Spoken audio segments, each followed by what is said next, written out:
Malakas, Pilipinas, malakas kahit anong lane, we become the monsters. Malakas, Pilipinas, malakas face the golden sun and reppin' for the 3 stars. Look at us, to the top, no ifs, no buts. Winning any game, para to sa PINAS. Di mo matitin ang aming boses sa new level. Nasa kalye man o mobile window, I become a legend. Open fire, we unite, we winners. Built with pressure, the diamonds are made of. Switch na lane na parang gera, HP racing, way reset up. Tagatang buhat, we hit that full load SS parang Laila. Susundan ko ang iyong bakas, kasama pataas, tagumpay natin to dahil tayo'y malakas. Para sa Pinas, nasa amin ang alas, hindi tuwa atras, kinikilala sa taas kasi kami ang malakas. Para sa Pinas, nasa amin ang alas, hindi tuwa atras, kinikilala sa taas, ganito kami sa Pinas. Wow!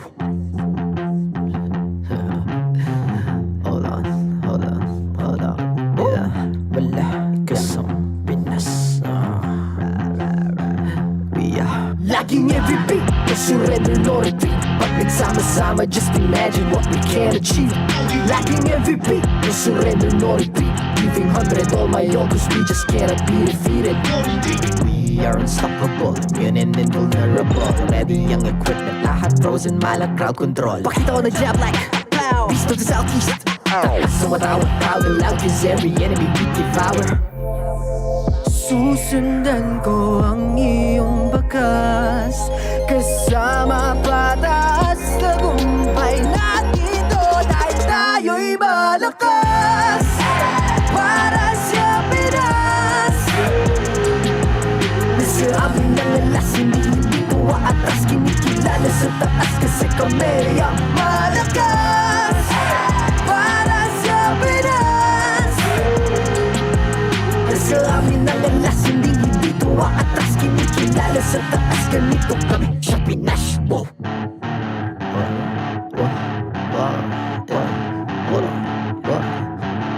Malakas, Pilipinas, malakas kahit anong lane, we become the monsters. Malakas, Pilipinas, malakas face the golden sun and reppin' for the 3 stars.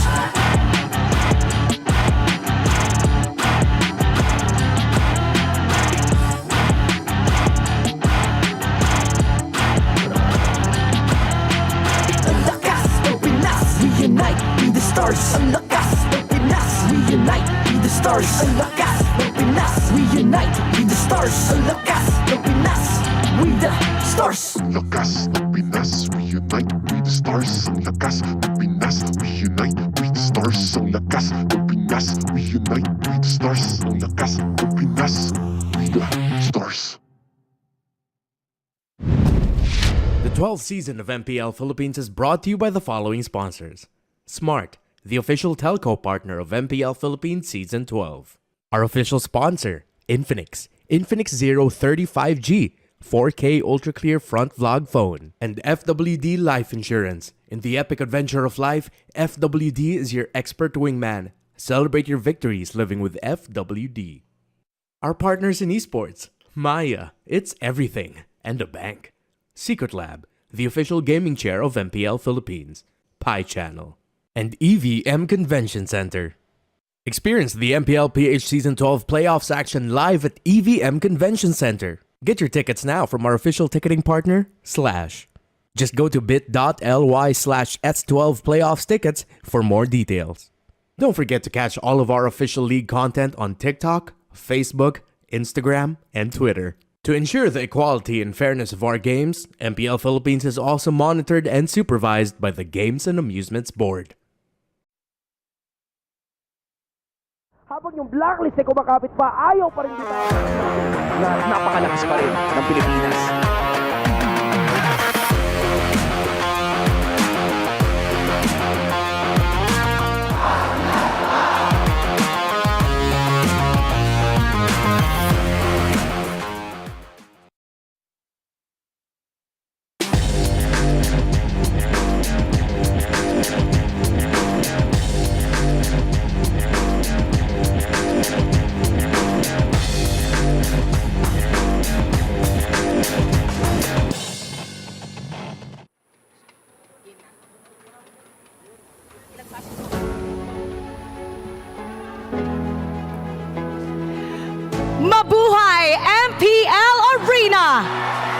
to everyone who's tuned in all around the world to witness the greatest MLBB players in action. This is MPL Philippines Season 12 Grand Finals. Before we head into the much-awaited combination, let us first take a moment to reflect on the profound contribution of our legends in our league. Today, we will meet the legend who has proven that he is more than just a team member. He's an icon, a pioneer, a role model who has inspired countless individuals in and out the land of dawn. Today, we will celebrate the next MPL Philippines Hall of Legends inductee. Much like our hailed legendaries, this season's inductee has shown great contribution to the growth of our league. He has inspired many people in the establishing of the Philippine era, and he has shown excellence in his career all throughout MLBB. Ladies and gentlemen, the next MPL Philippines Hall of Legends inductee is Coach Ducky.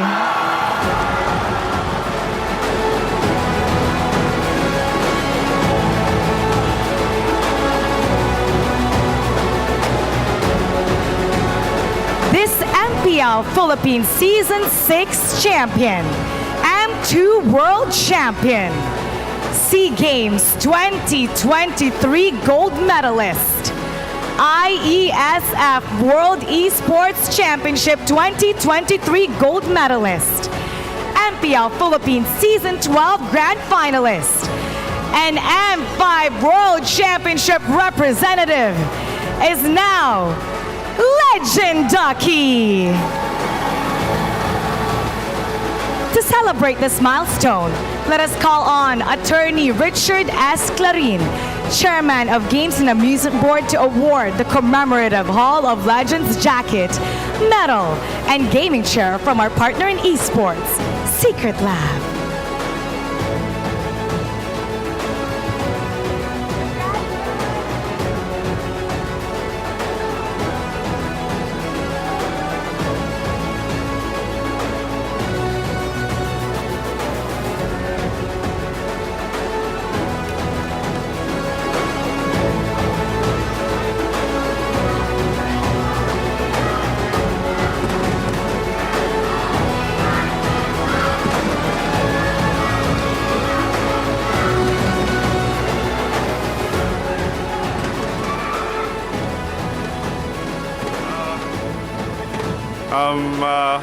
Hi guys, mga hindi nakakilala sa akin, ako si Ducky.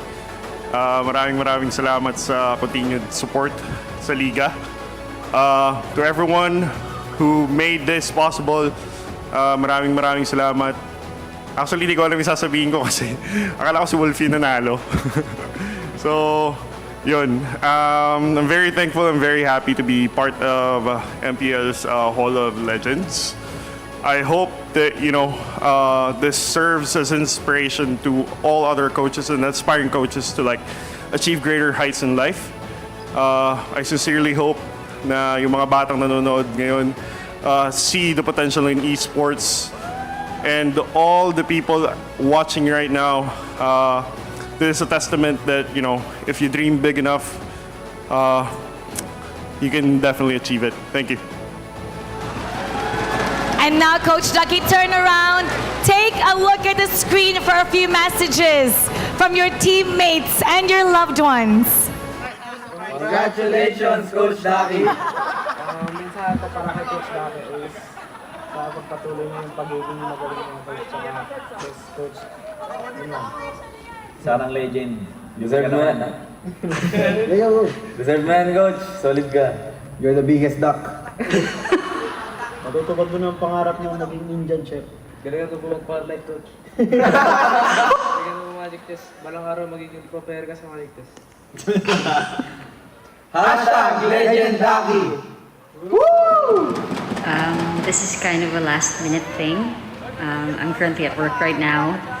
So yeah, biggest congratulations to Ducky the Legend, our newest inductee of the MLBB Hall of Legends. I am nothing but proud of you. So I've witnessed all your hard work since day one. So I'm super thrilled that it all paid off. Know that I'll be here by your side whenever, wherever, win or lose. I'll be here cheering you on, despite my complete lack of understanding of the game. Bakit ba red buff ang tawag dun? Orange naman. Tapos yung blue buff purple. Anyways,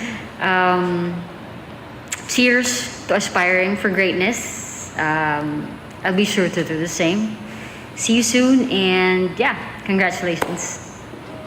Hi, Tita Junjun. Hi. Congratulations.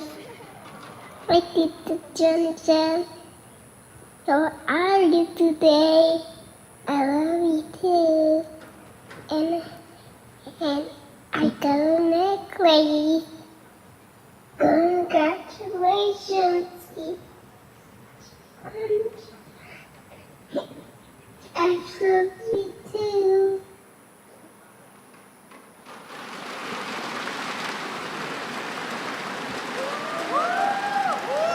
Once again, a big round of applause and congratulations to our Hall of Legend, Coach Ducky.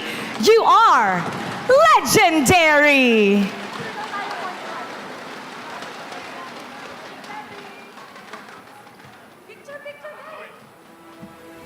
Guys, picture daw saglit. Coach Ducky is the 13th MPL Philippines Hall of Legends inductee. Thank you again, guys.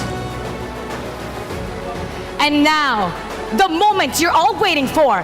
Brace yourselves because we are about to begin. This is the MPL Philippines Season 12 Grand Finals.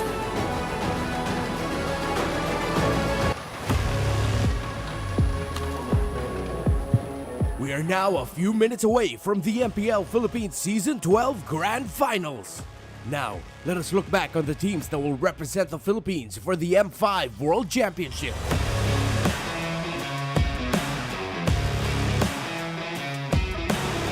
From their first MPL Philippines Championship in Season 6, Bren Esports continued their dominance up until the M2 World Championships. After winning the country's first ever M-Series championship, the defending champs looked strong heading into Season 7. But instead, they witnessed the beginning of Legend Zero's meteoric rise as he bagged the finals MVP, leading Blacklist to win their first ever MPL-PH Championship. Already a force to be reckoned with, the Codebreakers added the KDA machine Haji to their roster and won the Season 8 championship to become the first ever back-to-back MPL-PH champions. Resting key players for Season 9, their main five got the chance to play together once again for Season 10, where they made history as the first and only three-time champions. Since then, the main roster, although always changing in between seasons, their team chemistry and guidance from the coaching staff has landed them consistently in numerous finals appearances in M4, MPL Philippines Season 11, and MSC 2023.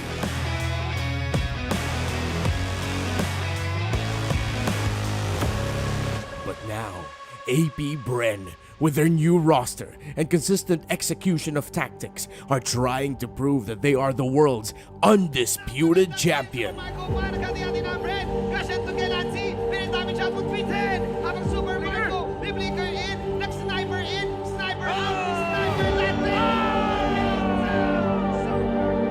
This season, Blacklist International and APBR have prevailed over meta shifts, lineup changes, rising new breeds, and seasoned veterans proving themselves worthy of representing the Philippines in the M5 World Championships.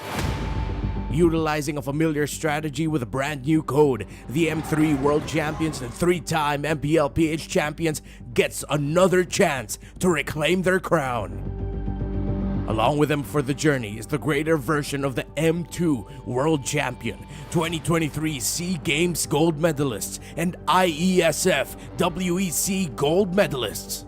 An exhibit of greatness, a celebration of players crowned as world champions.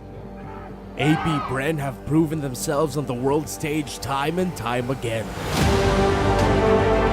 With M2 champions Few and Flap TZ leading the way for the Hive, they now return to the M Series World Championship stage with a revamped roster, ready to swarm those who stand in their way.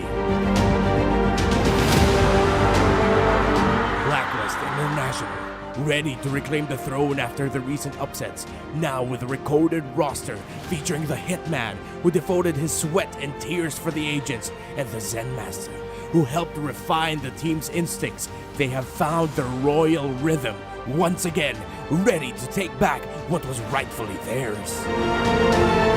Witness this legendary clash of the teams who will lead the charge for the Philippines at the M5 World Championship. The Hive and the Agents, the Bees and the Codebreakers.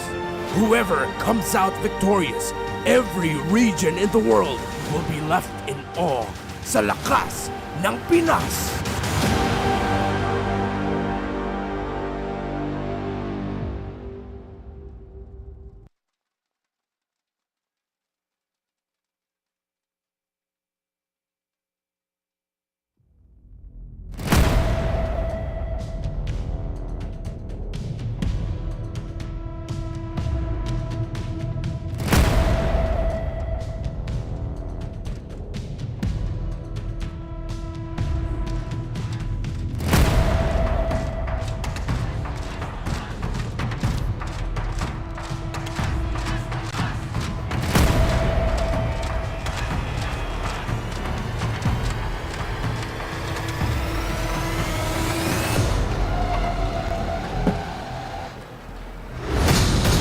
Ang oras para ipakilala ang pinakamalalakas ay dumating na.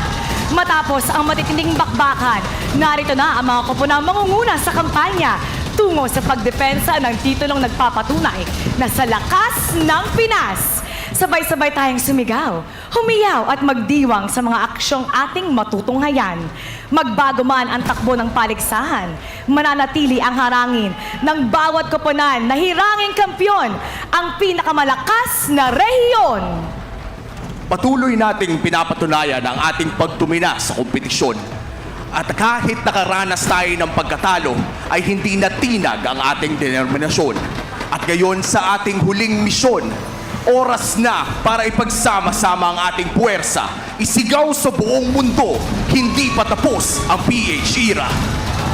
Anumang kulay ang iyong sinusuportahan, magkakaiba man ang koponan na ating pinapanigan, lahat tayo ay magkakaisa para bigyan ng suporta ang ating pambato na magpapatuloy sa Philippine era.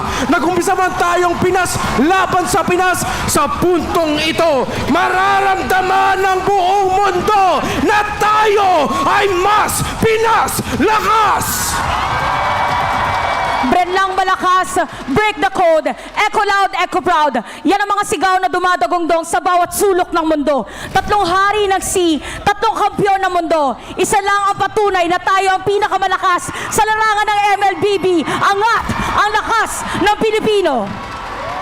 Dala ang pinagsama-samang puwersa ng sambayanan. Nahubog ang katauhan ng mga iniidolo nating bida. Makisigaw, sumuporta, bumayas sa bawat aksyon na matutunghayan. Magbago man ang takbo ng ating kompetisyon, iisa lang ang hangarin ng ating mga kampyon. Be better than great sa M5 World Championship.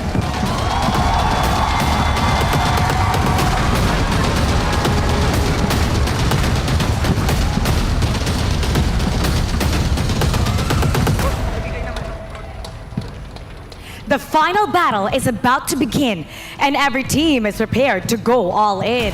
Myanmar, Malaysia, North America, Indonesia, and the rest of the world. We know you're watching. These are the teams set to battle and defend our title. these are the teams that will welcome you here in the Philippines. Bees, Agents, Orcas, Raiders, Sonics, Kabarangay, Hukbo, and Phoenix Army from all around the world, presenting your MPL-PH Season 12 Grand Finalists and M5 World Championship representatives. Your EXP laners, Flap, Teasy, and Edward.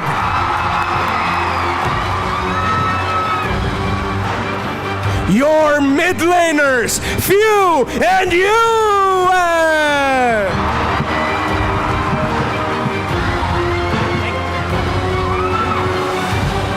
Your gold laners, Super Marco and Oheb!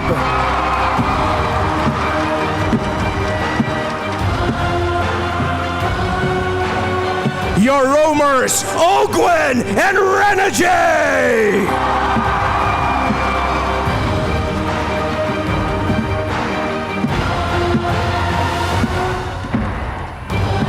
And your junglers, Kyle, Teasy, and Sensui!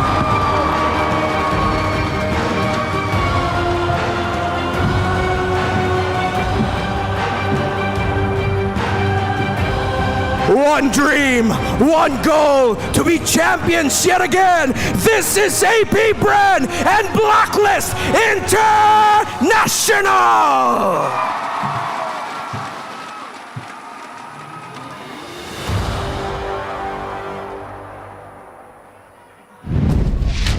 Ang laban para sa kampeonato sa pagitan. A new era of dominance comes when the future and the past collide. World-class athletes, the grand finale in a best-of-7 tonight. Welcome and mabuhay. At your service, my name is Leo, here with Naisu and Renmar Santa Cruz. It's us, We Bear Bros, bringing you APBR versus Blacklist International. Man, it is electrifying in here. I've loved the intro, man. Great. Thank you. It was a group effort between us all talents. That's one of the best, memorable, that will stick with me for my entire life. Well, ladies and gentlemen, whether you're watching live or anywhere via our official live streams, post, tweet, and share your social media channels, your support for your favorite teams. Just don't forget to use the hashtag MPL-PH S12 Grand Finals for a chance to win, of course, MLBB Diamonds and MPL merch. I have never seen EVM Convention Center so alive. We've been here 5 straight days, and day after day after day, teams have fallen off, and it's just them left. APBR, you know who it is. We know who it is, man. In this lineup right here, they have garnered accolade after accolade throughout their world tour, and they have one more right now in front of them. It's the championship for Season 12 here. Few and Flap Teasy back at the MPL-PH Grand Finals. They have to lead the charge here for Super Marco, Ogwen, and a young jungler with Teasy at the end of his name. How the turns in history have tabled around us. And they're facing off against a powerhouse franchise, back-to-back present at the world stage. It's Blacklist International. This is the youngest average age this squad has ever seen. So they're young, they're ready, and they're the strongest they've ever been. It's crazy to see where they've gone from the regular season to where they are now in the grand final. Their performances the past few days has been nothing but phenomenal. And now, again, who they're up against, guys, I'm just hoping for 7 games here back and back. Yeah, I think the entire world is hoping for 7 games. High quality MLBB is what to expect. And yes, with Blacklist International, I have to agree with you. They are near peak. I don't want to say peak yet, but they are almost there. They have had an incredible playoffs run. But against Blacklist International in the upper bracket, APBR in the upper bracket finals, Blacklist suffered a sweep. It has to be a massive bounce back to get revenge against the Hive for that championship. Gentlemen, something that sticks out to me is APBR's hero pool, 46-47. Was it not just a few days ago they debuted a few picks that no one would have thought would ever show up in Season 12? Love it. It's kind of what I expected, right? When we reach the playoffs, you see some of these surprises that come through. Now was, Pole part of that plan? I don't know, but it's there. I don't know if we're going to expect to see it today here, but I do know that I love the flexibility going on here with the picks. Yeah, in Blacklist, they brought out a Popol and Koopa jungle. They played the Nolan as well. AP Bren, what? Fovius in the mid lane. That's surprising. XP lane Baksha. These two teams have a lot of ammo left in the bank. And given that, their playstyles could be no further from similar. Ladies and gentlemen, in the first time they met in the playoffs, AP Bren swept Blacklist International. Right after Blacklist International proved haters, doubters, pundits, even me, myself, wrong. I swore that they would have dropped in the first round, but here they are. They're going to the World Championships, and they're fighting for tonight's Grand Finals win. I can't believe that this is the reality we're living in. LaFell was right. Congratulations by him to LaFell and everything, but he was right. And I love that we are here, that it's all unfolded, you know, all these weeks leading to this. Folks, let's go to the Keys to Victory brought to us by Infinix.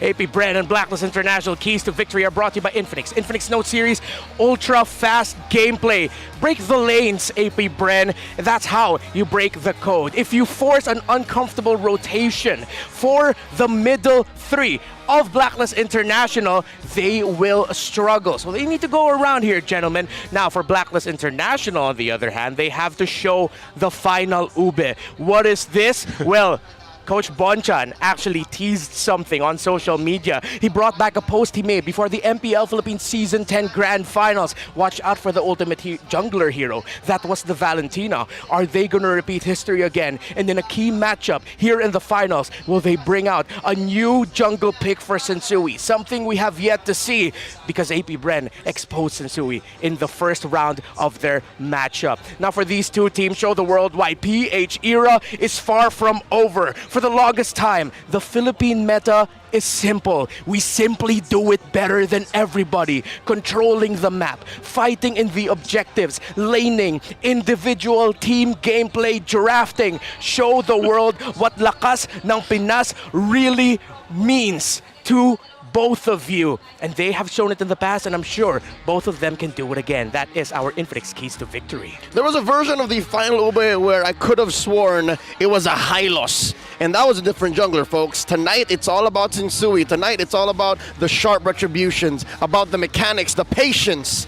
And that's where AP Bren caught him off guard the first time around they met. I don't know if it's part of their routine, and maybe it's one of those things. You know how you guys have these lucky things you do before you perform? Oh, yeah. It seems like Blacklist International, their reoccurring thing is showing Yuhei's face. Oh yeah, on the camera. That's become their ritual now. I think they even say a little bit of prayers to that Yue picture. I don't know what it is, man. And it's a different Yue picture every time, if I'm not mistaken. Last time we saw it, at least I personally saw it, it was Oheb doing that. And now the Hitman.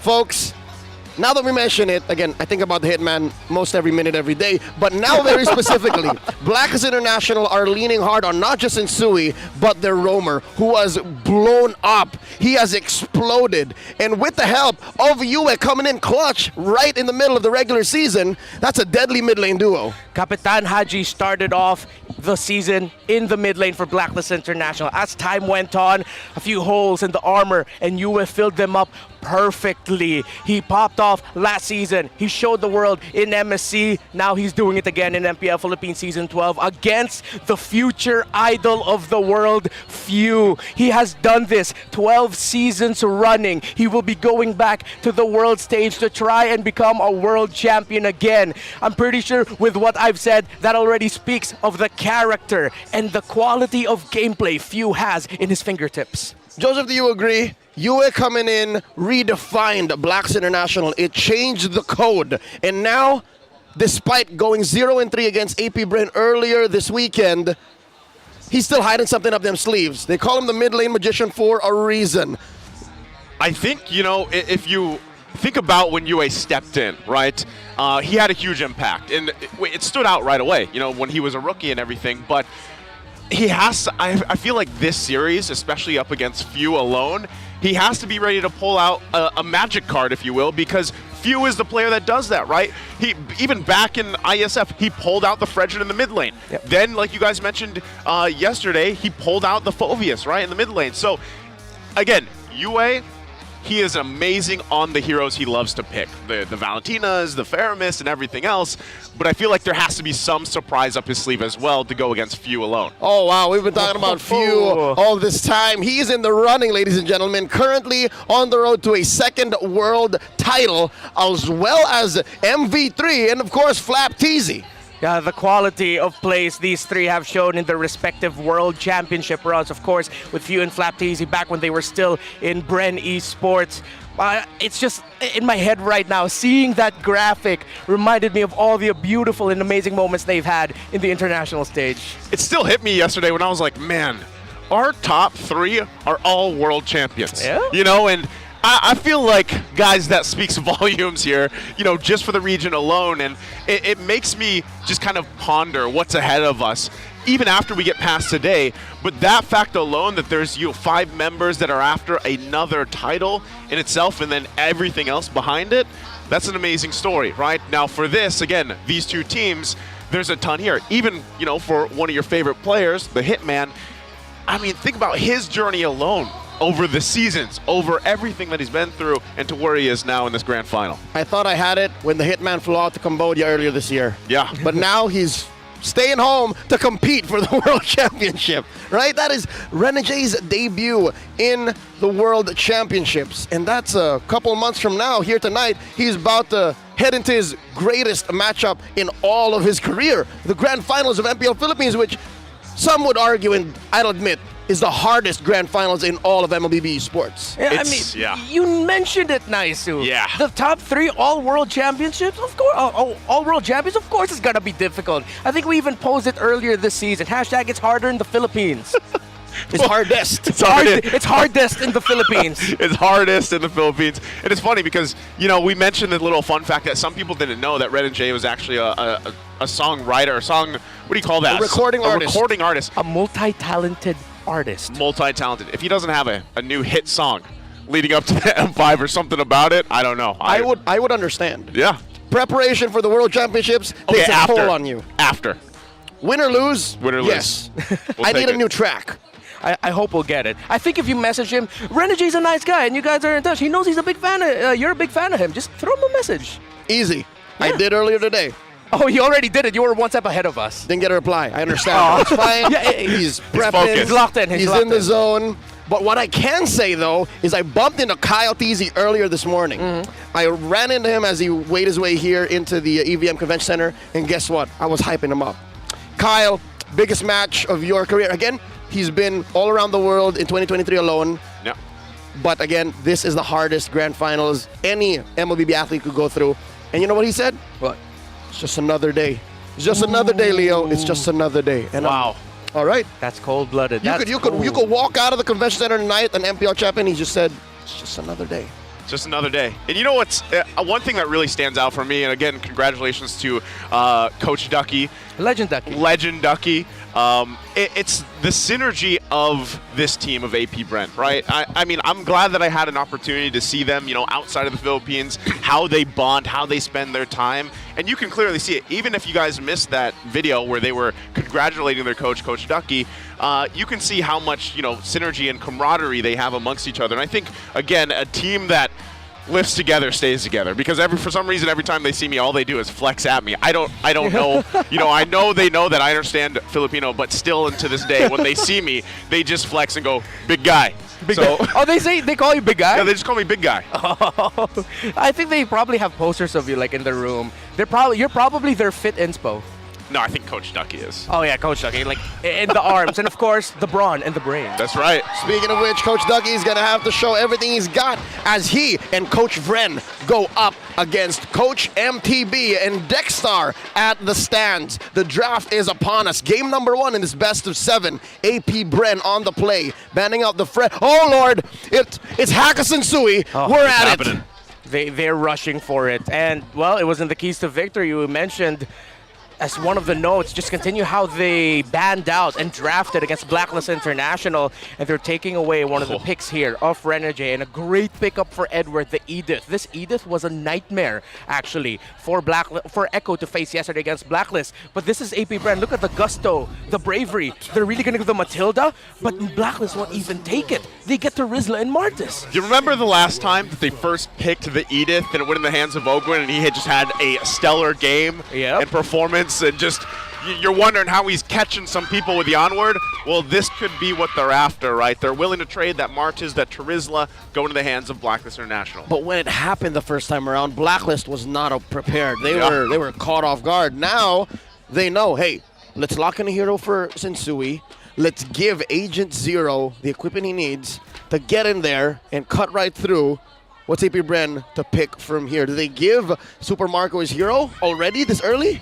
Well, they can if they want to leverage and try to force OHEB and Blacklist to pick it in the first phase. But historically, Blacklist do not do that. And AP Brand have read into it. They take away the Brody already, and they're going to pick up the Faramis. So they've taken power picks and comfort from Blacklist International, did APB. Again, Blacklist can pick their OHEB hero now, but statistically, they do not. They usually save OHEB heroes for the 4th and 5th pick. The only time that they pick it in the 3rd spot is if they can already get the sustain hero to pair with it. Well, mid laners are still out there, and again, roamers too. So those are going to be 2 key picks to protect OHEB. Wow. But no, this is a recoded KL1. All Folks, right. unless you forget, KL1 has been playing out of his mind this past playoffs. No longer is he the once vulnerable and soft-spoken gold laner that needs healing. You know what I love about OHEB's Earthil? Is the fact that he plays it unlike any other player. I mean, for the most part, he's usually fine one-on-one, sometimes even 1 versus 2. He wants that. He wants it. He actually wants to force those one-on-one engages and try to bait his opponents into fighting him, because usually, I think even statistically, he wins those fights, right? And then he starts building up, because Earthil is traditionally one of those heroes that takes a little bit longer to build up. But in the hands of OHEB, sometimes that's not the case. Yeah, Blacklist International can pair it up with an Angela, this Iritha, so AP Bren will take it away. Let's see if AP Bren will either commit the Matilda or the Diggy ban. The Diggy is still available for Blacklist International, and in the hands of Renegade, they've got success with it earlier in the season. So far, still quite close is our draft index. The overall team DPS for both teams, very good. Objective, very good. The push, though, for AP Bren, that's something that they need a little bit more of. However, I feel like how the graph looks is a little bit, how do I say this? It doesn't fully reflect it just yet, because even though in terms of the raw attack speed, AP Bren with their Brody don't have that, but we know the Brody just hurts when he pushes in the towers, when he already has that first damage item locked in. So they should be okay, but they might want to look to add more. Well, for AP Bren, there's a lot of burst, so we're looking for them to get some sustained damage. It's very right here, right now, or not at all for AP Bren. So they need to find that in the clapback. 2 picks for them after Blacklist gets 1. Looking for 1 more ban. X-Borg taken out here, out of the equation by Master the Basics. And there goes the Matilda. What's left for the Hitman? Let's see. His traditional roamers are still available. Kufra could be a possible pickup here. The Cho as well. Florin maybe, if they still want to go for the healing route. Yeah. It's rare that or I can't even recall if we saw. No, we didn't. Yeah, we didn't see Renegade pick up an Estes this regular season. So they'll pick up the Valentina. We still don't know what the Hitman is going to be playing. They're really going to be adjusting. Rafaela? Do you think he'd go that? Do you think he'd go that route? Yeah, they've done that. Their reposition, good. Yeah, actually, the Rafaela might be an okay pickup. However, that makes puts a lot of pressure on Yue to be able to make the most out of his Terrifies. The only reason I say that is because, again, when you have that Faramis there, you locked in the Valentina, that's great. You now have your case for another realm as well. But you want to extend that fight a little bit further. You pick up the healing, right? You get, and which right now is Rafaela. That could, because so far, the trend, we've seen a lot of these extensive fights, right? Taking their time, a push and pull, if you will. So that might be a good choice. There's an interesting answer from AP Brent. This is looking like a Dyroth jungle, potentially? Yeah. For Kyle TZ, and then an Arlott EXP lane putting the Edith at the roam. Wow, okay, so they really chased Armor Shred. So it's a different idea. The magic damage isn't completely there for AP Bren. Yes, the Faramis, but it takes a long time. The Edith, you're not really chasing her that much for her damage until later in the game, but they're going for armor, physical defense reduction, and making the most out of the damage of the Brody and the Arlot. Blacklist, what is the roamer here? Kufra's really looking good to me now, but nope, it's that. We mentioned it earlier, it is the Diggy last pick. All right. Master of the basics, digging deep, knowing Coach Ducky's deep, deep hatred of Diggy. It's the bane of his existence, and he's putting it in the hands of the Hitman. Okay, as we look at the draft index now, objective a little bit better for AP Bren. Their burst, that's what they're chasing here. Burst in spades. So it's kind of similar to how Echo approached the draft against Blacklist International. AP Bren wants burst so that they can force ultimates and utilities outside of Blacklist. Given the Arlot here, I'd read that as a way for AP Bren to actually try and win bigger fights when they're ready to blast them. Watch out for the Smart Power prediction, folks. At some point in the game, a poll will show up. You only have until the timer runs out to comment your prediction with the hashtag SmartPowers MPL S12. One lucky commenter who guesses correctly will win a redeemable in-game code. Remember to keep an eye out for that poll. Safe to say, for AP Bren, once they hit that mid-game power spike, they have just one thought in mind: burn out the Time's Journey. Once they can get that out, it'll be way easier and safer for them to fight. Here we go, game number 1. AP Bren versus Blacklist International. And I gotta say, great adjustment from Blacklist International. Starting off with the Martis first pick. Let's not let what happened earlier in the weekend happen again. Yeah. Look at your screens. Who will gain more gold in this game is a Super Marco Oheb. Don't forget to comment your answer in the live stream chat with the hashtag SmartPowers MPL S12. So let's see actually how long Renjay will be staying in the gold lane with Oheb. If he's going to be there for a long time, that might actually force Ogwin to park himself with his gold laner over there in the bottom lane, while AP Bren will get the first Lethal Wanderer. So the way I see it for AP Bren, a lot of their condition actually goes not just into team fighting, but how they handle the rest of the map. Of course, we know how the Diggy loves to play, and you play around that kind of ultimate. If Blacklist will do that, AP Bren needs to be able to trade in the sides. It can't just be all team fight, all objective fight. They have to get towers as well. You know, and at the same time, I guess my biggest question is how well will this Dirath jungle work? Because, you know, I know that it can have success, but I feel like it does take a little bit longer for it to get going, to work, and then you're kind of, you know, your weak point is when you're approaching those objectives, you might be a little easy to pick off and whittle down in comparison, right, to the Martis across from you. I mean, it's less miserable as a fighter jungle in the Dirath to do Lord dances, because we've seen how assassins do, right? Nolan can't even get in there. But here, this time around, it's more of the mobility. That's what bothers me. And again, we have been very hard on Diraths all throughout the playoffs, and by we, I mean me. I hate it when Diraths come into play, but now I'm a little open-minded about it, right? Especially since they're first to the scene here. AP Bren, Kyle Teasy wailing away.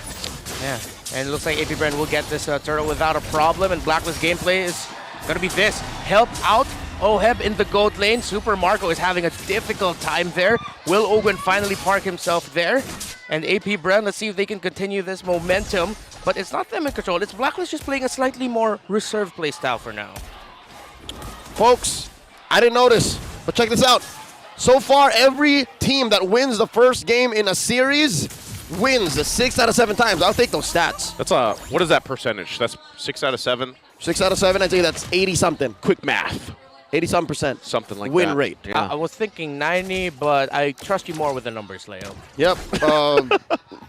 My teacher in grade school said I was great at history, so checks out. Yeah, there's a lot of numbers in history, a lot of dates. So let's see when these two will next see each other for their next date. Looks like downward rotation for Blacklist International. Seems like it's going to be a full 5-man once it gets there. They really want to pressure Super Marco, but Ogwin's there for the vision. Yeah, and with this, you can see already they're paying attention a lot to the gold lane, right? But relatively, nothing happening here. And if you're considering a lot of these early games, you know, this is kind of just unusual. Usually there's something happen before that first turtle. But since it was given up, they're just going to go ahead and find their positioning here. Yep, AP Bren with a very small lead could tippy-toe rally back and forth here. 100 gold between them and Blacklist. But wait, there's a huge presence down bottom. Oh, they have to help out Super Marco. Yeah, I think they're going to go for it again. Sensui already taken a half. Quite a bit of damage already. But again, first game series, right, in best of 7. They're just kind of feeling each other out here. How are things going to unfold? Well, again, we've got 20 seconds till that next big objective. Yeah, these two teams right now, they have a good understanding of each other's rotations. Let's see if they can commit GTPs. Going to fight for this purple buff. Want to force Sensui out of it. He is at half health, and it's taken. Oh, Kyle Teasy guilty of 1 count. 4 minutes in. Turtle spawning in 3. Okay, so now that means Blacklist International might be a little bit more reserved and cautious with trying to compete for this next turtle. Let's see how they equalize it because now after closing in on 5 minutes, AP Brand is controlling majority of the map. The biggest problem right now really is that gold lane, but Super Marco, kudos to him, he's handling it really well, but Yue, look at him going down. Yeah, so they trade the objective again. As you mentioned, down still in the bottom lane.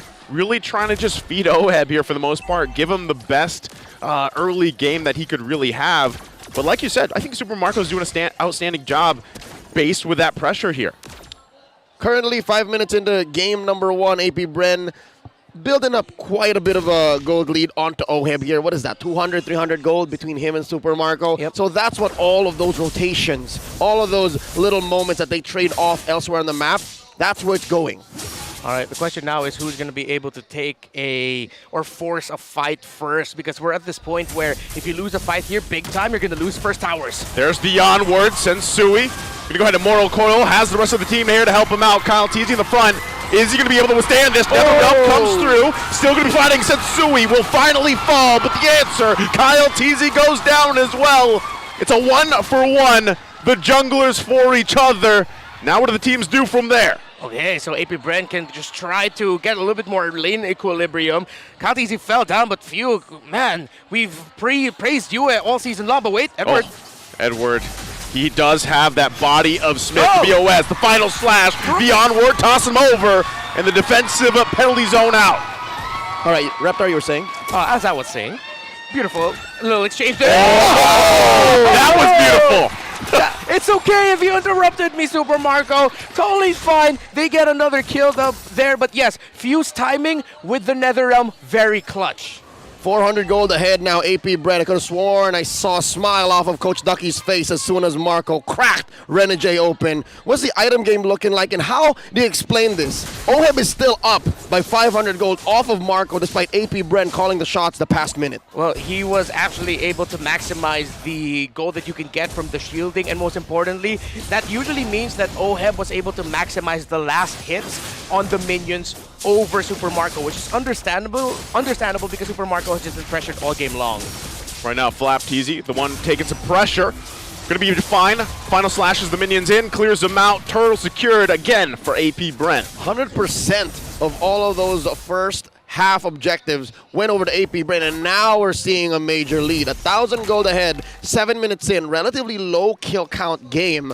What's the next move here for AP Bren?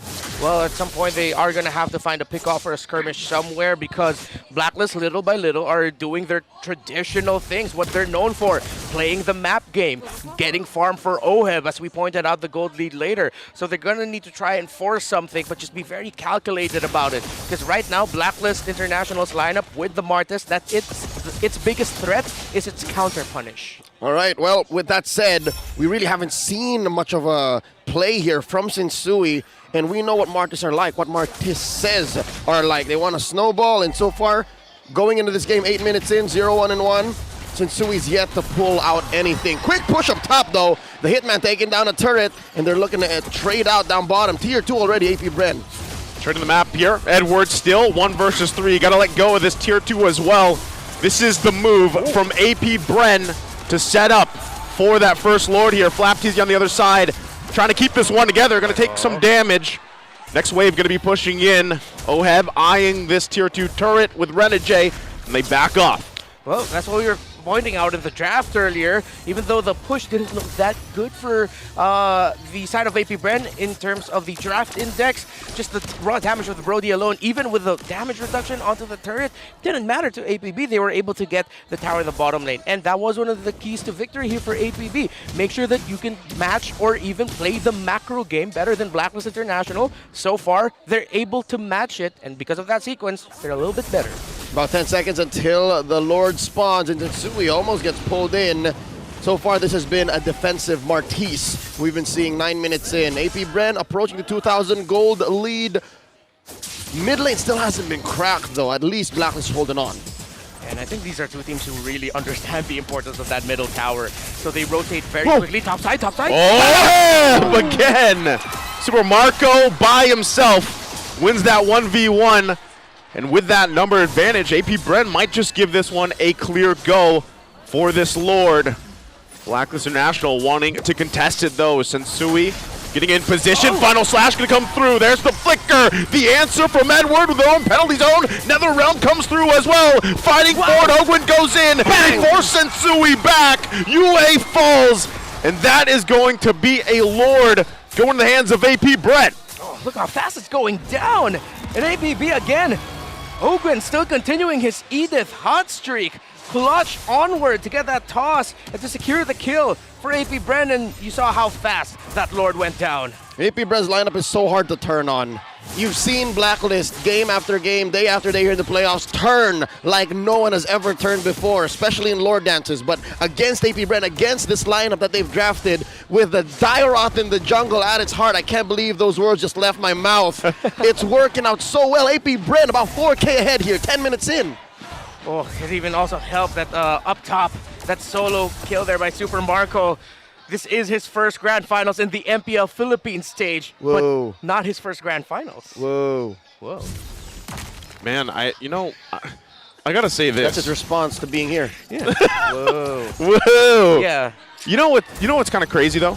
Is the fact that Super Marco dealt with how much pressure in the early game. Yeah, no. And where he is now. It was a 3v1 all early game, and is it not Oheb that we talked about desires that? He wants that. Now the tables have turned, shoes on the other foot, and Marco is reaping all the benefits. Yeah, AP Bren have such a good understanding of their power spike timers, and most importantly, how to get those power spike via objectives. We know Blacklist International are great with that as well, but again, so far, AP Bren have just done it better. And you mentioned it earlier, Leo, AP Bren's lineup right now is so hard to turn on when they're hitting their timings right in the team fights, and so far they have been. Oh, I don't know. Are they going to pressure this one here?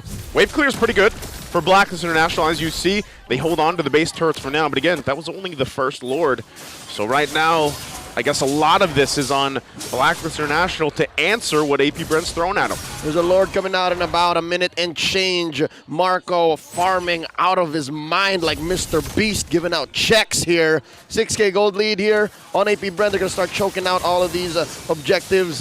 Grand Theft Orange right now, giving it over to Coyote Easy. Gentlemen, I have a theory. What? Coach Ducky has hated on Diggy all of these years. He's figured out how to beat it straight up.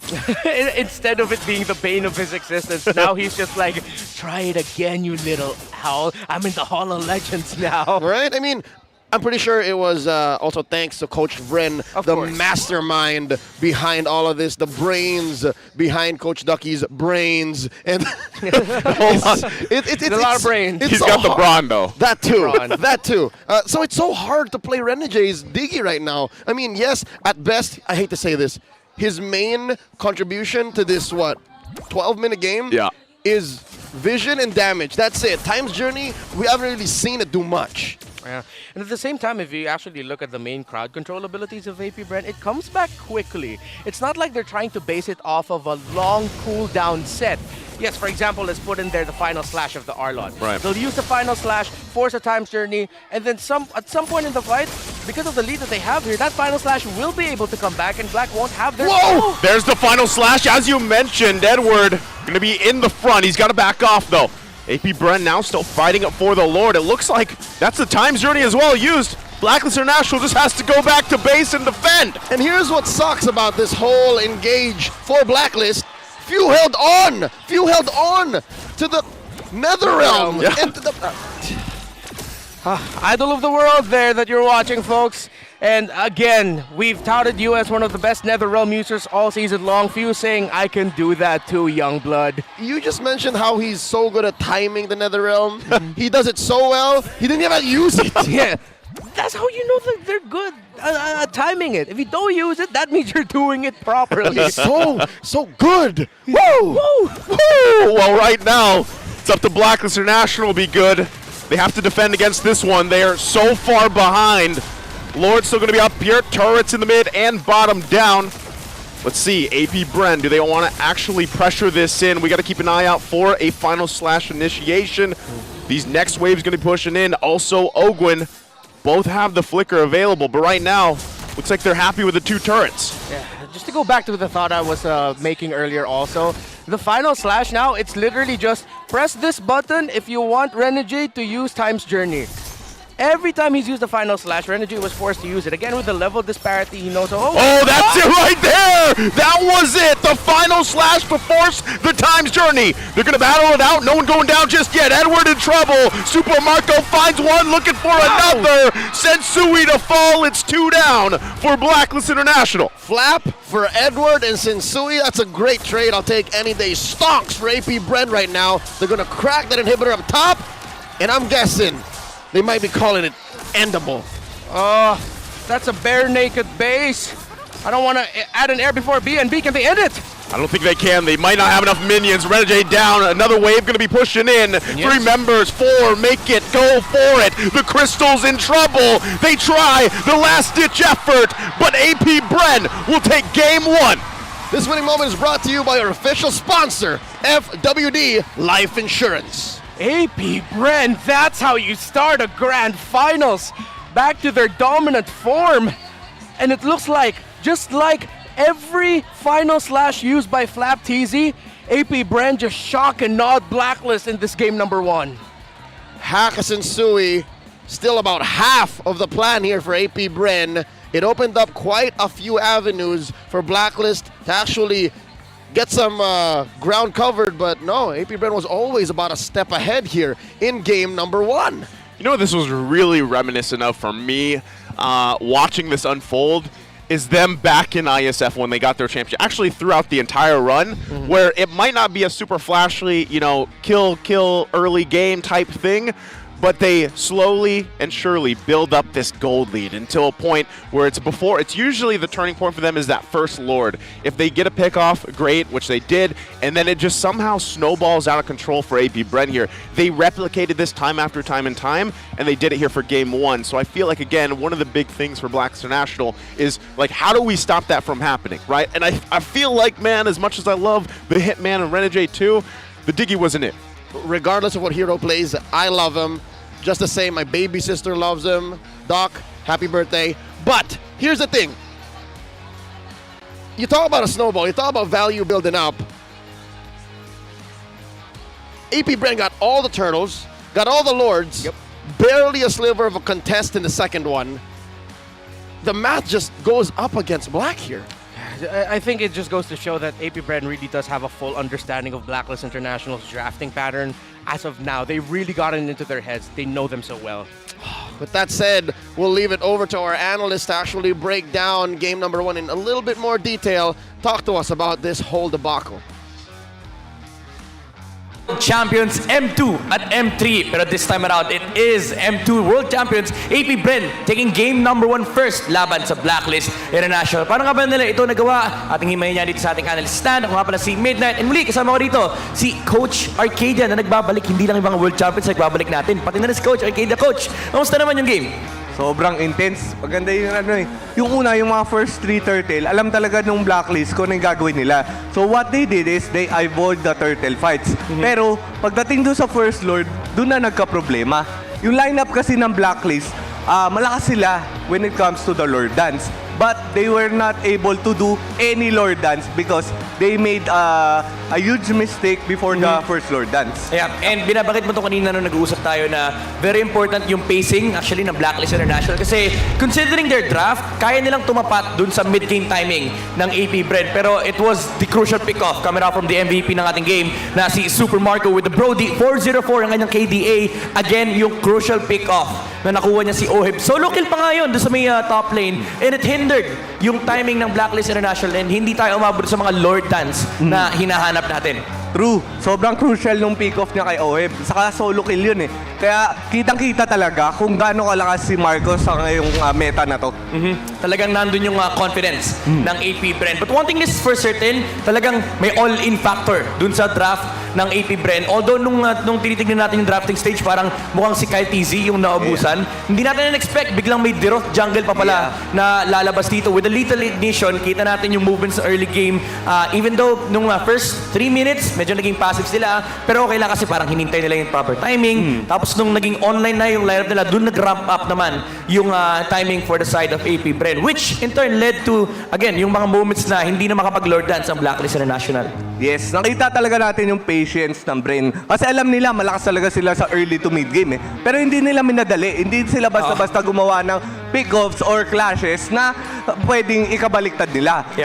In their case, ang ginawa nila is dahan-dahan. Okay, makakuha tayo ng isang pick-off and then let's snowball from that. And that's what they did. That's right. Kasi pwede ka naman mag-slow take talaga. Slowly but surely, you'd creep out on the early game advantage versus Blacklist International. Kasi pagdating ng mid-game, yung difference ng damage, actually hindi nagmamatter kasi may Brody ka, meron kang Diroth. Actually, in terms of damage, hindi sila kulang talaga kasi may apat na scaling heroes from the side of AP Bren. So there's no reason to rush versus Blacklist International. And again, dahil nga nakuha ni Brody yung crucial pick-off doon kay Irtel, that started the snowball for AP Bren and converted those into objective fights laban sa Blacklist International. Ngayon nakita natin yung jungle pattern, yung jungling pattern ng jungler ng AP Bren, which is yung Diroth. Again, hindi natin na-expect na makikita natin to. Ano ba yung advantage na meron kang Diroth jungle, Coach Arcadia? Itong Diroth jungler kasi, isa to sa jungler na unorthodox. Bibihira lang mapik, di ba? Pero itong jungler na to, ano to eh, isa to sa mabilis mag-clear na jungle. Dahil doon, mas mabilis yung rotation niya.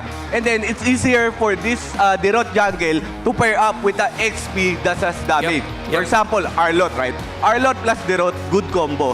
So, Diroth jungle is an unorthodox pick but can really work. Yeah. And yun yung dahilan din bakit yung Blacklist International kanina parang intentionally binibigay yung turtle. Kasi medyo mahirap nga naman talaga kalaban yung Arlot tsaka Diroth. Kasi ang gagawin lang ng Arlot, i-deliver niya yung target kay Diroth. Tapos, Diroth, patayin mo. Kasi the beauty of Arlot is meron siyang natural na built-in na penetration laban sa kalaban niya. And of course, yung HP-based damage na Abyssive Strike na parang decimate na rin in a way from the Martes. So, kahit ikaw Season 2, hindi ka comfortable lumaban dito kay Kyle TC, especially when he has the Thrift and of course, yung Lethal Ignition na talaga napakataas ng kanyang damage output na ilalabas. Kaya naman, ang puhunan lang niya, binabagin nga natin ito kanina, Fury Hammer lang eh.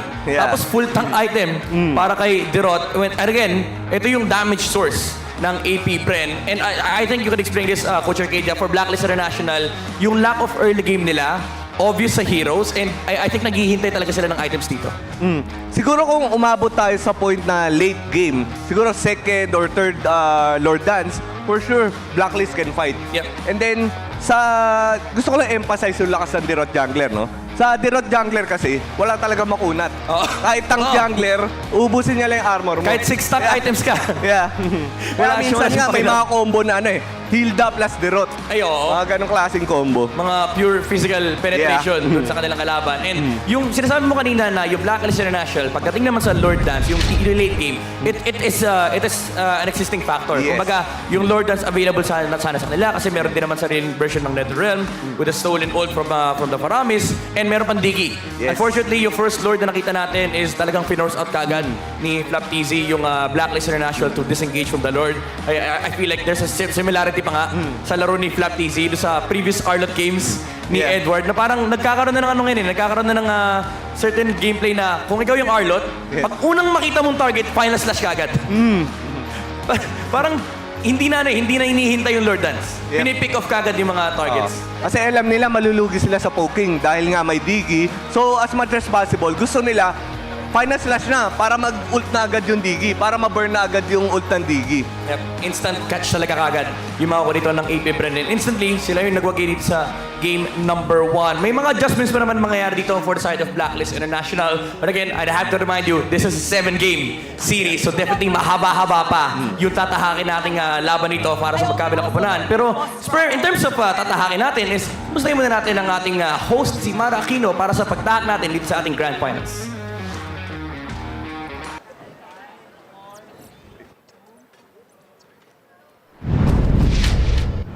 Kasama ko ngayon, the beloved, the legendary, Boss Rada! Hello. Alam mo, sobrang love ka ng mga agents. Super love ka ng mga agents. Bakit nga ba? I hear so many great things about you. Actually, hindi ko rin alam pero siguro doon lang sa kung paano natin i-service yung mga players way back then. Yun nga, actually super maalaga ka daw. Yun ang alam nila. Maalaga, super supportive. Even before I knew your face, I hear your name all the time. Sobrang love ka ng mga players. Napag-usapan natin ngayon yung Blacklist International. Pagkatapos nila manalo kahapon at nakuha yung slots sa M5 and they're going to hear the Grand Finals, nakausap mo na ba yung mga agents, yung mga players? Ano ba yung mga sinabi nila? Somehow, yeah, nakausap ko sila kahapon, especially through chat din siguro, pati personal sila, Kiel sa kasi Edward. Pero okay naman, excited for tomorrow and naka-focus nga daw, as they say. So lagi mo nakakausap si Oheb at saka si Edward? Hindi naman ganun. Itong Parang- playoffs lang, itong playoffs. Kagabi. Actually, may sinabi si Edward kahapon na maybe you can elaborate more on that. First time ko kasi nakita si Edward nanalo na umiyak. Okay, umiyak siya kahapon. Tapos sabi niya, kasi parang may gusto siyang patunayan because ang dami doon nagsasabi na no V-wise, no win. Naapektuhan ba talaga yung mga players dun sa phrase na yun? Very interesting. Siguro I'll take it in a brighter side of things. Kumbaga, yung pagkasabi nila ng ganun is they'll take it as a challenge. Kaya syempre, ano pa ba yung mga possible motivation sila to really drive the performance, diba? So para sa akin, imbes na magkaroon sila ng negative thoughts about it or emotions, siguro dinadrive na nila yung sarili nila by instilling sa minds nila yung proper mindset na parang, okay, no V-wise, no win, ito yung performance namin. Ganun. And they're so good. Kahit sino pa yung mga mawala, they're proving themselves and very deserving to go to the Grand Finals and to represent our country in the M5. Yes. Pero ngayon, ang nangyayari, natalo sila nung game number 1 sa moments na ganito. Ano ang nangyayari sa mga players? Sino sa kanila, sa pagkakaalam mo from your experience years with them, yung pinaka-vocal, yung talaga mag-motivate to say cheer up? Who do you think, what's happening there right now? Siguro during my time, madalas yan sila Eson. Si sila Eson, Kalad, Eson. yan, lahat sila. Sila kasi yung mga talagang funny guys na talagang pampa-release ng pressure diba? So yun. Ano ang message mo sa lahat ng ating mga agents dito? Siguro keep supporting them guys kasi ayun yung mas kailangan ng Blacklist ngayon kasi kailangan manalo para sa M5 and para sa 4th title ng Blacklist International. Let's get them to cheer! Let's get them to cheer! Blacklist! Break the code! Mag-umpisa na ang ating game number 2. Babalikan na natin ang ating mga casters. Pass up. Always a pleasure to hear from Boss Rada, the brains behind the success of Blacks International in their early days. Welcome back to the desk at your service. My name is Leo, here with the Naisu and Renmar Santa Cruz. It's us, We Bear Bros. You're smack dab right in the middle of this best of 7 for the MPL Philippines Season 12 Championships. Now, before we head on to the game number 2, we would like to thank, of course, our official sponsor, Smart. Smart is still the best network, having the fastest network and nationwide coverage in the country, as awarded. There you go, by Ookla of Speed Test Intelligence data for speed coverage of Q1 to Q2 of 2023. You can enjoy the power of Smart when you switch to Smart without changing your number via mobile number portability or MNP. Visit smrt.ph/switch to Smart to know more. Folks, let me tell you all about M5. You got the M5 early bird tickets. They're out now. You can get the PH Super Pass and MVP Pass right now. Get them via /event.com. And all MPL-PH ticket buyers will get a 10% discount off on your M5 regular passes. A discount code will be sent to your guys' emails on November 3rd. So keep an eye out for that. And so, of course, what are you waiting for? Experience MLBB Esports live now. We can't wait to see you guys. We got a few moments before the draft begins. Game 2 proper. in addition to what Coach Arcadia and Midnight talked about, are there any sticking points that we should consider as Blacklist tries to even the score? Because, again, best believe, if this goes 2-0, man, AP Bren can just get in their heads. Exactly, and actually we were talking about this behind the scenes. For the side of Blacklist International, they may have overcommitted onto really just helping out OHEB, and they weren't able to manage the rest of the map well enough. But let's look at Bren, AP Bren, formerly Bren Esports, and look at all these achievements. All right, you know what? I understand why some of the nerves might be getting the Blacklist International. This is what they're going up against. This is like font size 10. 8. There, because you needed 8. to make sure it fit. Oh yeah, we haven't pointed that out. Just to spell it out. Well, who are going up? That Blacklist International are currently going up against the Philippine national team for 2023. For 2023. So yeah, no surprise that maybe if game number 1 there were a bit of jitters there because come on, it's APB. All right. You remember the statistic, by the way, that we saw in game? If they win 1, there's about an 80-something% chance that they win the series. But again, this is the best of 7. Something to note. It's not like Blacklist International is an alien or unfamiliar to achievements and excellence, right? Yep. We've got a few national athletes as well playing under the Blacklist International banner, whether active or inactive, and they have also won themselves a world championship. Yep. And flying out of the country to represent us is not new to them, but just the same. I've mentioned this when we opened up. This is a very young roster. So it's impossible, even with all of the guidance and all of the tenureship, all of the experience, it's not impossible that you still somehow get a little bit of nerves, whether it be through an individual player or it just somehow expands all throughout via communications. Yeah. One thing I really appreciate though about Blacklist International, and it was touched upon on the little video that we showed before we opened up the show, is that the management and the coaching staff of Blacklist International, it really is truly top tier. How they take care of their players. You saw a figure being interviewed earlier. His name is Boss Rada. Now, if you're a Blacklist fan, you know just how much he's done for the team in terms of their mentality. So right now, we don't know how active he is, but rest assured, he probably messaged the boys some words of encouragement, some Rada magic. Talking about messaging, even their CEO, I was just thinking about that. far up as their CEO, personally talks to the players and messages them right before big matches, and the results, it's in the pudding. Talking about Philippines stats, going up against the world. Check this out. Sinsui, MPL Philippines, Kyle Teasy, MPL Philippines, Kyrie and Hades once from MPL Philippines.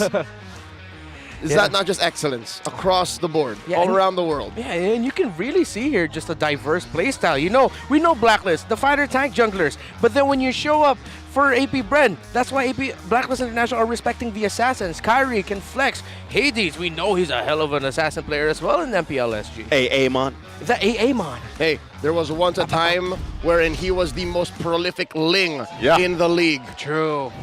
They called him Batang Pasay. That for means reasons. Kid from Pasay. Kid from Pasay. Yeah. When you come here for the M5 World Championship, go on over to Pasay, play some MLBB, and all I could say is good luck. You will understand. Let's go into game number 2 here, ladies and gentlemen. Once again, AP Bren at the lead. They'll be on red side this time around. Blacklist calling the shots from blue. There's the Joy, the Fanny, and the Edith taken out by Coach Master of the Basics. Well, Coach Ducky, again, there seems to just be one target in the draft, and that's Insui. Okay, well, they ban out the Akai still, because Blacklist are now really finally respecting the Edith of Ogwin. So if this is an Akai ban, it's an Angela ban, surprisingly enough. Whoa. So they're taking away the best possible complementary pieces, actually, for OHEB. So now the question for Blacklist is, will you go for something else? There it is. They'll go for the Nolan. Matilda, Valentina, available on the board right now. Sensui was the first one to get a Nolan win, at least for the playoffs, if I remember right, earlier on. Yep. But one thing that's very clear here is the fact that what we've seen struggle before with Nolan is being able to find a way into the team fights, into the objectives, right? And if you look back at game 1, that's one thing that Blacklist International needs to change in this game too, is they need to be able to contest those turtles. If they give up one, sure, that's fine. but not all three. Don't give those all to AP Bren here, and especially when it gets to the Lord. Okay, let's see if it's a Terizla Nova or maybe Terizla Valentina pickup for Blacklist International. No, that's a comfort for... Oh, wow, they're still rushing. They're now really putting the gold lane earlier for their drafts. Again, this is very different from their regular season. And, yep, it's the Valentina. AP Brent can take Fredrin if they want to. All right. Excuse me, Terizla. Yep, and if they do that, then that means they would be drafting very differently from the way that they beat the Nolan first time around against Blacklist with a mid Phovius, because right now, there's no doubt that's going to be a mid Varamis. Oh, well, they can go XP lane Arlot also if they really just want to have a tool for that Nolan. Because, again, one of the weaknesses of the Nolan is if you can displace him. Displace him well enough and he will struggle. That's why we saw an Arlot Roam get picked up at one point to face up against a Nolan. I believe that was JP of Echo who first flexed that in the playoffs. But all the more now that we're talking about it, I want to see... Oh, there it is! No! Is that were you leading into this? Or? No! I was going to say that Terizla is good because it has the body of Smith. You can't burst him just as hard, but... Yeah. Well, have you seen the body of Phovius? Whoa. Body it's of not Phovius. a passive, but... No. But yeah, XP lane is flapped. Is he going to be playing this? Yeah, it looks like it. If it goes anywhere else, if it goes into the jungle, gentlemen, I think I'm going to lose it. Yeah. Last time we might have seen that, again, just for my memory, is Ryzen when he was still with Smart Omega. Yep, that one game they had, it didn't go so well. Never again. Never again did it happen. I believe that was season 10? He and Coach Pacbet had a long talk. Yeah. That was, we look at the stats. Of course, the support utility way up for APB. Blacklist International, one way that they might be able to approach this, or how they will actually approach this, is because you see their first 3 picks. That's a lot of burst damage. And this is similar to how Echo wanted to play up against the more high sustain lineup of Blacklist International. You commit your bursts, but because since your burst damage is so easily accessible, the cooldown reduction or the cooldown of the Nolan abilities isn't long at all, then really APB here, they have to maximize the timing of their key utility abilities. Yeah, and as you saw from that index, they have a ton of it, right? And that's my big thing. If you're thinking from Blacklist International side, you got to deal with that. You got to deal with the fact that you also have the combination of the Faramis and the Matilda alone, right? That's a lot of mobility to work against. It's a lot of sustainability, and even if you catch someone, most likely they have an opportunity to guiding wind out, right? So how do you deal with that? Well, right now it's kind of burst, right? You hope you get to utilize the Nolan pick. You hope you get to get some of the marks off and get a fadeaway torn apart memory. But still, you know, the rest, those last 2 picks, what do you build around that? Ooh, okay. So I'm trying to look for that little Phovius game that AP Bren had. I can't seem to find it. Let's see if their golden ear will just be a Beatrix or something. Something that can provide a little bit better wave clear and more sustained damage as well, because right now this is all very ability based. For the damage of AP Brand, they need a little bit more pa from their marksman. All right, I am also digging for it. I'm looking for that AP Bren Phovius game, and it seems... Oh, that there it is. Okay, so they're all going to be going for cooldown based damage. However, we know Clint can get it really quickly. Interesting. Okay, so for Blacklist International, their roam pickup, are they still going to try to match the sustain? If they want to go something, it's a Nolan. The Rafaela will be really risky. It needs to be tankier. It was a Beatrix. It was a Beatrix. It was a Beatrix last time around. Yep. Okay. So Matilda, Arlott, Joy, Bea Phovius. All right. Let's see how well this Clint is going to do. For Blacklist and Sui and Edward again, similar to what they did yesterday against Echo, how they decimated Benny Cutie and really just made the most out of finding him. They have to do that here. They need to be really synced up how they're going to dive onto this Clint. They can't allow it to freely hit. That's my thing, is, don't get me wrong, love the Clint. Super Marco, one of the only players to usually play this hero. But it's scary because looking across from you, having a Kanja, having a Nolan, those two alone, right? You are going to have to take so much care of Super Marco here, because if he is taken out in a split second, you lose so much damage, and this is what they do. For the last pick, AP Bren decides to pick up the Martis. Okay. So I thought they'd actually try to play the Assassin here. So with the Martis pickup, the Matilda Faramis Martis combo, yes, traditionally throughout the season, that's one of the more devastating combinations as you can play because of how quickly it can rotate and the initiation and punish. But I think for Ogwin now, he has to play a slightly more reserved role. Yes, you'll use the not guiding wind, circling eagle to still get that vision and be the negator of whatever Blacklist wants to do. But you immediately need to get back to Super Marco. Yeah, but again, this is Super Marco we're talking about. There are times where I wouldn't be surprised if he actually ricocheted or bolasted forward to get into Nether Realm Rage. Yeah. So, either way, it's I can't say it's pure dive. I can't say it's pure backline that AP Bren is doing because, again, any lineup that has Phovis in this current metagame just tends to leave you scratching your head. Let's see how well Flaptease is going to be playing it. I'm trying to remember when did Phovis show up again in the meta? Was that season 8? The last time? Like the first time he showed up was at around Season 8, right? yeah, Season 8. Season 8.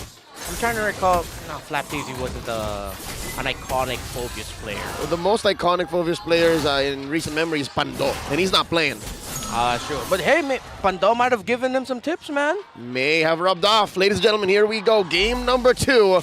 Blacklist with a better draft this time around. First pick in the Nolan. Is this going to be enough to get them into this match? Finally putting one on the board. Okay, so Blacklist would want to fast clear. And look, wow, Edward's already here. This is going to be heavy work for the EXP laner of Blacklist International in terms of managing the map. That might be what the Trizzle has over the Phovis right now in the EXP lane. We'll see and update you as it develops in terms of who is more present in the map. Gentlemen, what do y'all reckon? Fighter emblem Phovis with a little bit of HP there. Yeah, he'll need to really be sustained here because they need another frontliner, and yeah, that is going to be the Phovis alongside the Martis, weirdly enough. Seeing right now, too, just the aggression, right, in terms of the rotations happening quite quickly here, and I think that's one of the different factors for this game, too, so far. And at the same time, like I said, my big question is Renegade in this game because I feel like he's able to do the Hitman things with the Kaja in his hands. It's just like, if you utilize that Flicker Divine Judgment combination, can you actually pick someone off because of the fact that you have that Faramis Matilda combo to deal with? And every time Renegade will try to pick off someone, that'll just be like, say, in terms of team fighting, that's already a signal for, okay, Flaptease, just go flying. Yeah. Slam dunk on them. And then again, the question is posed, how will Blacklist deal with this Phovis? Well, starts here. He does have an old Demonic Force online. Turtle started up. Oh, there's the Flicker. Divine Judgment goes in with the penalty zone. Kyle T's going to be in trouble. Nether Realm there. First blood going to the hands of Kyle TZ. Another body falls. Kyle TZ will go ahead. Work on the Turtle. Satsui in trouble. One hit with that auto attack from Ogwin to clean it up. Matilda Airlines Ogwin Air Force coming in, taking one off the boards, and Sui did not see that coming. Yeah, that isn't a 747, that's a fighter jet, Matilda. Flickering forward, basic attack, and we saw it there, the interaction. The moment that someone, and specifically Renegade, will try to pick off, that's just a sign for Flaptease to use the ultimate, and Sensui was just completely zoned out. The ultimate deterrent. Yeah, and look at the milestone of Agent Zero. First player to reach 30 million damage taken in MPL-PH history. Carl TZ in the stands. He's so envious. That's what he wants. Yeah, he's looking at that and it's like, I want to be #1 with that. But the most damage taken. But it just goes to show, and I think it really does back up the narrative around Edward and how integral he is to Blacklist's play style. Before the fighter junglers really came in, it was Edward alongside the other members of Blacklist International tanking damage. Well, specifically him. Yeah, mostly him. Like the lineup can have almost zero peel and just the XP laner having it, and it would be A-okay. He just plays out of his mind. No matter what game, and even yesterday when we were on the panel talking about Edward alone, Mr. Consistent, like probably the most consistent player, I would say, in the league, if you will. And how ironic, it's him who took years to get a good nickname in, but now he has like all of them. Agent Zero, Legend Zero. What's your favorite one, Leo? Abun Ching Ching. There it is. There's a nice ring to it. It's my baby brother. But right now, can't believe it. Whoa! Phovis coming back. And mostly because of the Nolan. But then at the same time, I think it's just a good read by AP Bren because And I know AP Bren is the first time to rock a Phobius. I can't recall exactly which region showed up a Phobius beforehand in the last month or so, but it just makes a lot of sense with so many dashes and how important dashes are for the re-engage and fighting. Phobius is just shining right now. They're just going to give this up. Again, second turtle going in the hands of AP Bren. The last time they fought for it, they don't want to do it this time. Look at where they're planning themselves, though. Blacklist International on the top side. AP Bren knows exactly where they're at, and nothing comes of it. Hate to say, gentlemen, but the first 5 minutes of game number 2 is looking like deja vu. What's the item game looking like here? Oh, early endless battle. Yeah, he's going to be rushing that. Actually, Naisu, I have to apologize. You asked me yesterday what's the priority for Clint. I said Berserker's Fury. It's endless battle here for Super Marco. You take it back. I take it back, Naisu. Well, there's the Divine Judgment. They can't take that back. Ogwin falls. So, Blacklist International now on the board. They're happy with it. And just as a reminder, it was earlier today, man. It was yesterday. Yeah. Oh, that was yesterday. It's been a ridiculous weekend. It's been a long weekend. Yeah. All right, so we see Blacklist now clapping back, and that's, I guess, their prime form, right? Again, if you have a Kaja, should be telegraphed, seen a mile away. They want to pick off. Yeah, and they have the tools to make the most out of it. I think they'll be able to get this tower. They know this. Edward, penalty zone on the defensive. Won't help him, though, as he falls. Kyle Teasy now making it work. They get the Nether Realm out. Few here and the rest of the party to help him out, but nothing more. But Kyle Teasy, eyes on this side of the jungle. Won't be able to find anything except this minion. Yeah, let's see, APB. Yep, they're just going to be pressuring the jungle. Are they going to stay here long, though? Try and invade and steal away, but no, they're going to pressure Oheb. Oh, they're still going to be pressuring here. Oheb flickers out, gets out in time. Renegade gets the grab with the Divine Judgment. Ogwin tried his best with what he had. Not going to happen, though, as he falls under the turret. That's a moment there wherein the revamped Matilda may have been better off just being the old version. Yeah. It caught the Brody, it caught Oheb, and it went right underneath the turret. Hey, at least AP Bren caught something down bottom. That's a tier 1 push. Yep, they trade out towers, but that was an error by AP Bren. No other way to put it there. Ogwin and Kyle Teasy looked like Ogwin wanted to go. Kyle Teasy didn't, and now Blacklist International have a better chance of getting this turtle. This is a great one. Blacklist International wants to fight it out, but AP Bren on the response. Edward going to be in trouble. Retry comes through. There's the decimation. Renegade now on the run. Turtle's going to reset. Phobius just dunking after dunk. Gets the kill as they fall behind, and now it's AP Bren's turtle to take. They put the hit on the hitman, and with those 2 pickoffs, ain't no way AP Bren's missing out, even with that retribution spent early on. I really want to commend Few for what he did there. Actually, it was him initiating that. Him being able to pull back Edward meant that Edward couldn't start off the fight with the penalty zone. He had to use it to try and escape. And you saw that the moment that happened, Blacklist tried to position themselves. They took a step back, but AP Bren said, no, we'll step forward, Oheb. This is troublesome. Oheb, can you do any magic here? Circling Eel comes through. There's the dunk. Not going to be enough. Goes in the hands of Super Marco. Ouch. That's all we could say. The damage on this cowboy and the theme song, hey, if you want to slam, and if you look, you want to jam. Wow, that is a throwback. If you look closely, Phobius kind of looks like Flap Teasy in the portrait. It's meant to be.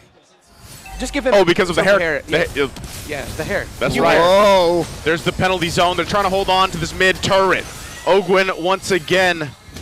But right now, guys, it's looking like the previous game. 2K gold ahead for AP Bren. All the turtles next on site in a minute is that Lord. Okay, one of the keys that allows me to say, hey, maybe it's not so similar, is the fact that Blacklist are a little more aggressive on their trades. They have made a dent on the map more than they ever have in game number 1. They push that tier 1 up top, down bottom, and that allows for Renegade and Sensui to kind of make plays. They have the 2 key pickoffs early on, but they really haven't found anything in the mid game just yet. So maybe they can learn. They can pick up the tempo, pick up the pace, but that's easier said than done because AP Bren's not allowing them. Folks, this is a huge 2K gold lead, under 9 minutes. Yeah, Few has a 1,000 gold lead over Yue and has the Lightning Truncheon while Yue is still on the way to that item.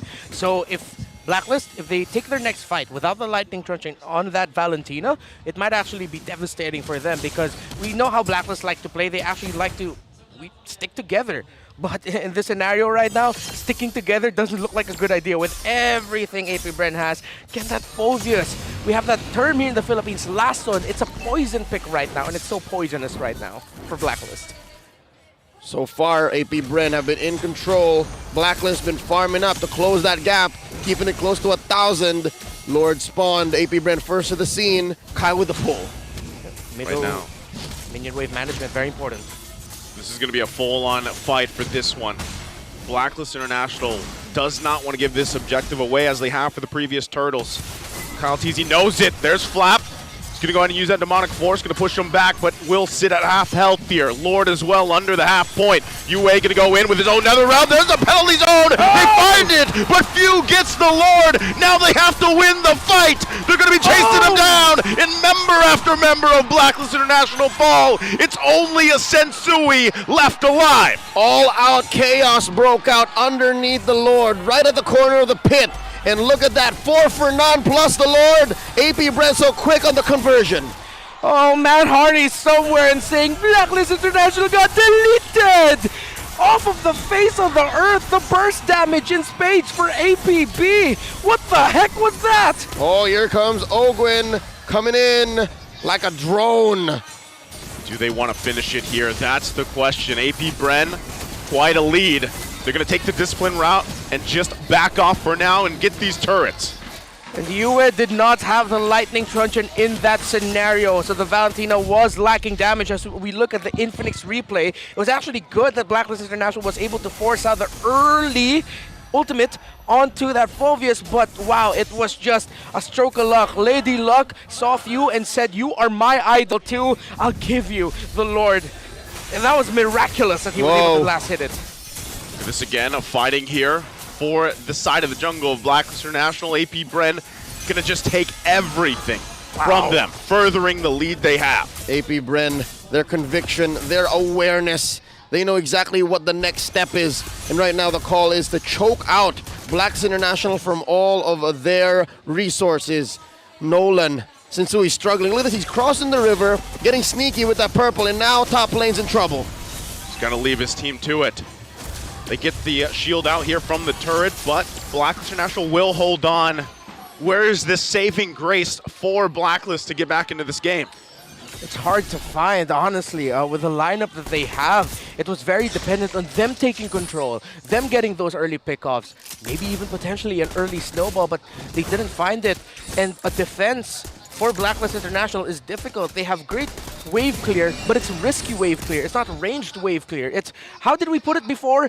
To defend your base, you have to throw and lose bodies. Yep, and that's what Blacklist has here. If they were ahead, if they were picking off by minute 2 or 3 and then pow, pow, pow from there, wouldn't be a problem. But right now, they're staring down a problem. Specifically in mid, this is permanent damage that Blacklist has to continually deal with. And that means it's not so easy to farm up on Oheb. It's not so easy for NJ to camp in bushes and find pickoffs because he needs to protect both Sensui and Oheb. He needs to help confirm these kills. I'd say right now, the Hitman, he's overloaded with decisions. Okay. Purple buff, gonna be a purple dance. Let's see if Blacklist can take it.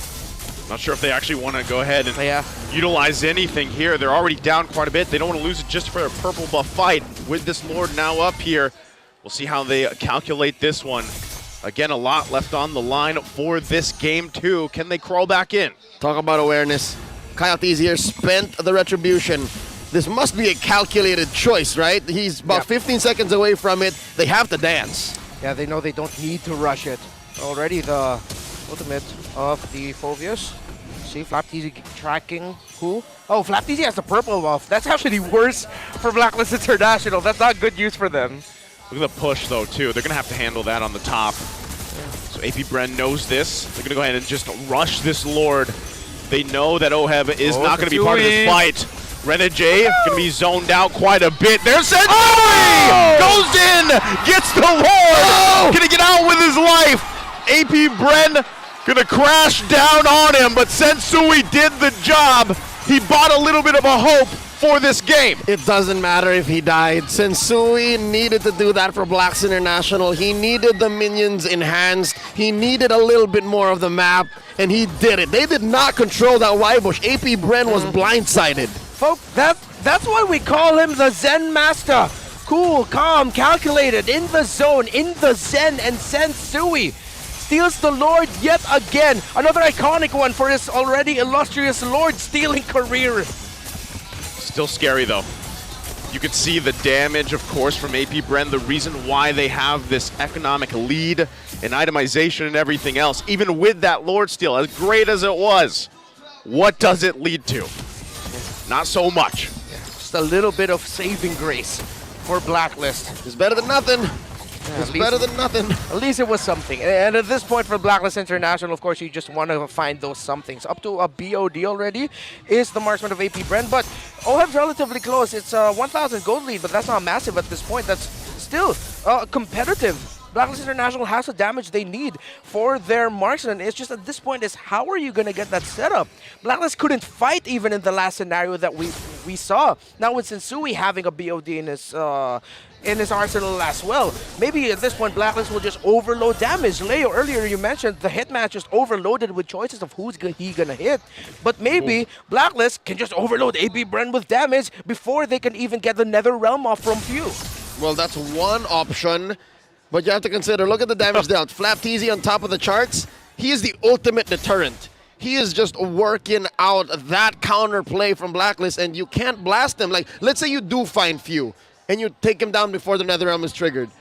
You're allowing Flapteezy then to go roughshot, jump up into the air like this! He's gonna go for it again. Demonic Force gonna be popped. Few goes in as well. Sensui gonna be forced back. Still, can they get this 1-4 together? OHEB in trouble, has to flicker out, but it's Flapteezy still forcing out the Nether Realm. Blacklist International just has no entry point right now. This Phobius, he's just dunking on them right now. 360s, windmills. I mean, you know, it's one animation, but let me dream. I'll allow it. Physics are not but a problem for one Flapteezy right now. 2-0 and 9, and they'll take away the purple. Wild go! They know they're down. The resources. OHEB will go down. Sensui quite low. Sees all his team falling here, and now it's AP Bren focusing on the crystal. Phobius Duncan to victory as they take game 2 for AP Bren. This winning moment is brought to you by our official sponsor, FWD Life Insurance. Folks, you saw that 4-man knockup. The moment I saw 4 members of Blacklist flying in the air, it's Ogwer, ladies and gentlemen. Master Ogwen, the Infinix All-Star Roamer. What an ultimate from the Matilda. And now we go into pre-match point territory. What's going on in the minds of Blacklist International as AP Bren manages to pull what's close to a deja vu performance and repeat what happened from game number 1?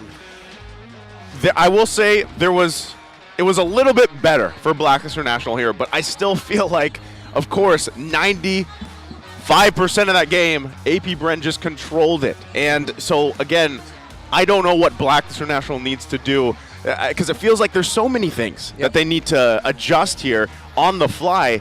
Because even with this, like, my biggest question after seeing this performance is like, is Phobius actually worth banning? Like, do you actually want to ban this hero now that has come back from the past, if you will? To add to that question and to maybe help Renmar answer, I actually like Flapteezy's Phobius more than Fuse. Yeah. They had to win via comeback when they put the Phobius in mid. Now, Flapteezy seems so comfortable.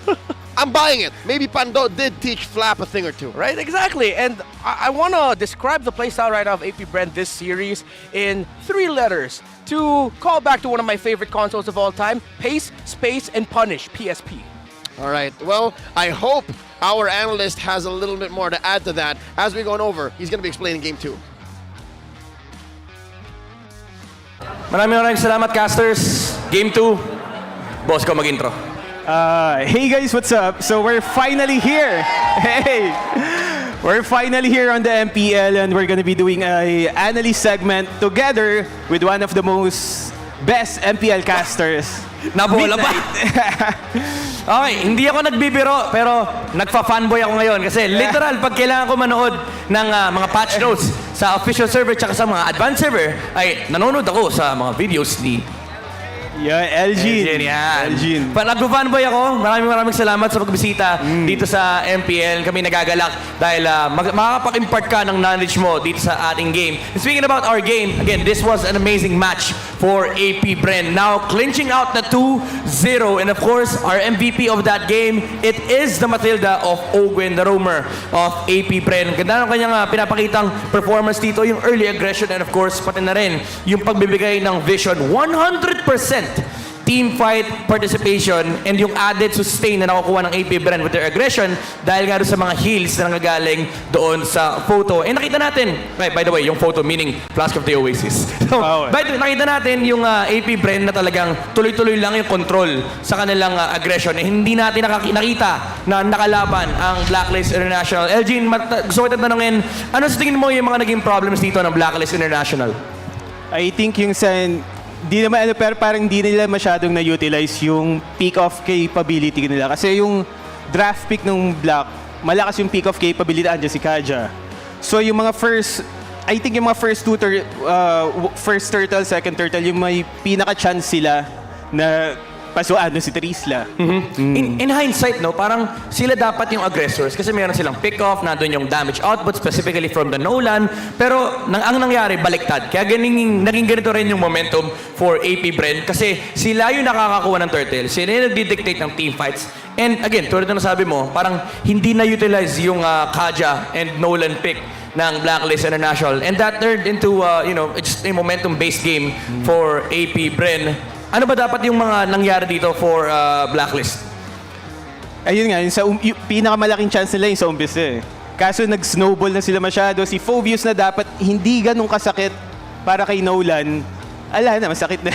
Yeah. Maraming nag-iisip kasi na parang hard counter si Phobius versus kay Nolan. Pero ako kasi nakikita ko parang hindi naman kasi may mga ways to play around the Phobius. Pero umabot sa point na naging malaking problema si Flaptizi. Not just for Sensui, but for the entirety of Blacklist International. Kasi yung ginagawa ni Phobius in this game is yung zone sa backline na ang ganda pa nga ng target selection ni Flaptizi. Pinipili niya talaga yung targets na very crucial sa mga team fight and nililimit niya yung re-engage factor by just jumping in on the backline. Kaya naman hindi rin nakaka-respond si Sensui. Parang despite the damage, wala na siyang pakit sa damage. Ang gusto lang mangyari ni Flaptizi is ma-disable yung mga heroes from re-engaging for another team fight or skirmish. Now, we are looking at the jungle pattern ni Kyle TZ muli.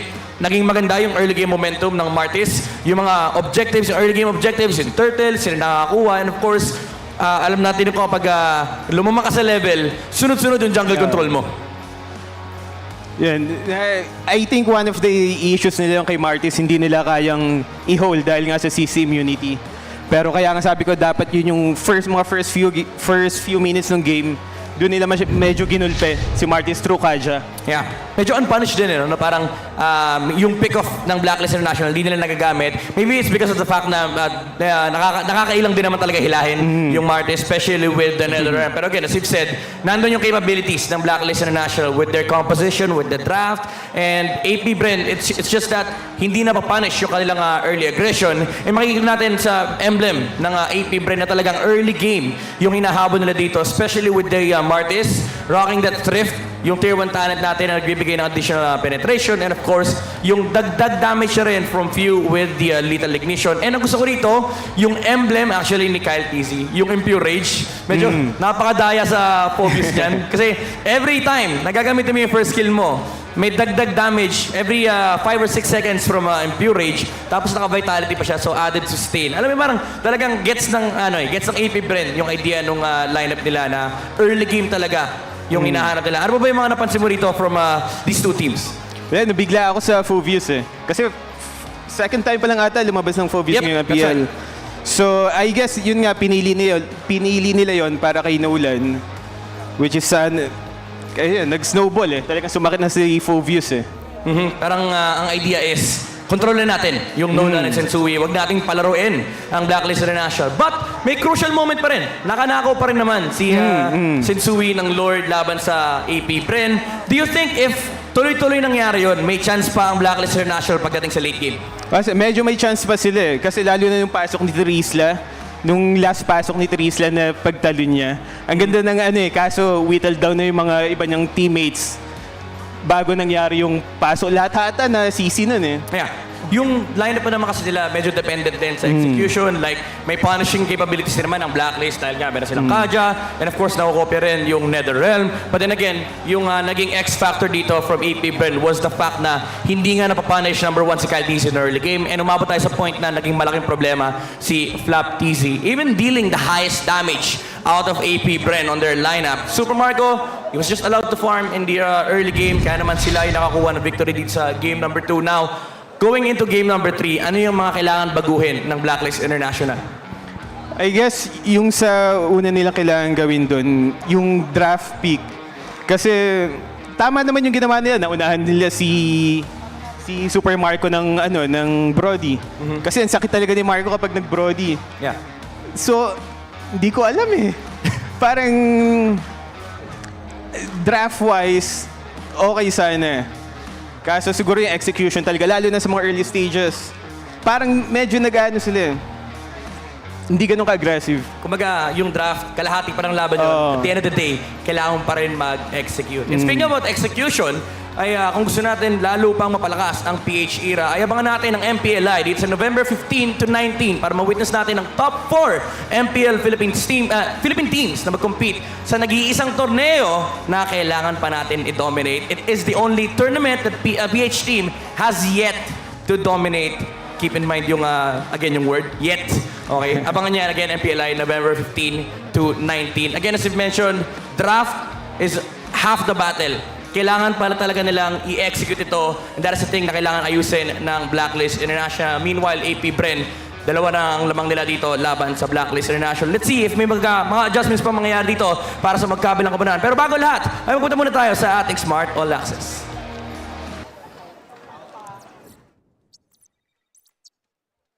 I am not strong enough, but I will protect them. This is your very own expert wingman, Odin, or should I say Mathilda, together with me and my friends Kenneth and Justado, joining me here at the FWD Life Insurance booth. Kumusta naman ang aking mga kaibigan? Eto, buhay pa. Buhay na buhay! How about you, Justado? Buhay na buhay! Ayan, buhay na buhay! Dahil nandito tayo sa FWD Life Insurance, tatanungin ko kayo, sino ang iyong expert wingman sa life? Akin, ang expert wingman ko sa aking buhay, syempre yung crush ko. Ay! You know why? Kahit hindi pa ako umaamin sa kanya kasi siya na yung naging inspirasyon ko, siya na yung nag-aano ng buhay ko. Ano pangalan ng crush mo? Isigaw mo na napapanood tayo ng buong mundo. Oo, sinisikret ko lang eh. Sinisikret na lang ni Kenneth. Justado, who is your expert wingman? Yung mother ko po. Yung mother ko po na lagi nakasuporta sa pag-aaral ko tsaka sa paglalaro ko ng Mobile Legends. Yan! Sinusuportahan tayo ng ating family at ng iyong crush sa pag-iyong pag-ML. Kaya naman, gusto ko makita kung paano ang iyong expert wingman pose. Kenneth, take the stage. Doon ka sa stage. Let's go! Wow! Magpapatalo ba naman si Justado? Ipasa mo na ang iyong shield. Yan! At kasama natin ating mga kaibigan sa ating likuran, sinusuportahan ng FWD Life Insurance booth. Yeah, there we have it at our community hub. And after that, sa mga actions na pinakita sa atin ng mga kaibigan dito lamang sa FWD Life Insurance booth, meron kayong pareho ng FWD The One for Gamers Insurance Plan. And not just that, meron pa kayong loot bags from FWD. Thank you so much everyone sa lahat na sumusuporta sa MPL-PH Community Hub. Again, this is your very own Odin, always on the way. Balik na muna sa inyo sa Land of Dawn. Thank you so much. Thank you so much, Mathilda. I could have sworn it wasn't me. All these years it was Reptar. We're here with Nice, it's us, We Bear Bros, back on the desk. We're smack dab in the middle of this best of 7, and Blacklist International yet to put anything on the board against AP Bren. Real quick, before we get into the thick of things, imagine a world where you can stay connected and seamlessly, you can do this without the hassle of physical SIM cards. With Smart Prepaid eSIM, you're no longer bound by traditional SIMs.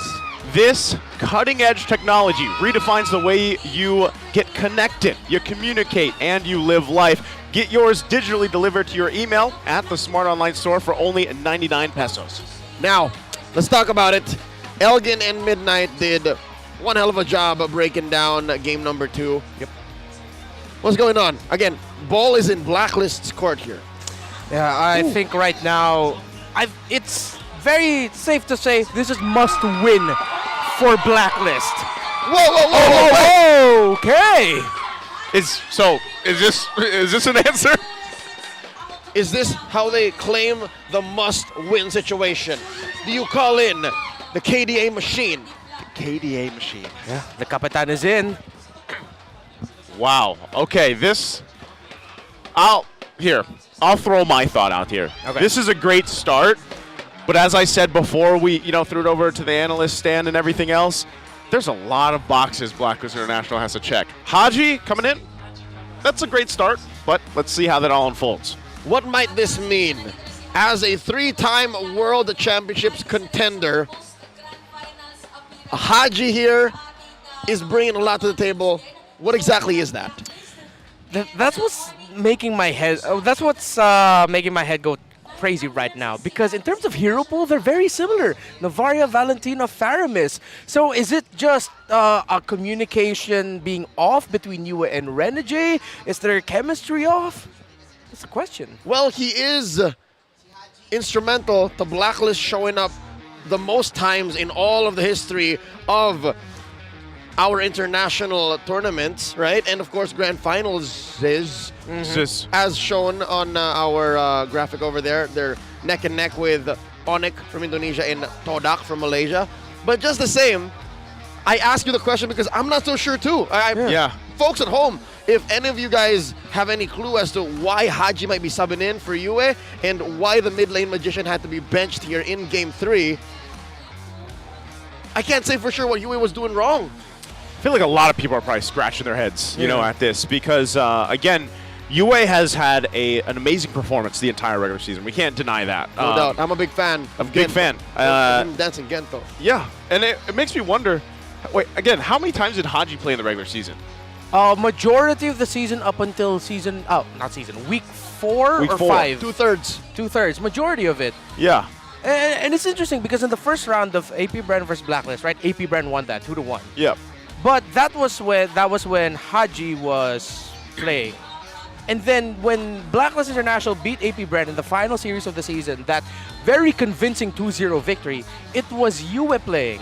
So it's not like we're saying that it's because Haji reads Few better. Based on the performance of the last game of the regular season, it seems like Yue read Few better. So again, it's a head scratcher because pick-wise, it's still very similar. Those 4 heroes we mentioned, Valentina, Faramis, Navaria, there's another one. But you get what I mean. Yeah. You know what maybe could happen? And this might be far-fetched because we're talking about Haji and Renegade here. What if, because we know that Haji can switch roles, right? I don't know if that will happen, but you talked about something coming up the sleeve. What if a little bit of magic from the Hitman? Something magic happens. And I know it's far-fetched, right? But what if? Don't give me hope. Don't do this. What if they switch roles? I'm not so sure if I can love Renegade any more than I already do. But if he does suddenly play the mage, then that's a different conversation. But right now, it's come to me like an epiphany, like a dream. My big question as we get to this draft is what we saw in the regular season. That's why I'm thinking the double mage combination. Oh, yeah. Novaria Faramis or something like that. Can't confirm. That they could go happen. somewhere around that route. That could happen. But what does Haji bring here is he's maybe a little more conservative between the two of them, right? Him and Yue. Yeah. He plays with space so much better. Yue is just better in the little micro and skirmish situations, but overall, Haji just plays the map a little better. Yeah, and this shifts the power now of the comms more towards Haji. Again, Haji originally was the captain of Blacklist International. With Renegade as the co-captain. With Renegade as the co-captain, so he was more vocal in that scenario. That was dropped in an interview by Blacklist. So let's see, maybe his experience showing up now in 3 World Championships in a row, in M2 with Omega, in M3 with Blacklist, and M4 with Blacklist. Now it's going to be his fourth straight World Championship, actually. 2, 3, 4, 5. There you go. Yeah. Well, third because the fourth is incoming. Yeah, incoming, exactly. There you go. And the picks are rolling in. Okay, Faramis and Terizla still. Behind the scenes, we were talking about it. I'd like to see Edward play actually a more aggressive EXP laner, but maybe this time around, because it's paired up with the Faramis, and they finally took the Faramis away from the hands of few, Yeah. we might see something different here. Like, how many defensive penalty zones did we see? The DPZs. All of them. A lot. There was no offensive penalty zones. Maybe one. Yeah, and just like how AP Bren drafted against Blacklist International with the Faramis and a strong XP laner on the side of Blacklist, AP Bren still pick up the Lilia. Wow. Interesting. And that was a quick pick. It wasn't like, oh, let's think about it. That was, no, it's these two. Snap draft here coming in from Coach Ducky to respond to Fuse Faramis getting stolen away. What does this spell here for our index? Well, for the first time, I think, in a while, support utility, Blacklist now trumping them. This is to their DNA. This is what the Blacklist brand of play is all about. And that begs another question to me again. In terms of regular season performances, we know, who's that one guy on the side of Blacklist who was really great with the Faramis again? You? I don't want to yell on the mic. So if this was their plan, all the more it's is that? Oh, that's a celebrity right there on your screens, folks. There's a celebrity. Yep, this is a local. You see those dimples? Film and the TV star Alden Richards, if I'm not mistaken. I'm fanboying right now. We got a job to do. We got a job to do. We got a job to do. We'll talk to Alden later. Can we? Isn't he a We'll see what we esport can do. owner? He's also dabbling in esports. Yes. Dabbles in esports. Can't That's confirm. All right, you were saying, Renmar. Yeah. Before Alden Richards. It's okay. He has that effect on a lot of people, I feel like. Yeah, exactly. I'm surprised how well I'm taking this. Okay, so AP Bren, they got a 1-1 and a Popol and Koopa. So another XP lane pickup for AP Bren. They can still put this Edith in the XP lane and pick up something for Ogwin, which, although I do appreciate the bans on the Yuzong and Benedetta from Blacklist International, but, okay, why did Master of the Basics react like that? Wait. What? Wait. Uh-oh, that's... Gentlemen, can I just say what I was saying earlier? Yes. There's going to be something weird Yep. going on here. There is already something weird going on. Yeah, folks, there's a reaction. You see it on your screens. We can't deny it. There was a reaction from Master of the Basics the moment that Matilda was picked. It's a good combination of smiles and laughter and... There's a possibility that what wasn't intended. Because they're overloading on support utility. I mean, I pointed out how it's great that they're winning in that sense in the index, but this is just too much, man. This is just too much. I'm at a loss for words, folks, but let's see. Maybe they could adjust it. Maybe that's them sort of like flexing on AP Bren. And traditionally, yes, X-Borg versus Terizla, quite even or leans a little bit more towards the X-Borg. They're smiling right now, the coaches. They're laughing. Is this a jungle Kaja then? Well, not the first time. Yeah, it's not the first time. We saw it before. Different jungler, but hey, Sensui can do anything at this point. I trusted him as long as he's zen enough. Yep. Okay, Ixia was the last pickup. And, folks, yep, still trying to scratch my head how they're going to pull off this drop. You and about 1 million agents all around the world. Okay, let's look at the stats. Maybe the numbers can help out here. Support utility, I already know that numbers. Look at that. That's the same number as earlier. Yeah. So TOT, damage over time from AP Bren. Still very close. Burst, a little bit more AP Bren leaning. Team fighting for Blacklist looks really good. Maybe if ever Blacklist gets surprised by themselves here, could be a double-edged sword. What if AP Bren are taken off guard as well? It's like, oh wait, the Matilda's flying. There's so many things happening. And they get a very strong pick with the Kaja ultimate, but it's been a long time since we've seen Kaja jungle, and for a reason, he was nerfed. This isn't the way you want to start with Haji coming back into the roster. Yep. Let's see. Maybe MTB and Dexstar, their reactions was them trying to get in our heads now. It's more pleasant than I expected if it was indeed a wrong pick. And it was right. Jungle Kaja, cooldown reduction is the priority in the emblem talents as well. Let's see how this goes for Blacklist. We're in for a doozy. Ladies and gentlemen, game number 3. AP Bren, if they win this, they're sitting at match point. They're a game away from taking home the Season 12 championships. Blacks International, all the pressure's on now. Oh man, this again, we'll find out as this game unfolds. What I'd love to see from Blacklist International this time is using this unorthodox lineup, if you will, to get some of these objectives in their favor in the early game. Yeah, let's see, clearing speed-wise, Marta's just a little bit ahead of the Kaja. Although it's not that far behind. Let's see who'll get this. Oh, Sensui still gets the Little Wanderer. Okay, we can expect that Blacks International, they're going to be moving out around the map very, very quickly. So they're going to combine both rotational speed and combat speed. And I don't know, is there enough damage to make the most of that? Is there enough of communications between them now since it's Haji playing? This is Horse, ladies and gentlemen. Yeah. Let's see if they'll be able to get an early Divine Judgment. I mean, that's a good thing about the Kaja jungle. Rotational speed-wise, still quite even, actually. So, seems to be going okay right now. And this Kaja jungle actually has a tank emblem set. Yeah, not only that. So, you know, part of this, anytime you see an Ixia in play, right, she is the epitome of a glass cannon gold lane marksman. And it could work out really well for them based on the rest of the lineup. But as long as they can let OHEB get to that point, then they'll set themselves up here for success in some of those pickoffs, some of those fights early on. That's a little oofski as Fuse stole away the gold buff from Sensui. Okay. A little sequence. Purple buff up. And it seems like Blacklist International still very in control with this pick right now. So we can maybe give them the benefit of the doubt. Safe to assume that this was intended. Let's see. Turtle now half health. The rest of the team coming through here. Both gold laners not a part of this. Edward gonna flicker in.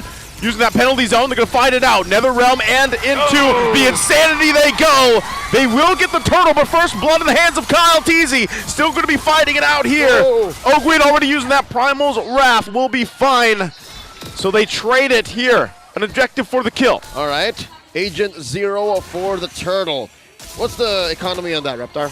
Oh, well, it is APBR leading, surprisingly enough, with Blacklist International getting the turtle, and whoa, TP's Barenergy. Okay, so I'm leaning towards the idea that maybe this might be actually an intended Kaja pickup. They look confident playing it. So APB, though, still has a slight lead despite Blacklist getting the turtle. Yeah, there's about 500 gold here at 3 minutes in. Do note, folks, that Blacks International, through Sensui's just ever-sharp retribution, got that turtle right in the heat of things. Let's look at the top lane situation, though. We did mention that the Ixia is a glass cannon. Is this triple support situation good for the Ixia? Is this going to help OHEB when it comes to, let's say, the mid-game? Because I assume that's what Super Marco wants to start a fight. Yeah, honestly, one thing I wanted to say earlier is the lineup of Blacklist are built to help OHEB thrive, really. And the lack of dive from APBR doesn't look they're going to go for... They wanted Ogwin, but Ogwin said no, so they're fine.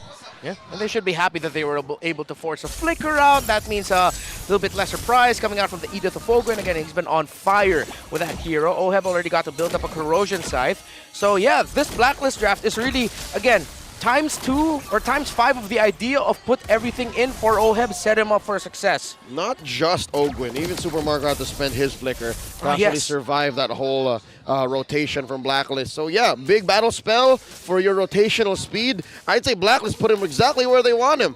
There's about 1,000 gold ahead here between APBR and Blacklist, approaching this second turtle. And you can see there's a lot of blue up there. APBR first to the scene.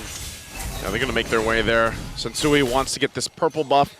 Going to go ahead and do that. But will he get here in time to actually contest this? It looks like they're not going to be able to. Renjay's going to try to buy some time the best he can, but Kyle Teasy will get the turtle. And there's nothing Blacklist International can do about it. Yeah, a step ahead there was APBR, but as Blacklist usually does, they leave OHEB to go into the XP lane, push separately instead. Let's see if APBR can equalize it out. Good cut by Ogwen to give a little bit more time for Super Marco to actually get some hits on that shielding. All right, I think OHEB there was maybe a wave too early. But again, if you're early, you're on time. If you're on time, you're late. Looking at the player gold here, Super Marco, that cut by Ogwen did get him up by maybe 200, 300 gold over OHEB. Yeah, as we look at the items right now, it looks like it's going to be... Okay, so the newer build style on the Beatrix, where they're going to build the Fury Hammer first and then go into the Blade of Despair, turn that into a Hunter Strike potentially, or if they actually get the Snowball, they might actually even rush the Malefic Roar. My biggest question too with this is like, if you even get the Divine Judgment off on the target you want to, do you have enough damage to follow up without OHEB? Do you have the right kind of damage too? I feel like maybe they're just gonna. Oh wait.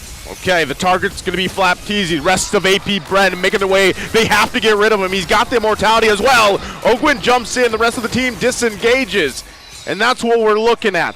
All that thrown at Flap Teasy, he's fine. An immortality pop and a flicker for a flicker and some ults from Blacklist. So again, there's a good amount of economy here, resources being exchanged between these two teams, which allows for them to sit at 1-0 6 minutes in.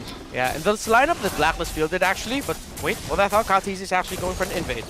Yeah, let's see if you. Okay. Oh, Ghost has a few. Sensui though. Oh. Pretty upset about it. Will they pull the trigger? No, they don't. What makes this all the more miserable for Sensui is he spent his retribution. Yeah. Yeah. Good news right now for Blacklist. Oh, look at you. And that's the beauty of the Lilia. You can just toss, damage, put yourself down to a really dangerous spot, but then you'll be able to reset the damage dished onto you anyways. So the lineup of Blacklist actually forced Flap TZ to build an immortality, something that recent X-Borg players haven't been doing, which is that first item immortality. They usually build damage now, but because of all of the things that can mess up the X-Borg, he was forced to build it. They're trying to delay this turtle here. Sensui went to get his orange. He's trying to make his way here. Blacklist International looks like they're just going to call it again, just giving up this turtle to AP Bren. Where do they start fighting? Where do they start throwing something at AP Bren instead of being along for the ride? One way to do it. You prioritize objectives, and again, we saw this in game two. We saw this in game two. Blacklist International said we'll play the map, and then we'll go from there. I hope they're able to step on the clutch fast enough this time around. Yeah, but this Lilia, it's going to be a problem for Blacklist International with every one of them wanting to step together. The thing Blacklist would want to look for, and their best target actually for the Divine Judgment might actually be that Lilia, or if they really want to, Kyle Teasy. But let's see if they can even get to it, because the damage on this little girl right now, up to an Enchanted Talisman, already going into Ice Queen. So the utility is going to be big coming in from that pick. All right, I'm liking it. I'm liking it. They're feeling themselves. Again, the fact that AP Bren, none of them picked Purify, while they force a KDA machine himself to pick the Purify, just speaks of how they're going at this, their mental state going into game 3. Yeah, okay, so for this Kaja, quick update, he's actually going for a defensive cooldown rush. So he already has a cooldown in his talents, but he also first built the Oracle into a Brute Force Breastplate. So this is, tank Kaja, go for pure utility, maximize cooldown. Man, every time you see that, right, you think they're going to push the go on it, but they don't. So Blacklist International, it just seems like their plan is, let's just wait. Build up enough time. We put our eggs in the basket of OHEB here on this Iksha. Is he where he needs to be? I mean, he's got at least a couple items. Yeah, he is still behind though. 500 gold, give or take. 500 gold, but question right now is, can the lineup of Blacklist hold on long enough to actually allow OHEB to get a really good full barrage in? Well, we'll have to answer that after we see the Lord spawn. Kyle TZ just a wee bit better at securing them as compared to Sensui. Stealing them though, that's a whole nother story. Lord spawns up top, the higher quarter, and now Blacklist playing footsies. No dice, doesn't want to force the issue. All 5 of them here present with Flap TZ following up. This is the item pathing we were talking about actually. Yep. Beatrix rushing the Malefic Roar already. So they have to watch out for this damage power spike from the Beatrix. Right now they're going to go ahead and start it up. Circling as well, being shown nothing to it. They want to just wait, take their time for this. Again, with this lineup, a lot of this is also where OHEB is and on the positioning. AP Bren holding it together, though. Yep, gonna be mid here. The priority, that main artery penetrated. First turret down, Blacks International. That's a lane that they just let go of. Top might be next as AP Bren continues to dance. Sensui got the pull. Blacklist very favored here. And AP Bren, I don't think they're in any rush. Yeah, no need to rush it. They still have some minion waves to handle, so good little push there, top side from the members of Blacklist, OHEB and Renegade. Someone needs to initiate first, and let's see who the main target here for AP Bren will be and who the main target for Blacklist will be. Again, both teams have the initiation. It's going to be Edward finding 3 with the penalty zone. They're going to have to fight it out. Oheb waiting for the setup himself. They're going to back off a little bit. The flicker comes through. There's the full barrage. The flicker in. They find one. Now they're going to fight it out. Lord's still going to be worked on. Looking for Kyle TZ next. He's quite low. Can they get him down? It's Oheb that does it. They get the Lord as well. Blacklist International fights back. The rubber band snaps, and Blacklist International took their sweet time, and that is the slowest turn and the most confident turn I've seen in all of the playoffs. They score the Lord. What was the question earlier? Can this front line of Blacklist buy enough time and make sure that Oheb gets a key? Awesome positioning with that full barrage, and he did, and they could. And now Blacklist are finding some second wind, again with a lineup that we're not so sure of if it was intended or not. And so far, it's them now in the driver's seat, calling the shots, presenting every single threat from every angle that AP Brand can imagine. I almost thought Few had the perfect angle there through the wall, but I guess Blacklist saw it coming. They were a step and a half ahead. It also looked like that they were able to sidestep just enough damage from that Lilia, but I was wondering why Flap Teasy wasn't able to use the Farag, not the Farag armor, the last Insanity. Maybe he did use it a little bit early on. He did. Didn't have the armor. Oh yes, he did. So that's why they need to time that a little bit better, so that they can actually use it for Oheb to force him back and find him in positioning. Flap Teasy needs to time last Insanity better.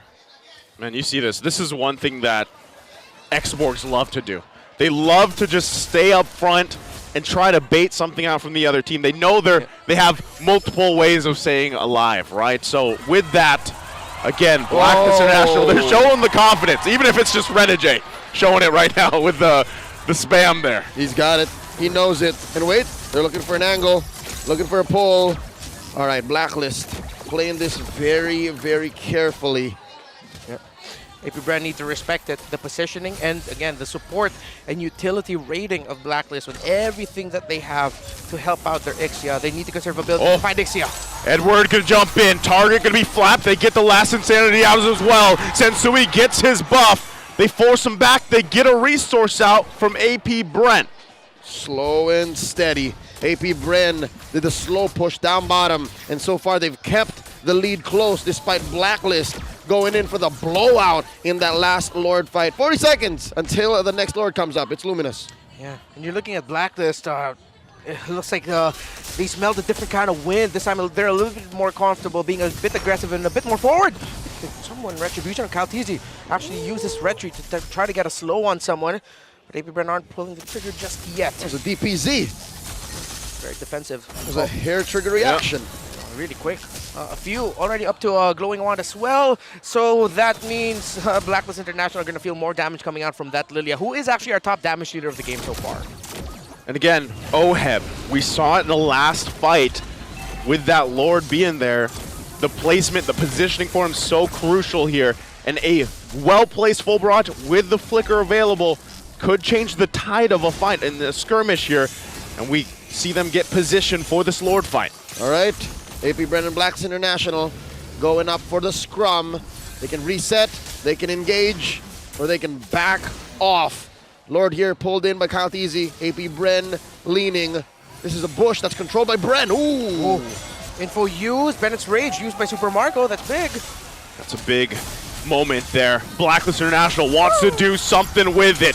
They're going to push AP Bren back a little bit. They'll have to be crucial with the positioning. Oheb in trouble. Full barrage going to come down. Can they turn it around here? Flap Teasy, Immortality will be popped. Still going to be working on him. Lord is taken and secured by Sensui. And now they run down Flap. They're focusing on another. Few and Super Marco quite low. Kyle Teasy running for his life, but he'll be obliterated by Oheb.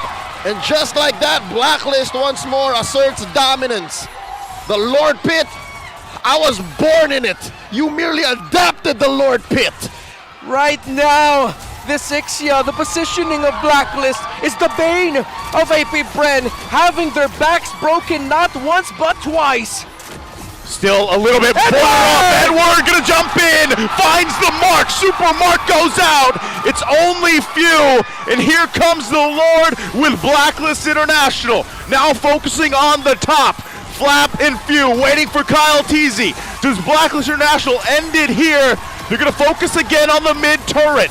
Flap Teasy keeping it together. Few and Kyle Teasy here now as well. Crystal's gonna be worked on, but Lord goes down. Oheb gets another kill. Kyle Teasy's in trouble. Looking for him. One hit away. Sensui can't get him. And right now, AP Bren still sticking it in. Crystal's going to be worked on now. Blacklist International trying to hold it together. They find Kyle Teasy. Few here, Ogwin as well. Super Marco just gets up, and AP Bren defends. Blacklist International, situational awareness. They could have overcommitted. They could have forced the issue. They could have stayed to possibly end this game and get one on the board in this series. But they say, let's back on out of here. I smell something fishy. Ogwin popped the conceal. Could have found one. Blacklist skedaddled. 6K ahead. They have ruined AP Bren's base. The size of the coconuts on Blacklist International. They were all so low, but they still stayed. They still tried to fight. Try to find a push, try to build the lead even more so. I thought they were going to be a goner with all of the ticking, burn damage coming out from Fuse Lilia or anyone really, but somehow, some way, and that seems like to be the theme for this game. Somehow, some way, they're making it work. And it's clear how. It's clear how. The fact that there's so much utility in the first barrage of Blacklist initiation changes the dynamics of AP Bren. AP Bren are approaching this from an orthodox standpoint. But Blacklist, they have a different timer. This is a different game they're playing. And that's why big fight after big fight, they scored the Lord and turned it on AP Bren. Wow. Overload and everything for the Ixia.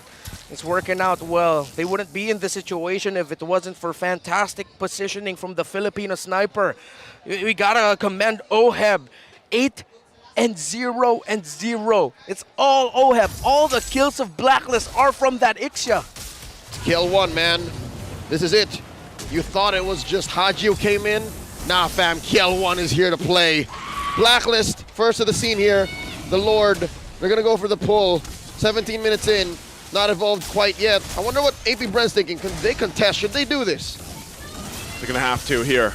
Blacklist International has a couple of mortalities as well available to them. They've got a fully exposed base on the side of AP Bren to deal with and work around with as well. And they go to the dance. Super Marco also positioning crucial. Ogwin as well. We've seen this before. We have to watch out for the concealed play. Unorthodox is the positioning. I wonder if Ogwin's going to change his position. Yep, he's going to push up with a wave. You see him in the shrubs over there at the side. He's going to try to go for conceal play with Super Marco. This is something Benny, QT, and Yowie usually do, but Blacklist are already starting to blitz a Lord. Taking a trip there for Renajay. Flap Teasy still healthy. He's the front of the line for them. Has the immortality as well. They're still going to hold it here together. All right. Looks like AP Bren's Ogwin and Marco took control of the long bush. They're trying to make it all the way to the Y bush, but no, here comes the engage. There's the pull. Flap Teasy's armor's going to be down, and there's Ogwin with the conceal. They're going to find Sensui. Super Marco finds the target. There's the nether though. Edward going to jump in. Lord's still going to be worked on. Full barrage right under the cover. And it's Kyle Teasy that gets the Lord. But Blacklist International on the hunt. Super Marco falls, looking for more. Kyle Teasy quite low. Haji looking for the pole. Can't get it though. But Blacklist International will now set up on this side of the map of AP Bren. 5-3 defense. Big fat wave up top. AP Bren holding on. Lord spawns through mid. Kyle Teasy getting that Lord was massive. It buys some time for AP Bren, but how much time can they actually buy? Do they have enough to hold on and defend? 19 on Ogwin, 20 on Super Marco. Will they have the damage to clear up the minion waves? Lord taken care of. Blacklist International going to drop the full barrage right under the mid. Flap Teasy trying to hold it together alongside Kyle Teasy. Blacklist International, full force. They have the utility. Do they have enough? Super Marco, Ogwin now back up. Marco's Can they defend the base here? Do they call it? Do they get back, or do they push it in for a game win? They're gonna go for it. Forcing Super Marco back. Crystal gonna be worked on. Utility is the answer as Blacklist International takes game 3. This winning moment is brought to you by our official sponsor, FWD Life Insurance. Blacklist coming in with a clutch sub and a lineup that had us all scratching our heads. Finally get on the board. 1-2. Well, they made it work, and they played to their strengths beautifully. 2 games now. That's what APBREN did. Played to their strengths beautifully. Blacklist said, hey, it's the grand finals. We can do it too. You know, it's funny because behind me, I swear it's the lady that shouts, UA, but instead she's just shouting. Yep, she is. That's Is that her. the same person? That's the same person. All right. Well, Blacklist going to need all the support from all the agents to actually make the most out of this momentum. Am I wrong to say that this is Blacklist International's first game win against APBREN in all of the playoffs? In the playoffs, yes. In the playoffs. Yeah, they were swept by APBREN earlier. Here we go. All they took was Haji and this unorthodox draft. Makes me still wonder, like, and we'll probably never know until maybe afterwards, you know, today, but was that intentional? What was the laughing about from, you know, the coaches and everything else? Because, hey, if it was, you know, if it was me, I'd just say it was all part of the plan. Yeah, it looked like it. Smoke and mirrors, the Smoke and mirrors. whole act is... Yeah. I don't know. One can only imagine. Let's see what our analysts think about that draft because it was quite a piece of work. Talk to us about Game 3. M2, 2-0. Ngayon mukhang papunta tayo sa M3, baka mag 2-3. Jokes aside, welcome sa Filipino Grand Finals. Di tayo papayag na may sweep ngayong araw as Blacklist International puts one on the board, 2-1 ang score ng ating series. Muli, titingnan natin kung ano nangyari dito sa game number 3. Dito sa analyst stand, nga pala si Midnight, kasama ko pa rin dito si Coach Arcadia. What's up, guys? Coach, ano nangyari doon? Grabe, nagulat na lang ako. Ang ganda nung second Lord dance ng Blacklist. Doon talaga, para sa akin yun talaga yung turning point for that game. Yeah. Naging parang yung majority ng game natin, walang nangyayari. Yep. Na-bad trip na si Manjin. Sabi niya, guys, yung attack button, pinipindot yan. 1 kill lang yung majority ng early game natin, pero binago ng MVP ng game na to lahat. Nung lumabas na yung full barrage. Yung sa binabanggit ni Coach Arcadia na second Lord dance ng Blacklist International, effectively, nag-swing yung momentum sa kanilang side. Siguro gusto ko comment yung coaching staff ng Blacklist kasi para sa akin, napakaganda nung last pick Iksha. And then at the same time, kaya naging sobrang lakas ng Iksha na yun kasi kung titignan nyo yung lineup ng Bren, wala talaga silang pang-abot sa backline. That's right. And then, dun yung time na magiging malakas yung Iksha sa isang game. Plus, nandyan pa yung mga utility. Andyan yung Faramis. Andyan yung Kaja Jungler to protect the Iksha. Yep. That's why the Iksha was very good on that game. Kumbaga, nagkaroon ng inherent problem yung lineup ng APBREN. Even though, I would say, medyo well-rounded naman kasi nandun pa rin yung idea ng X-Borg, yung Lilian, ang Zinozone out yung out of nowhere Kaja Jungle pick ng Blacklist International. Pero again, nagmatter dito yung full barrage dito ng Blacklist International. And binabanggit ni Coach Arcadia kanina, walang pang-abot. Once na lumabas na yung full barrage, ang dami mo rin kasing iisipin Number 1, saan manggagaling yung damage? Sino papatay sa Iksha? And how do we bypass yung Netherrealm na save na nanggagaling mula kay Haji? I'm sorry, kay Haji from Blacklist International. And ito yung sinasabi natin kanina, medyo weird yung pwesto ni Oheb. Ikaw mismo nakakita nito, Yeah. Coach. Itong Lord Dance na to, medyo mahirap, medyo tagilid yung pwesto niya. Pero dahil sakto yung ulti ni Haji, na-save niya doon si Oheb. Very amazing performance coming out from the support player of Blacklist. May dahilan bakit pinasok ulit si Haji dito sa roster na to. And definitely nakita natin yon yung saves nung Faramis dito para kay Oheb. He didn't die. 11-0-2 yung Iksha ni Oheb. Talagang kita natin na nandun yung presence of mind ng Blacklist International na, guys, pag umabot late game, tulad nga sinabi ni Coach Arcadia, walang pang-abot dito kay Oheb. Kitang-kita rin talaga sa stats si Oheb na nasa zone na siya. In the zone na talaga si Oheb. Yep. Nag-start talaga yan doon sa second Lord Dance. And then, kineri niya na lang yung momentum na yun all throughout the game. All throughout the game, is performing really well. Yeah, and Kyle TZ, first time in the series, finally the Martis will suffer a loss. Even though Siya yung nakakuha nung huling Lord, yung rundown ng Blacklist International, yung tinatawag nating Lord turn ng Pilipinas. Yun yung ginawa nila laban sa AP Bren. Even though naging matagal yung pag-juggle doon sa base, nakakapag-defend pa rin yung AP Bren, umabot sa point na kumpleto na yung lineup ng Blacklist International and ang kinailangan lang nila is i-tower lock yung base ng AP Bren. Naging maganda itong game na to dahil sobrang dikit. Literal, walang nangyayari nung first 10 minutes ng game. 1 kill lang yung nakita natin. But then after that, Oheb popped off, getting 13 kills. Tama, 11-0-2 yung Iksha. 100% kill participation yung Iksha natin. And again, I have to reiterate and emphasize, ito yung binabanggit ni Coach Arcadia, yung late game factor ni Iksha for Oheb. Props to the coaching staff for seeing yung marksman pick ng Blacklist International. Pero let's talk about other heroes here. Super interested ako sa Kaja pick actually. Tingin ko, kaya sila nag-pick ng Kaja. Well, it's really hard to tell kung paano yung thought process nila, no? Pero kung plano talaga nila mag-last pick Isha, siguro yung Kaja makes sense kasi jungler na may pump-protect. So, doable. Pwede siya gumana talaga. Yep. First time actually na nakita natin sa series na to na finally may sagot sa Martis. May divine judgment na pwedeng gamitin kay Martis during those turtle takes. Kasi yung first 2 games nakita natin si Edward parang hindi siya comfortable at hindi siya confident mag-engage doon sa Martis si Caltisi kasi of course may Mortal Coil, may CC Immunity. But this time around, Blacklist International, they were able to fight into the Martis and nakapo pa rin naman yung AP Bren ng mga early objectives. Pero hindi na ganun kadali lapitan yung Kaja. Even though, let's say, may X-Borg tsaka Lilia. Pero hindi na rin ganun kasi kadali for AP Bren na mag-commit dito kay Sensui. Kasi, first of all, ang number 1 priority target mo is si Oheb. Kaya naman, buong game, hindi siya napatay dahil napakaganda nung layering or yung peeling ng Blacklist International. Would you say, ito yung totoong ube? Siguro, no? Kasi dito talaga, yung concept ng lineup nila, sama-sama. Protect the king, protect Iksha. And they were successful on doing that. Yeah. Nakita natin, majority nung times, lalo na nung umabot tayo sa late game, halos yung heroes ng Blacklist International nagpapatong-patong.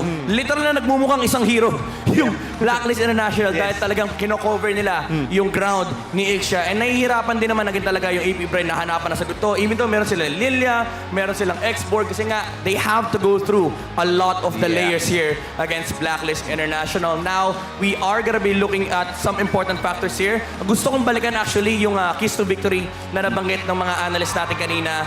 Ito yung nakasulat kanina. Pakita mo yung final na ube. Yes. And I feel like this is a very good example of what ube looks like. Yeah. Gaya nga nung sabi mo, no, di ba? Ang daming layer. Kung titignan mo nga sa minimap, parang patong-patong na yung bilog, di ba? Ganun kasi talaga Sama-sama na talaga sila. Yun na yung final ube. Yung nagdidikit-dikit. Ikaw na-experience mo to eh. Yeah. Na-experience mo yung nagdidikit-dikit yung mga mukha ng Blacklist International na heroes. And ito nga yung ginamit nila para makapanalo dito sa game number 3. By the way, huge shoutouts nga pala sa ating official sponsor, Infinix. Featuring their newly launched ultra-clear smartphone camera, the Infinix 030 series with 4K 60 FPS and 50 megapixel front camera. Get ready to capture your own story. And of course, shoutout na rin sa ating partner in esports, Maya. Pay like a legend with Maya and MPL Philippines. Score your own limited edition MLBB card for only 199 pesos. Exclusively available on Maya. Comment your Maya at username and tag nyo yung dalawang kaibigan nyo para magkaroon kayo ng chance sa manalo ng Maya MLBB card. 20 winners per broadcast per day. So last day na natin ngayon, may 20 mananalo pa. And yung mga mananalo ay ipopost natin sa Maya's Facebook page on November 6. Kaya naman, again, comment nyo yung username nyo and itag nyo na yung dalawa nyong kaibigan habang nanonood tayo dito sa malupit na Grand Finals between Blacklist International and AP Bren. Coach, okay, Game 3, tapos na tayo. Game number 4. What are the things that we need to look out for with these two teams? Tingin ko, kailangan rin nila na siguro pagandaan kasi nagbago ng lineup yung Blacklist, di ba? So for sure, meron change of dynamics. And then, for the coaching staff of Bren, they have to analyze it fast. Kasi, konti lang yung time para makapag-adjust ka eh. Pag may yung kalaban mo nagbago ng lineup eh. Yeah, that's very true. Yeah, very important yung adjustments na gagawin ng both teams. Yeah, parang lang yan, draft sa hero na nagpalit ng lineup, yung kabila. This time around, player yung nagpalit. So, may mga heroes na papasok, may mga heroes na kailangang isipin ng AP Bren, pero magkakaroon naman sila ng oras for them to be able to study kung ano ba yung mga kailangan nilang ayusin para mapigilan yung momentum shift for Blacklist International. And habang ginagawa nila, pupunta muna tayo kay Uomi para sa M-Vibe Check.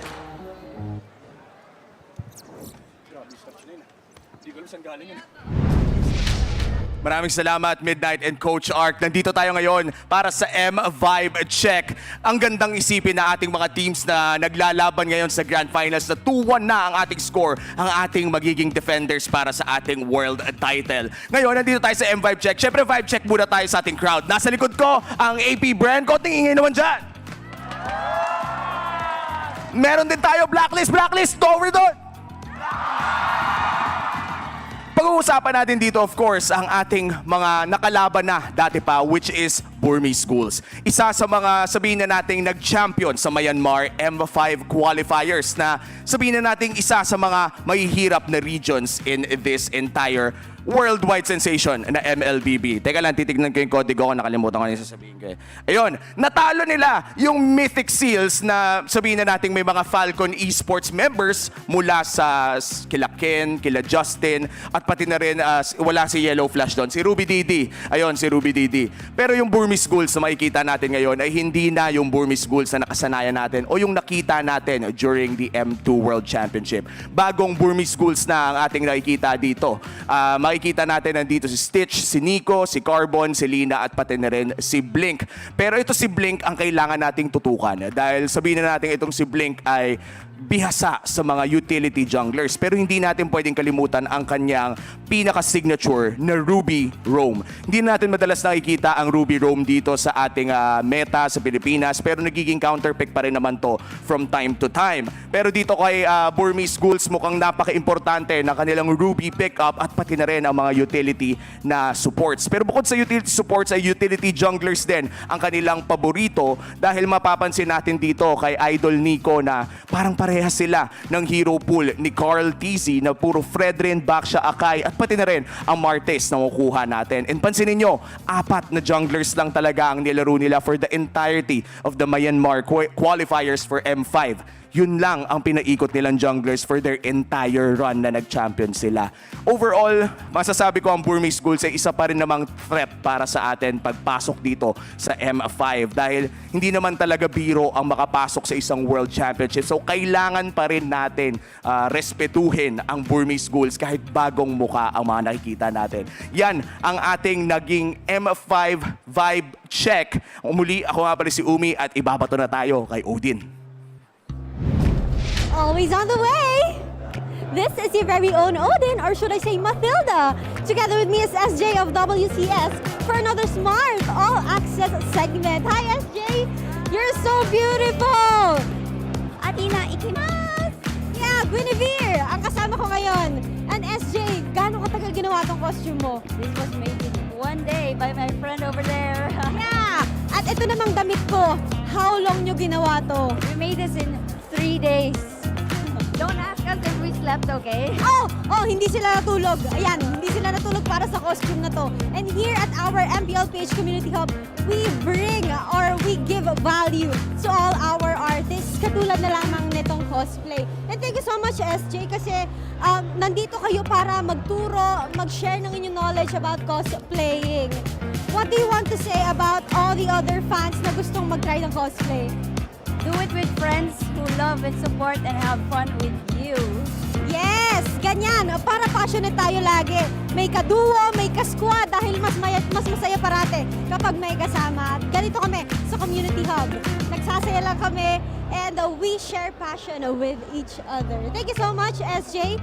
Invite mo naman sila na pumunta dito sa Creators Corner. Oh, guys, before you go upstairs to watch the show, please hang out here with us in the Community Hub. Drop by the Creators Corner. We have cosplayers here. Let's go have a picture. Yay! I'll go. Always on the way. We're not yet done because we have more artists. With us is Isa Nigo. Hi, guys! They are musicians and singers. At para sa kalaman ng lahat, magkaduo, magkapatid. Isa and Nigo. Yay, guys! How does it feel like performing in an esports event? It's really fun and we feel like we've gotten a warm welcome. Yeah. How about you, Igo? We're really grateful to be part of this opportunity and, you know, the crowd is really nice. There's a lot of fun going on and yeah, it's really great here. And we're so also glad that you're here. You performed And we hope that you play ML soon. Because let's make a debut in this land. You want to give a shout out to Underdog Music, promote your socials? Thank you so much again for Underdog Music for having us here. Also to MPL, and you can find our socials on Facebook, Instagram, and Twitter. We're Isanigo everywhere. That's YSA NYGO. Any messages to our MPL community? Fighting, guys, and keep on. Woo! Woo! Keep on! We're always on the way here at Smart All Access segment. Again, this is your very own Odin. Back to the land of Dawn. Thank you so much. Thanks, Matilda. Thanks, Guinevere. And of course, our musicians from Underdog Music providing their dulcet tones and scores to the community hub downstairs. I hope everyone watching at home, online, around the world are having a good time, because I think we here at the EVM Convention Center are, given that we are currently at 2-1. Finally, Blacks International on the board after bringing in the KDA machine and drafting an unorthodox lineup. More on that in just a bit. Real quick, let me remind everyone of Smart Gig Arena. You know what's up, squad. It's open to all Smart and TNT subscribers, where they can join an array of arcade games and esports tournaments like MLBB and many more. And to get started, all you guys have to do is create an account on gigaarena.smart using their Smart or TNT mobile numbers. Also, we would like to thank our official insurer for MPL Philippines Season 12. We bring you the One for Gamers life insurance plan with MLBB in-game rewards from FWD. Your expert wingman is here to protect you in this epic adventure called life. Whatever build you choose, visit shop.fwd.com.ph for more details. All right. With that said, gentlemen, I think it's safe to say anything can happen now. But we still don't know if this is the right answer to what is the final ube. Is this the final ube? Was that the final ube? Yeah, that was one of the questions that we posed earlier on. Arcadian Midnight talked about it as well. It could be everything for OHEB and overload for utility support. Maybe. Well, we'll get the answer eventually, because now we're looking for the Smart Game Face of the Day. MPL Arena, be the next Smart Game Face of the Day winner. Just flash the hashtag PowerOfSmart on your devices in a green background. Put your game face on to win a redeemable in-game code. Okay. All right. Okay. It's a 1v1. They already got the showdown. All right. That gentleman has a huge smile, I gotta say. Yeah. It is. Great pearly whites. Come on, we need more than the, what do you call those things? The hearts. The hearts. And the flying kisses. At this point, man, they're both so pacifistic about this. Got to be more aggressive. All right. Well, okay. The back and forth. Hey! That's him. Game face of the day. I'm pretty sure it was a smile, man. Yeah. I would have loved to see someone too, do something, for the grand finals game face of the day. Maybe something even crazier. I know you're doing the. Are you emulating it? Yeah, I'm practicing. I don't make the rules. It's part of the script, man. If you see someone do it and they win, you gotta do it. Yeah. Sorry, I was trying to practice also. Oh my goodness, Nice, you're doing it again. Look What? to your right. What am I doing? Look to your right, man. Why is it always there? So I don't know why this seat is actually apparently it's English desk cursed. Cursed, man. When I am here, there's always a time when the one sitting there does something in connection that's supposed to be me, and I just always automatically turn here. Yeah. I don't know why. Fist bumps, high fives, and now hand hearts. Wow. I'm sorry. Nice. I don't mind. I was just holding it up. Anyways, talking about the Philippines versus the world, folks, it's all about gold laners. Yeah, as we look at the gold laners right now. Okay, top picks to compare Beatrix and the Claude, actually, for Super Marco. High win rates at that. The Irathan and Bruno for OHEB, very clear. Bruno and Irithel for Marky. We saw that especially in MPL ID Season 12 playoffs. And the Carry and Ixia, actually, for Kusei. I love it when the Ixia does come out. It's not. I feel like it's not something that you consistently pick up, obviously, but because it is so glass cannon, like we mentioned. But like the previous game where we needed, to see something from Blacklist International where it changed the pace of things. I think that was the right answer. Is it the final Ube? That I don't know. I don't know if that is. Given that, for AP Bren to bounce back, because again, the momentum is currently swinging in the direction of Blacklist International, I'd say they got to dig deep and maybe take a page out of Kusei's book here. Maybe field the carry. If they find a way to put the carry in Super Marco's hands, that might be it. Because again, a lot of the marksmen today are just, all in, like the Ixia and the Irithel. But the carry, once she puts a bead on you, and until the job's done, she's never stopping. Yeah, with the carry pickup though, if they're gonna do that, they need either a heavy front line or a little bit more support and utility. So far in this series, we've actually seen the effect that the Faramis brings to the table. I wouldn't be surprised if that really is gonna be the main mid laner pick that these two are fighting for. The pick. The pick. It might be banned, but there's one hero that's been snubbed here, Novaria. I feel like if that was a Novaria pickup over a Lilia from the side of AP Bren in game number 3, might have actually been a little bit more competitive because this time they would have had the vision to actually see the Ixia and time it properly. Going back, it wasn't banned, right? In the previous draft? Yep. Nope. Novaria just snubbed this series. And that's Interesting. Weird. Yeah. That's weird. Matilda's now making it to the second phase. That also still feels weird. Well, I just feel like, that's where we need to be at this current time in this best of 7. To be weird? Things need to be weird. All right, well, folks, don't say we didn't warn you. Blacks and AP Bren are going to stretch the envelope, going into game 4. Black is on the play, banning out the Joy, the Fanny, and the Nolan, while AP Bren taking out the Fredrin and the Baksha. So far, it's just the Akai that's left out there. Yeah, they might ban it or give it. Let's see. Or what if they surprise and ban out the Faramis? They can take it in the first 2 picks. They'll take out the Edith here. You're not going to first pick Faramis if you're blacklist, but if they do, that just really goes to show how important this pick is for them. If I'm AP Bren and the Faramis is available, pick it in the first 2 red sides. By the way, we have to acknowledge those 2 legends on your screen that just passed by you. Philippines esports legends. And they are the head honchos, our bosses in the Philippine esports organization. That's right. The big wins by Cebol would not have happened this year if not for their support. Now going into the first phase, the first pick. What's left out there? Matilda, Zopin, Valentina, Faramis. What you got? Ooh, they do first pick it. Okay, so he's the pick. He is the one. Confirmed. Confirmed. Let's see how they handle it. I would pick up the Novaria here. Don't snub it anymore. Novaria, Valentina. Oh, wait, no. It has to be one of those 2. And that's the question right now for AP Bren. Which one? Yeah, while we wait for that, I'm curious, was there any glaring things for you guys that really changed with just having Haji alone in the lineup from the previous game? Not so much, to be honest. I feel like we need a little bit more of a sample size. That's just from my perspective, because it still looked like Blacklist. You could have covered up the name, and I would have believed that was Yue. All right. Personally, for me, I am of the belief that Yue is more aggressive, and Haji reads the room a little better, plays the map more, and the map demanded you protect Oheb. Yeah. He played that role to a T. Okay. Understandable. And Sensui finally gets his hands on the Akai, or at least one of the utility junglers. Look at this, the switch up. Coach Ducky decided to get the Marquise over the Akai. Yeah, which was interesting to me because they're up against a Faramis, and usually when there's a Faramis on the opposing side, you do pick up the Akai for yourself. So AP Bren might be cooking up something a little bit differently here.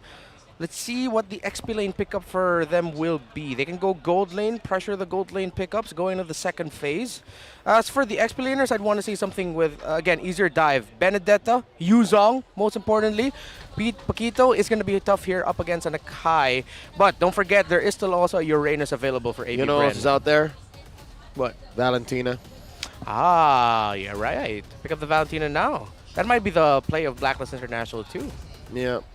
No, I mean, Blacklist has no room for it. They already have the Faramis. No, I meant like that Blacklist wants AP Bren. It's like, hey, we don't have the Valentina. Go ahead, pick it up. They allowed it? Yeah. Could be. Looking at the draft index this time around, yeah, that's pretty down the wire.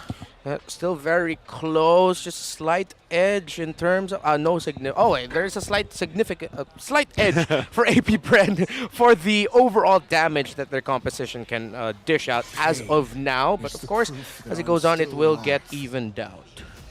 Still begs the question too, what do you put in the gold lane, right? For the most part, this series anyway, there's been a lot of attention to the gold lane for both teams.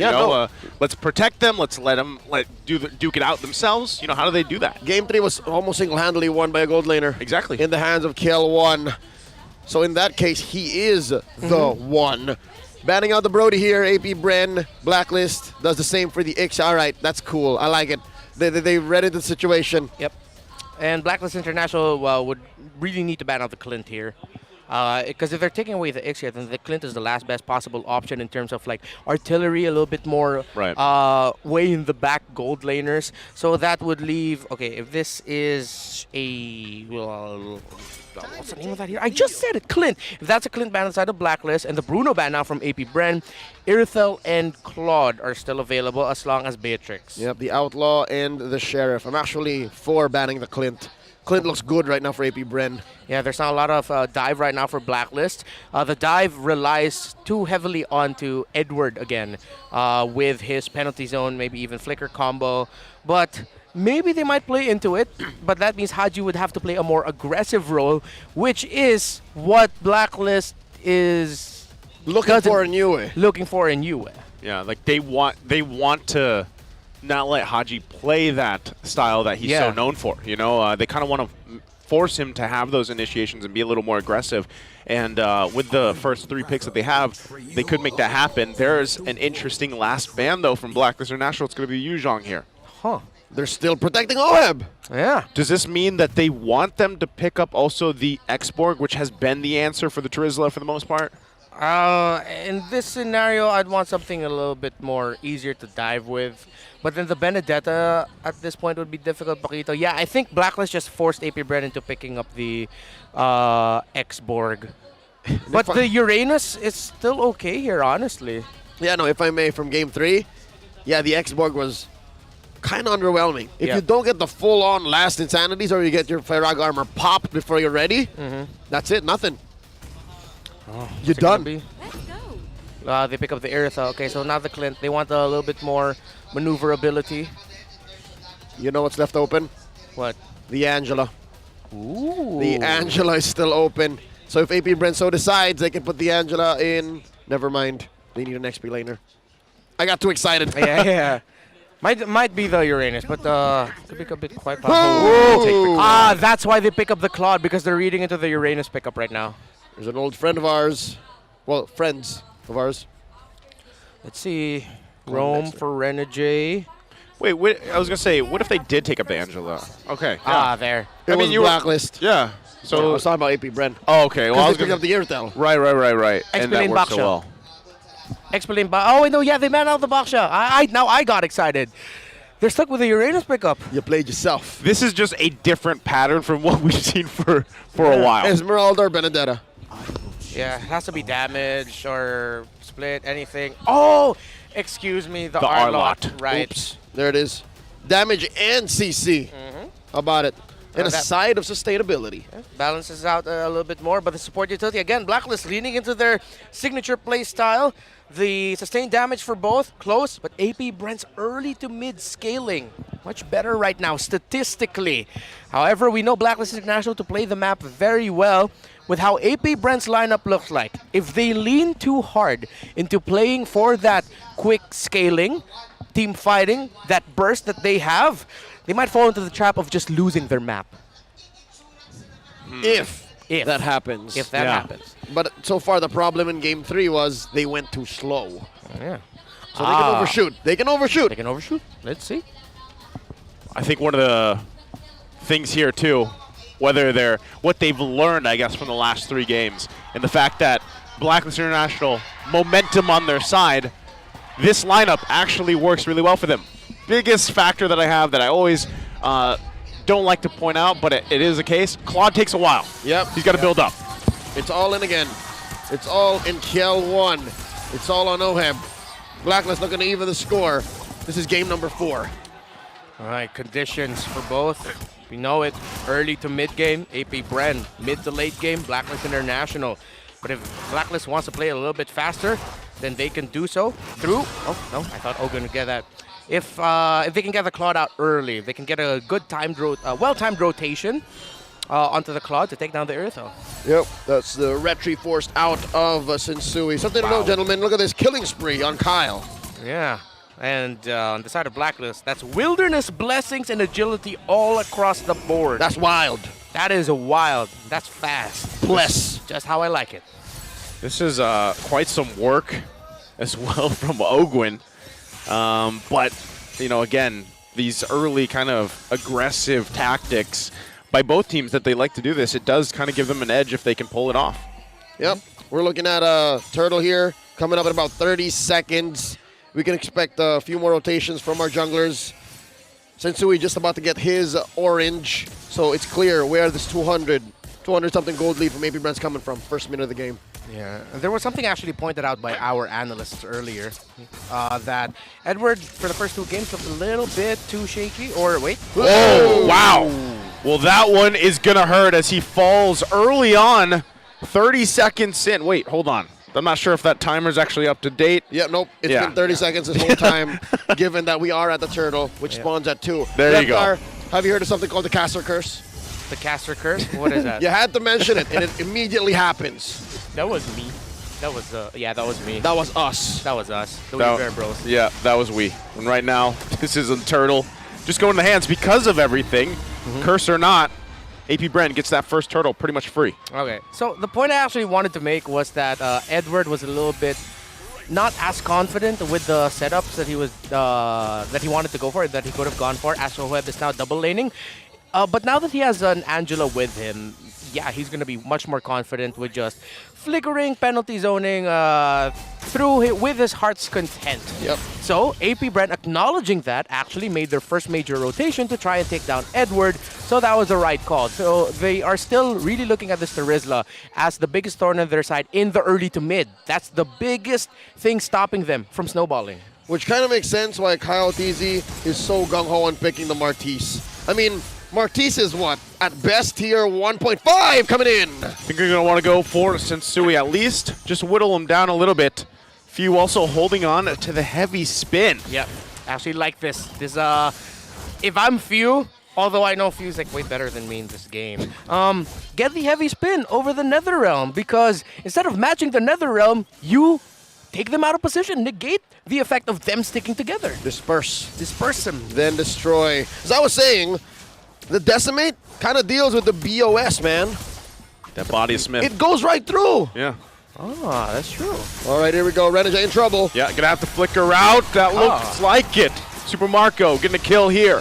Now they're planting themselves in Blacklist jungle. Yep. Again, just making it pretty much difficult for Sensui, especially to have kind of a relaxed rotation through all this. They're invading now.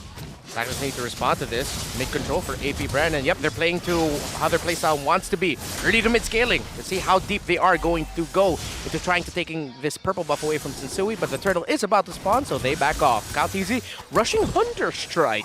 He's aggressive, man. He's aggressive. That's what you got to do. Yeah. He's got to be here. Remember that they pretty much just went with the Haka Sensui route for the majority of the games. They give him this Akai here now. They want to be able to fight through it with this Martiz. Now they're going to fight it out for the turtle here. Second one of the game. AP Brand full force. It's Sensui here by himself. Gets the heart guard. Gets the turtle on top of it. And gets out of there. Blacklist is happy with that. Just Sensui. Literally, just Sensui can do that. Folks, name something more iconic than Sensui, his Akai, and stealing away turtles from 4 or 5 members of the opposing team. Forget about turtles, even Lords. And Lords, too. Done it before. Oheb. Oh! Going to force him back. Ogwin now here to help out. But notice how much work Oheb is doing in overdrive. Sometimes he's managing 2 lanes the best he can. Yep. But Super Marco, because he got that early kill, has also helped keeping it pretty much even economy-wise. It's about a minute and a half until the next turtle spawns. And, yeah, it's been a while since we last checked in on Flap TZ and Edward. It's interesting. Edward's holding, Flap TZ holding Edward hostage. He can't leave. He's really maximizing his effect. Oh, Flap TZ using the final slash. Was that too preemptive, or did he mean to use the flicker alongside it? I don't know if that was a blunder or just, again, preemptive by Flap TZ, but they don't have a final slash. Good thing it comes back quickly. By the way, one interesting thing I want to point out here by Valentina. It actually built the enchanted, Necklace of Durance first. Uh-oh. There's the heavy spin. They're going to go for Few here. Heart Guard along with the Blazing Duet. Few could be in trouble. Going to try to run away from this. Will be able to do it. Edward gets the kill here. So the answer. Now Blacklist International on the board. Making their way. But a huge final slash going to come through. Haji has that Netherrealm to help him out. Nothing comes of it, despite a great placement with the final slash from Flap TZ. Interesting. AP Bren moving forward, moving back. Wasn't sure exactly what they were doing, if they were going to be leaning hard into that final slash. And kudos to Few. I mean, I understood what he was trying to do. He tried to juke Blacks International. He tried to flicker on backwards. Yeah, he was trying to... I feel like he was just trying to get a bit of damage off before he went down. If ever he could have gotten a combo off, but at that point, nah. That too. Yeah, but at that point, it was just way too much to handle for AP Four members of Black. Yeah. Okay, APB. Let's see how they're going to be playing this because, okay, a little bit more comfortable into the side lane, so they're still trying to manage their macros, which is the right choice. Full 5v5 team fight, though, they got to find the Faramis or the Claude. I feel like FlapTZ might want to hold on to that final slash or use it early. Hold on to your some key abilities and then fight again.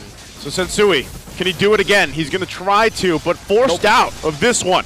Not going to be close enough at all. Goes in the hands of Kyle Teasy. They've got the 2 turtles. Blacklist with the 1. So how does the next big objective fight go, and what do they find before it? It's about 2 minutes until the Lord. Photos built on both sides. Ogwin and Renegade sprint on Oheb so he can get on out of there right before FlapTZ got to him. Oh, it's clear. AP Bren want this turret. Yeah. Look at that cooldown reduction as a chase for this Valentine. And Nicholas of Duran's priority. Again, very rare because now that delays the damage output, so it sort of delays your snowball factor on the side of AP Bren. But I think for them now, they aren't thinking of the Valentina as the one of the carry options. They're thinking more utility, and it's going to be up to the Irithel and the Martis to be the snowball. That's right. Right now, they made the call and say, you know what?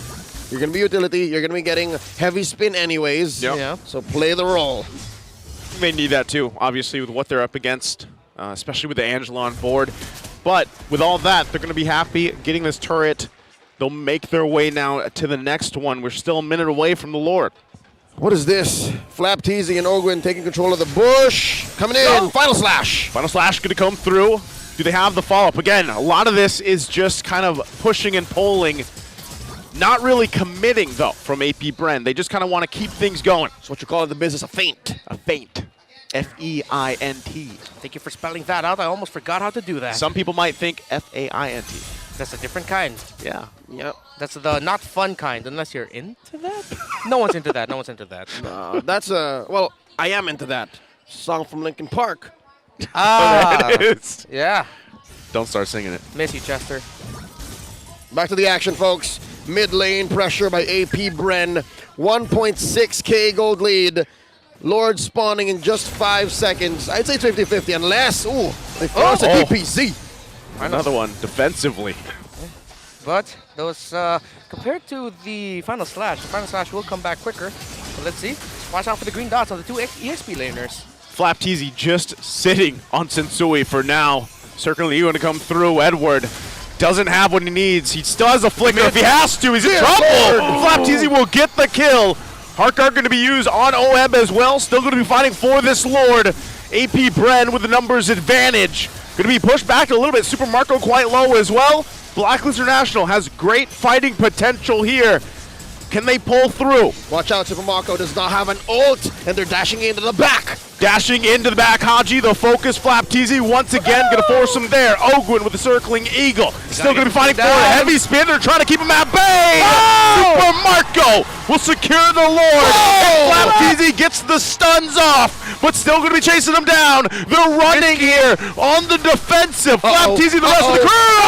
Edward goes in with the penalty zone. Can't fight Super Marco though. Oheb's gone. Haji's quite low. Flickers for his life, and now it's Kyle Teasy running for the team. They're happy with it. They got the Lord. Few for Oheb. Oheb for Few. That's a trade AP Bren's gonna take twice on Sundays. We didn't have the award just yet in Season 6, but it was unanimous. Everyone saw FlapTZ as a Rookie of the Season, and shades of that again! Sensui, tanky enough to take all of it and still live. But right now, they still have to get back, heal up, and get ready for this Lord pushing in. The Filipino cannon has been let loose. And so far, all throughout that minute of action, AP Bren have crawled their way back into a lead. Comfortable 3,000 gold. Oh, wow. Okay, looking at the gold laners up to a Malefic Roar is that Irithel, but the combo of the Angela plus the Claude is what sends Super Marco back at that fight. Flap again! Flap TZ once again pressing the situation, but ultimately they get the tier 2 top and bottom, and now they make their way down the mid. Thank you for reminding me. That was actually his nickname, his moniker. I was thinking of it, but we called him the Philippine. Oh! Again! Unleashing here. A huge threat. Now Edward going to jump in with the penalty zone. We're just trying to keep him at bay. Oheb with the blazing duet and the hard guard. That's though, because Kyle TZ gets the kill. They don't care about the hard guard as they put the pressure on Blacklist International. AP Brent not letting them breathe. Those are two key pickoffs. Blacklist need these two players to defend. AP Brent looking to penetrate in mid. Still going to be going, even without it. Final slash again. It's the lowest cooldown here, and they can't push on forward.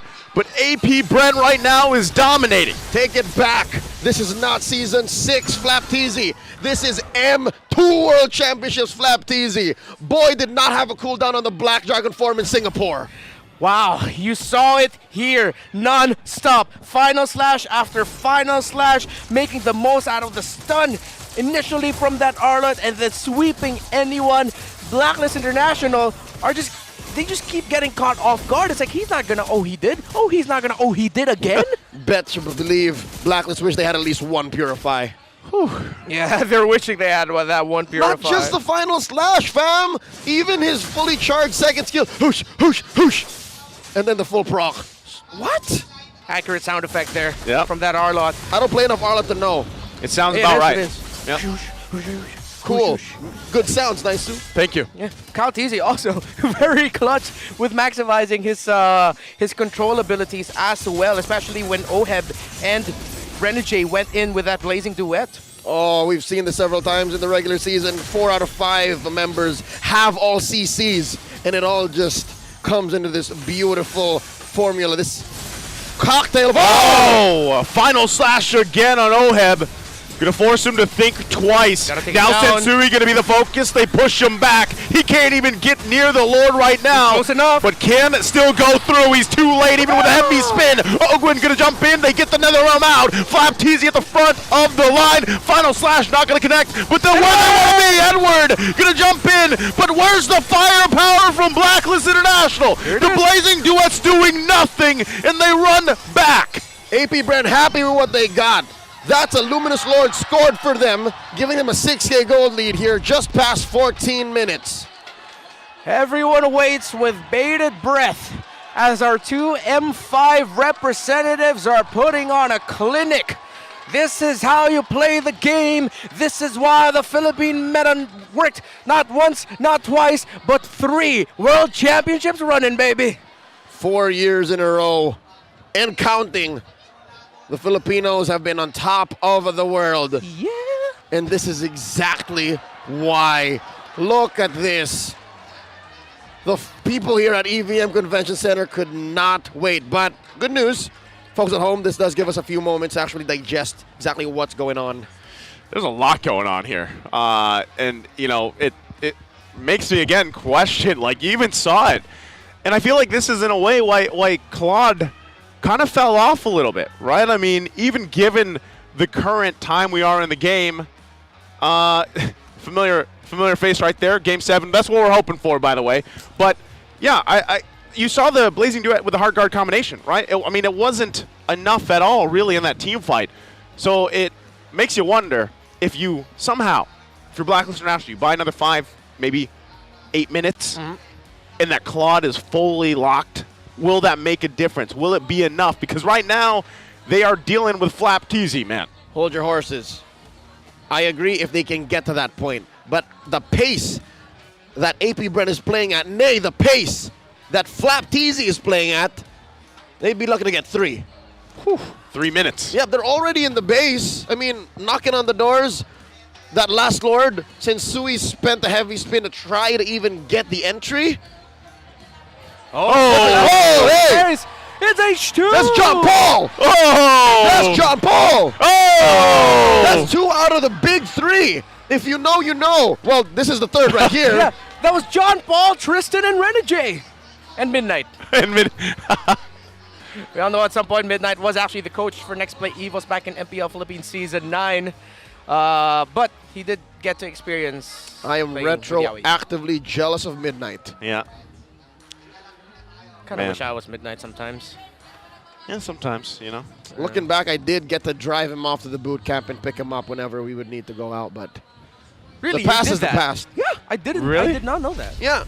At the time, Next Play Evos' boot camp was very near my house. Anyways, back into the action here, folks. Snap back to reality. We're about 14 minutes in to game number 4. So that was my thing, right? I mean, Oheb has 4 items that he pretty much needs. He's even got a little defense here, but like we saw previously as he works on this last item, there wasn't much damage at all being dealt to AP Brent. Yep, he's still on the way into that Malefic Roar, see if he can build it. And look at that, no Enchanted Talisman for the Valentina. Maybe that might be his next item. Nope, he's going to be going for a wand over there. Interesting choice. So he kind of used the Necklace of Durance as sort of like an Enchanted Talisman. Here we go. AP Brent going to make it into Ow! their base. And look at the burst here. The burst is so much to deal with. Sensui feeling it as well. Turret going to go down top and mid. Now making their way to the bottom. They want to fully expose this base of Blacklist International right now. Again, final slash going to go through. Edwards in trouble. Super Marco gets the kill. Now going to be working on the turret. Blacklist is down a member. AP Brent wants to push it in. They get the flicker out. There's the Blazing Duo with the Heart Guard, keeping them at bay. But the Crystal, a couple hits away. Can they do it? AP Brent's at match point. This winning moment is brought to you by our official sponsor, FWD Life Insurance. And the Hive knows exactly what's up. The Bees are just 1 game away from the championship. Just like our expert wingman, they know it, they feel it. The one is what they're looking for. And Flap TZ showed why out of everyone else, he was the original TZ bro. What an R-Lot performance by Flap. Whew.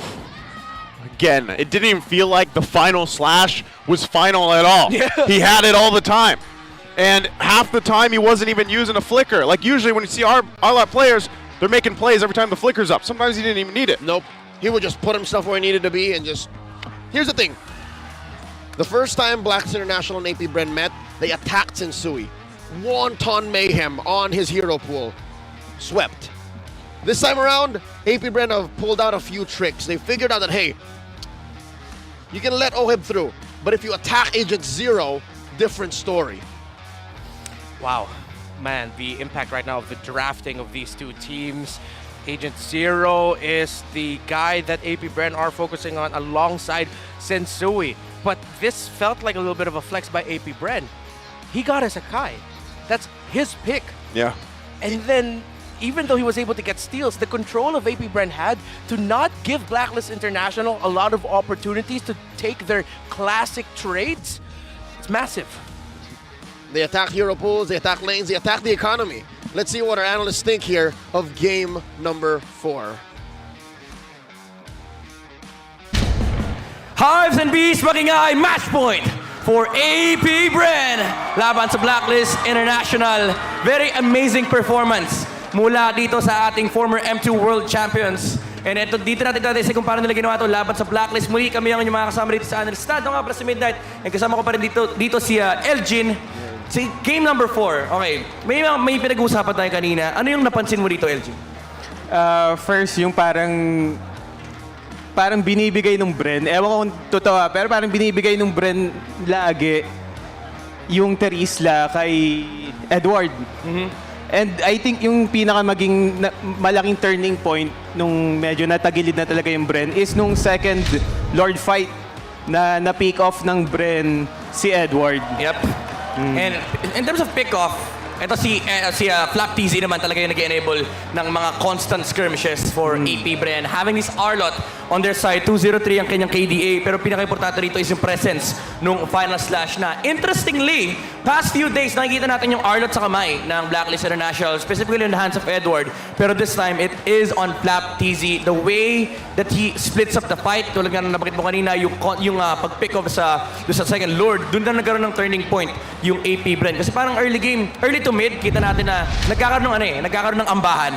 yung dalawang teams ito. Parang hindi tayo sure kung sino ba lamang sa early game. Although sure tayo kasi yung AP Bren ang may hawak ng Iritel, pero hindi rin naman ganun kadali mag-push for for their side. Pero ang naging crucial dito is yung mga turtle takes din ng AP Bren, specifically the matchup between Kyle TZ pa din na rin kay Shinsui. Pero nakikita natin nakakakuha pa rin ang Blacklist International because of the Shinsui instincts. Kasi late game mas in favor of mas in favor of Blacklist dahil sa Angela Claude. Kaso yun nga, I think katulad kanina nangyari na pick off si Edward. If mag-check bush ng si Edward, maganda medyo nakaabang din yung ibang teammates niya. Kasi kanina mag-isa siya nung nag-check bush, tapos doon siya nahuli. Dapat may follow-up talaga kami na from medyo Blacklist may nakasunod sa kanya. And medyo naging awkward din talaga yung team fight. Kasi ngayon dynamics ng laban dito ng Blacklist, medyo naghihintay sila ng farm from Oheb, wala na silang natural tank. It's all on Shinsui and of course Edward. And syempre kapag nasa objective takes ka, hindi naman pwedeng mauna yung jungler mo. Kasi ilang beses natin nakita si Shinsui ino-all-inan ng AP Bren. Like, literally all the spells na kaya mong ibato, binabato sa Akai, pina-force yung heavy spin, pina-force din actually yung Netherrealm kay Paramis para lang i-save yung jungler ng Blacklist International. Pero tama ka naman, may late game factor pa yung Blacklist International because of the Claude and the Angela. Pero in terms of damage talaga, hindi rin nagkulang yung AP Bren. All they needed to do was just execute and of course yung kinasabi mo kanina, yung pag-pick off mula dito kay, of course, yung kay Flap TZ, yung Arlot, yung nag-i-start ng laban dito for the side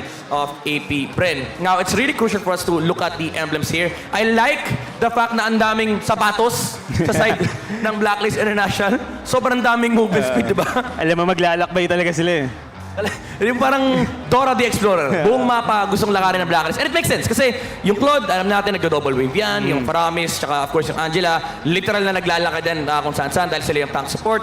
And si Edward dito, naka-Wilderness Blessing din. Ang kaso, if you look at the composition of AP Bren, they don't really care much about mobility kasi number one, kaya ka nilang habulin. And again, yung reset, yung initiation factor ni Arlot, it kicked in. Tsaka ang sakit sa ulo ng Martis saka Arlot Ilang beses na-isolate ni Arlot yung ibang teammates Yeah, and actually may point nga sa game na na-cancel din ni Kyle TZ yung Blazing Duet ni Oheb with the Mortal Coil. Unfortunately, pagtalon niya, he did use a sprint, he did use a Blazing Duet. Unfortunately, na-knock up siya sa huling Mortal Coil ni Kyle TZ. And kita natin din yung severe lack of damage coming out from Oheb. Yung Claude, dahil nga na-nerf yung kanyang Blazing Duet, 55% na lang yung effect na nakukuha. Yung nakukuha niya effect from the item. Sama na 55%. So medyo mababa din talaga yung damage output ni Claude for Blacklist International. All the while AP Bren, na kailangan lang nila is yung constant objective takes, specifically with Super Marco having this Iritel. Do you think, ano yung mga kailangan ayusin dito ng Blacklist sa kanilang lineup? I think tulad nung ginawa nila nung Game 3 na talagang nagbago yung gameplay nila kasi nakakabigla yung Matilda, Faramis, Kaja. Yeah. So, yung dynamics parang bumalik. So, they really have to find a lot of ways to resolve this problem. Kasi in game number 4, medyo kulang din talaga ng damage. Kinulang sa early game ang Blacklist International and of course yung Claude factor na punish din heavily ng AP Bren. Again, match point na to for the Beast and the Hives dahil 3-1 na ang score nito for AP Bren laban sa Blacklist International. Pero bago lahat, gusto na sabihin sa inyo na ang Abyssal Wing draw event is back again and now available. You can also enjoy Selena Lady Vengeance at 29% off in the exchange shop. Lagi na kayo sa game and kunin nyo na yung 50% off sa inyong first draw every day. Nakuha mo na biskin din. Oo, nakuha ko na. Ako, di ko pa nakuha. Actually, di pa ako nakakapagbukas ng MPL. Hindi ka pa nakakapagbukas? Busy kayo Oo nga, busy Anong favorite mo skin? Ha? Anong favorite mo skin? Yung kay Franco na yung legend niya. Yung may kasi parang feel ko yung pinakasulit na legend skin. Yung ba yung pag nag-bloody hunt, may effect na lumalabas sa likod ni Franco? Yung pag nanghuli ka, feeling mo huling-huli. Ako, naman, share ko lang yung pinaka-favorite kong skin, yung kay Ling, yung Serene Plume. By the way, shoutout kay H2 dyan, nandiyan sa gilid-gilid. Yan, mga Ling gods. Pero now, looking at game number 5, do you think, ito tatanungin kita, kasi gusto ko makakita din ito do you think may mga lalabas na assassins? Sana. Kasi sa totoo lang, kaya ang sarap din panoorin ni Kyrie. Kasi ang dami... Okay lang ko. Kasi kapag mga jungle assassins, mas malaki yung chance ng outplay. Yun doon nagsisigawan yung mga tao, halimbawa si Hayabusa, Ling, di ba? Eh yung mga tank junglers, talagang makikipagbardagulan lang eh. Fredrin. Well, makikita natin yan dahil may dalawang assassin players sa magkabilang koponan. So we'll see if Blacklist and AP Bren will oblige to go for the assassin picks sa next game. Pero bago lahat, bato muna natin kay Mara Aquino para sa konting chismis dito sa ating venue.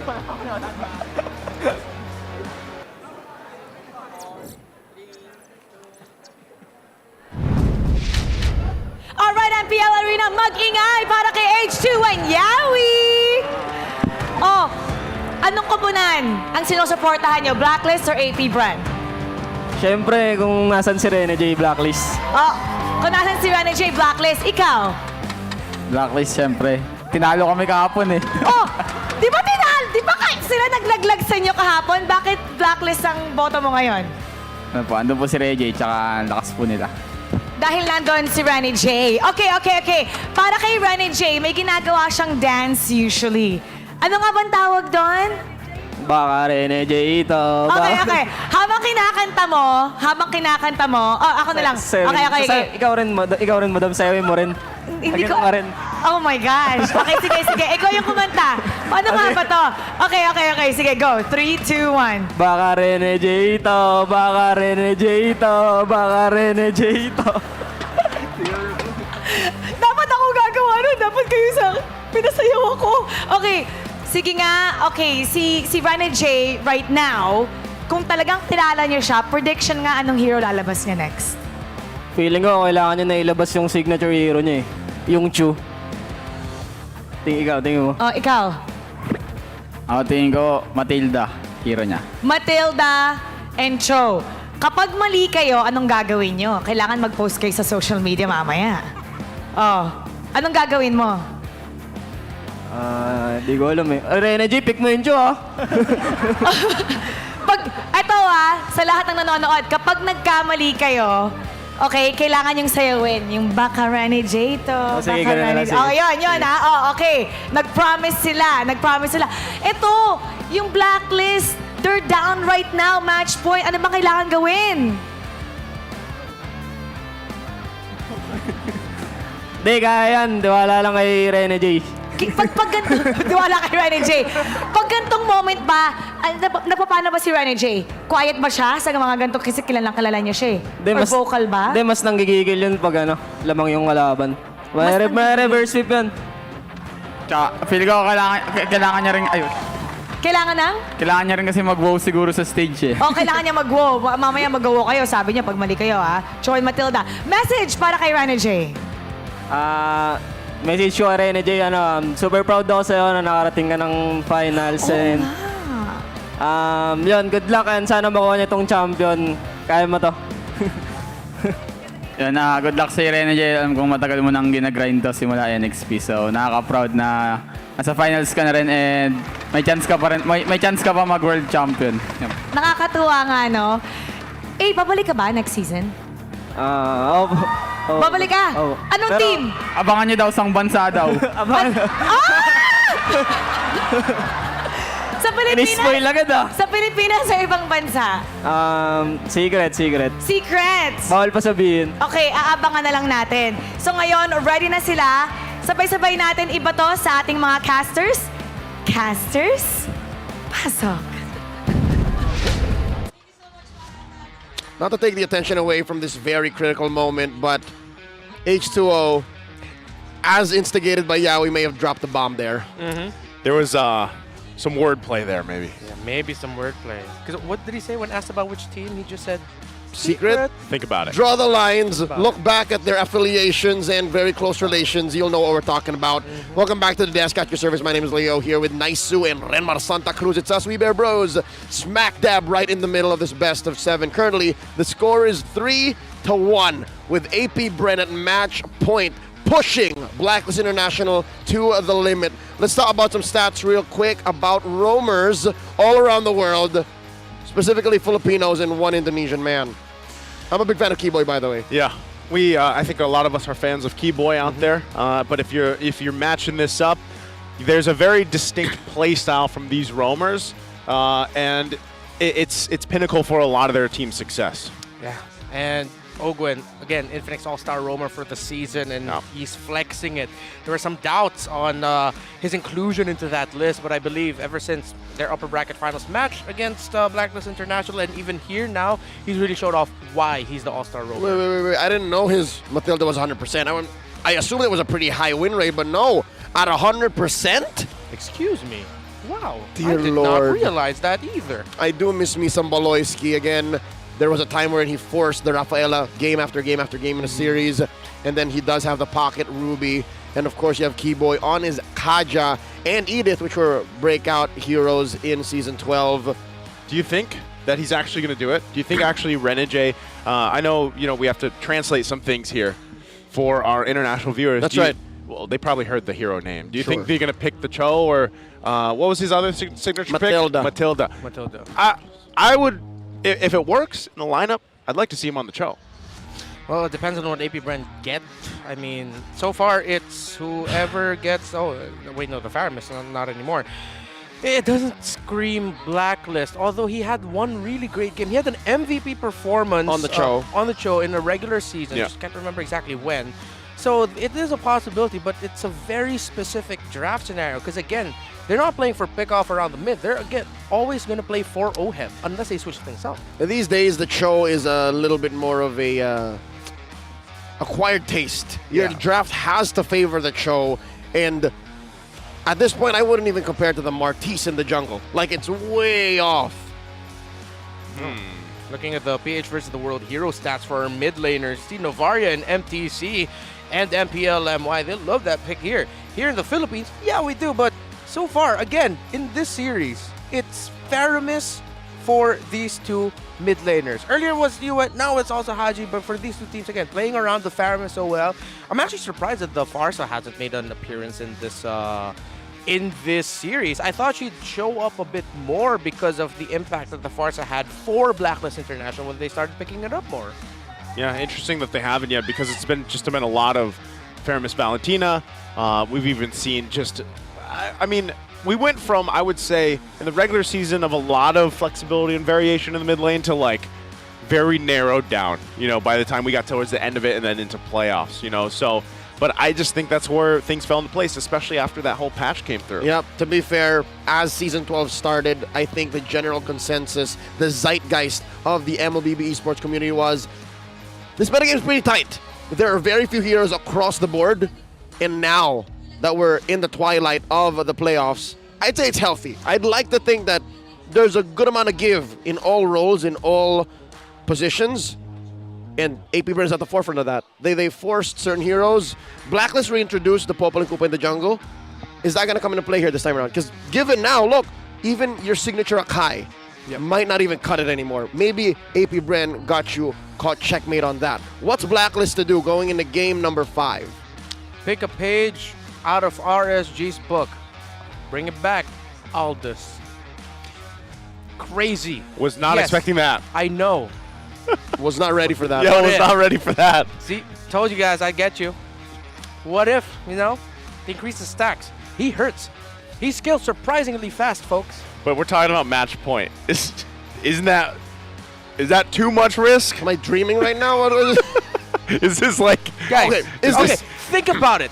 These two, what they've done in the playoffs, they've made it this far because of the picks and the creativity they showed with their drafting. Okay. It's an insane theory. Yes, I probably sound crazy to a majority of our viewers watching right now, but I don't care because I believe in it. They've done it before. Okay. I don't know if I can jump on board the Aldous train. Exactly, no. It's fine. When Aldous shows up, I'm going to be here sitting pretty saying I told you so. Until then, yeah. You're the harebrained prophet that says that the end is nigh. I'm going to be a meme. I'm that doomsayer who's like, oh, the world is ending, and everyone's just the like, sky is falling. The sky is falling. Pick Aldous. Thanks for calling me Chicken Little just now. Throwback. Wow, that revealed my age. But yeah, it's a classic animation. I don't think I was born when Chicken Little came out. Okay, no, back when it was just called animation. yeah. But honestly, okay, I'm sort of messing around here. But the point I'm trying to make, of course, is see if you can flex something. Coach Bonchan already teased it The somewhat. final Ube. The final True Ube. Ube. What is truer than going back to your season 7 strengths? What's truer than putting Hodge in to play when Yue was working all throughout, when Yue played to get us to the grand finals? Well, only Blacklist International has the answers, and only they can take us to Game 7 because AP Bren's on match point, folks. Here we go. They're also on the play, by the way, batting out the Fredrin, the Baksha, and the Edith, while Blacks International takes out the Joy, the Nolan, and the Matilda. So still very similar. Has this been the same bands every time from AP Bren? I feel like throughout the entire series, maybe, albeit the Edith, the Akai is open. 2 out right? of 3. Yeah. 2 out of 3 is the same. But also, I'm wondering, have we seen Edward actually play the Terizla every single game? What did he switch up to? Because the Terizla is one thing that, I don't know, maybe they need to change for this one because the Faramis is picked up first from AP Bren, so they're there. You're right. It's Terizla every time, right? Oh no, he's been Riz this whole time. Yeah. 1-1 with the Riz. You're right. Yeah, it's just all been Terizla. Okay. See if that changes. Okay, no Aldous. Okay, Akai Valentina. That's already settled. But yeah, okay. So they don't go crazy. They say, hey, it's match point, stick to our strengths. Believe that you're going to get what you want to get with what we've been shining with all season long. And I'm not going to knock those picks. It's worked out for a long time for them. Let's see if they can pull that through. And for AP Bren, what else is left on the table? See if they can try to, if they'll force Blacklist into picking up their marksman. Also, Arlot, Flap Teasy's feeling it is what AP Bren is saying, and they go Martis. Roman Gold will be the last two. Unless, I'm also just not going to turn off the idea that this might be a Rome Arlot. However, that's usually picked up against Assassins. So, good chance it is XP lane, and it'll make Blacklist think, hey, are we still really going to pick up the Terizla? Or are we going to do something different here for Edward? Yuzong, maybe, if they feel like it? This early on, as a preemptive answer? Maybe Bren might ban it out. Want something more aggressive. You've played so many games as Terizla, so they'll go for their marksman first, Bruno, so they're going to try and pinch Super Marco, but there's a lot of options available right now. There's the Ixia ban. Closing the gap here between Oheb and Super Marco. Looking at the index, man, AP Bren, they understand. I think the numbers don't matter to them anymore. Right now, what we're reading, what we're seeing is they're in a state of flow. Yeah. They understand that this is the kit we need. This is how we've been playing so far. And if Blacks International, y'all don't catch up to the pace, we're taking home the championship. Okay, so they're pinching the Super Marco picks and AP Bren. Taking out the Diggy while they have an Arlot. It's signaling something. Ogwen's pick here might be more traditional. The Tar. But, sorry, excuse me? The Tar. The Tar, Who's the Tar? the Mino. Oh.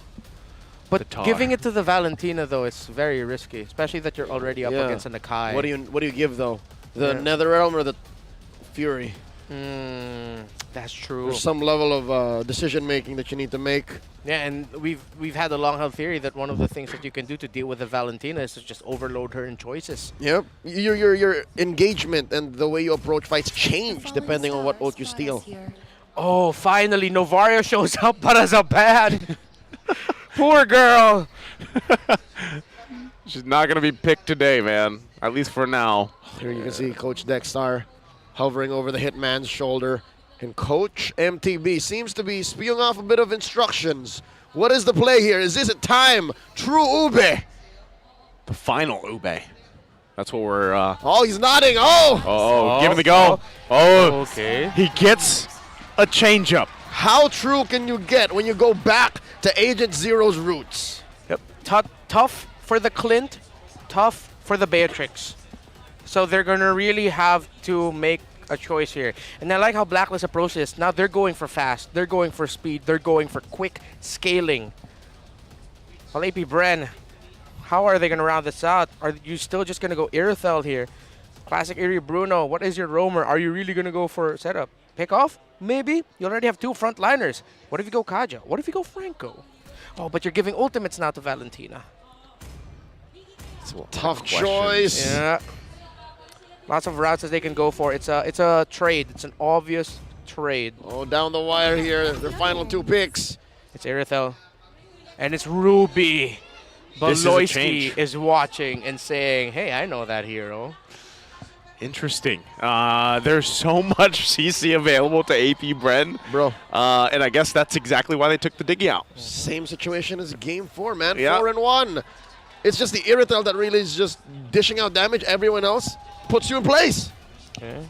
What if this is the swing jungle pick? But no, I'm leaning towards Kufra, Popol Koopa. Oh, there it is. It's back. It is back, folks. Wait, so the Akai is the roam? Yep. Whoa, whoa, whoa, whoa, whoa. Yeah. That was the swing. Yeah, that was a swing. I was thinking about it. So, this, ladies and gentlemen, is actually not a signature of Renegade, but a signature of his former compatriot, Yawi.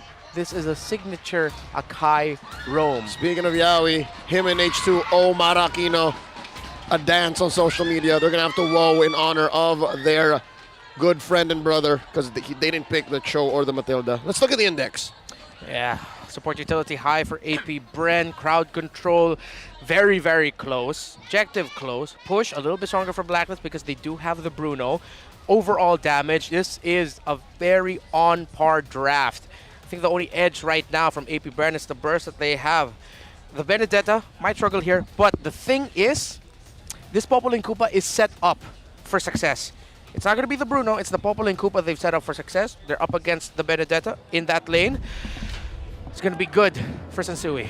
There's a magic word that Blacks International have to consider, and AP Brenner starting to wonder, how do we address this? And that's range. We got to get in there to get this done. And it looks like Blacks International not going to let it happen, not so quick. Game number 5 here, match point for AP Bren for the Season 12 Championships. It's afoot, AP Bren with a quick start. Look at this, Renegade already playing into this side of the jungle. Just going to get the information that they need and work around with that. Oh, Renegade. Well, what an interesting decision by Blacklist International. They know that they can control the jungling speed here of Kyle TZ if they just send their Akai and they wouldn't have to worry.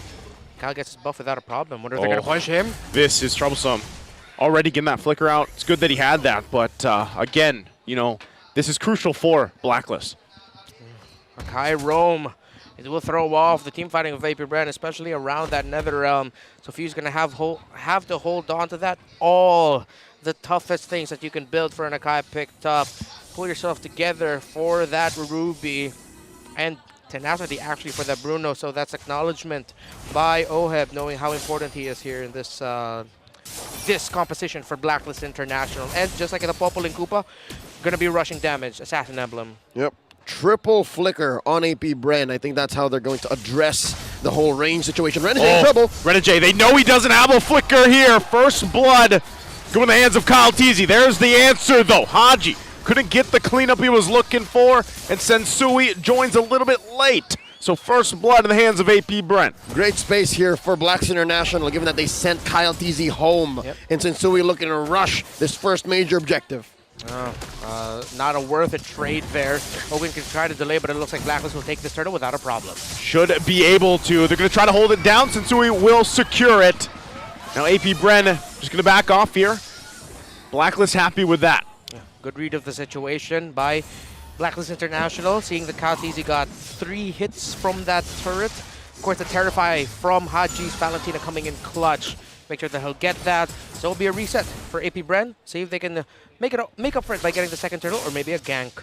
Something to talk about is the bottom lane matchup. Gold lane. What's going on over there? I mean, it's clear that maybe... Oh, wait. Edward! Ooh! Eye for an eye right at the final slash. Yep, that's what Edward says. Okay. The Jefe of the Efe. Eye for an eye, EFE. Great.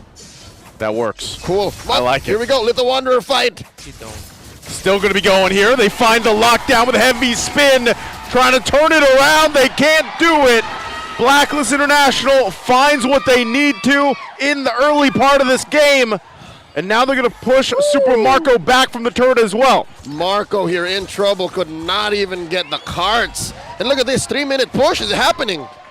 That's what Blacklist wants to do. And they are able to maximize it. Oheb actually didn't rush it. He was waiting for the minions to come just a little bit closer so that he'll get something out of it. The Sakai pickup, surprise by Blacklist International, working out very well for them. And Sensui and Oheb are already, at this point, they're okay. Yeah. Haskell already built up by the Bruno. 1,000 is a gold lead. I'm not 100% sure, but I feel like for this entire series, this is the biggest lead this early on. Yep. 2,000 gold right now for Blacklist International. A ton of that also just helping them scale up really well. Again, you mentioned this, Redmar, in the draft. They want to go fast. They want to build up and scale fast, and OHEB is on course for that. How better to do it than to shrink the map and make that gap between your gold lane mate all the more larger. They're playing around the mortal coil of the Faramis as well. Every time they see that he can no longer avoid being crowd controlled, Blacklist just go all in. It's going to be a crucial one once again, the fight for this turtle.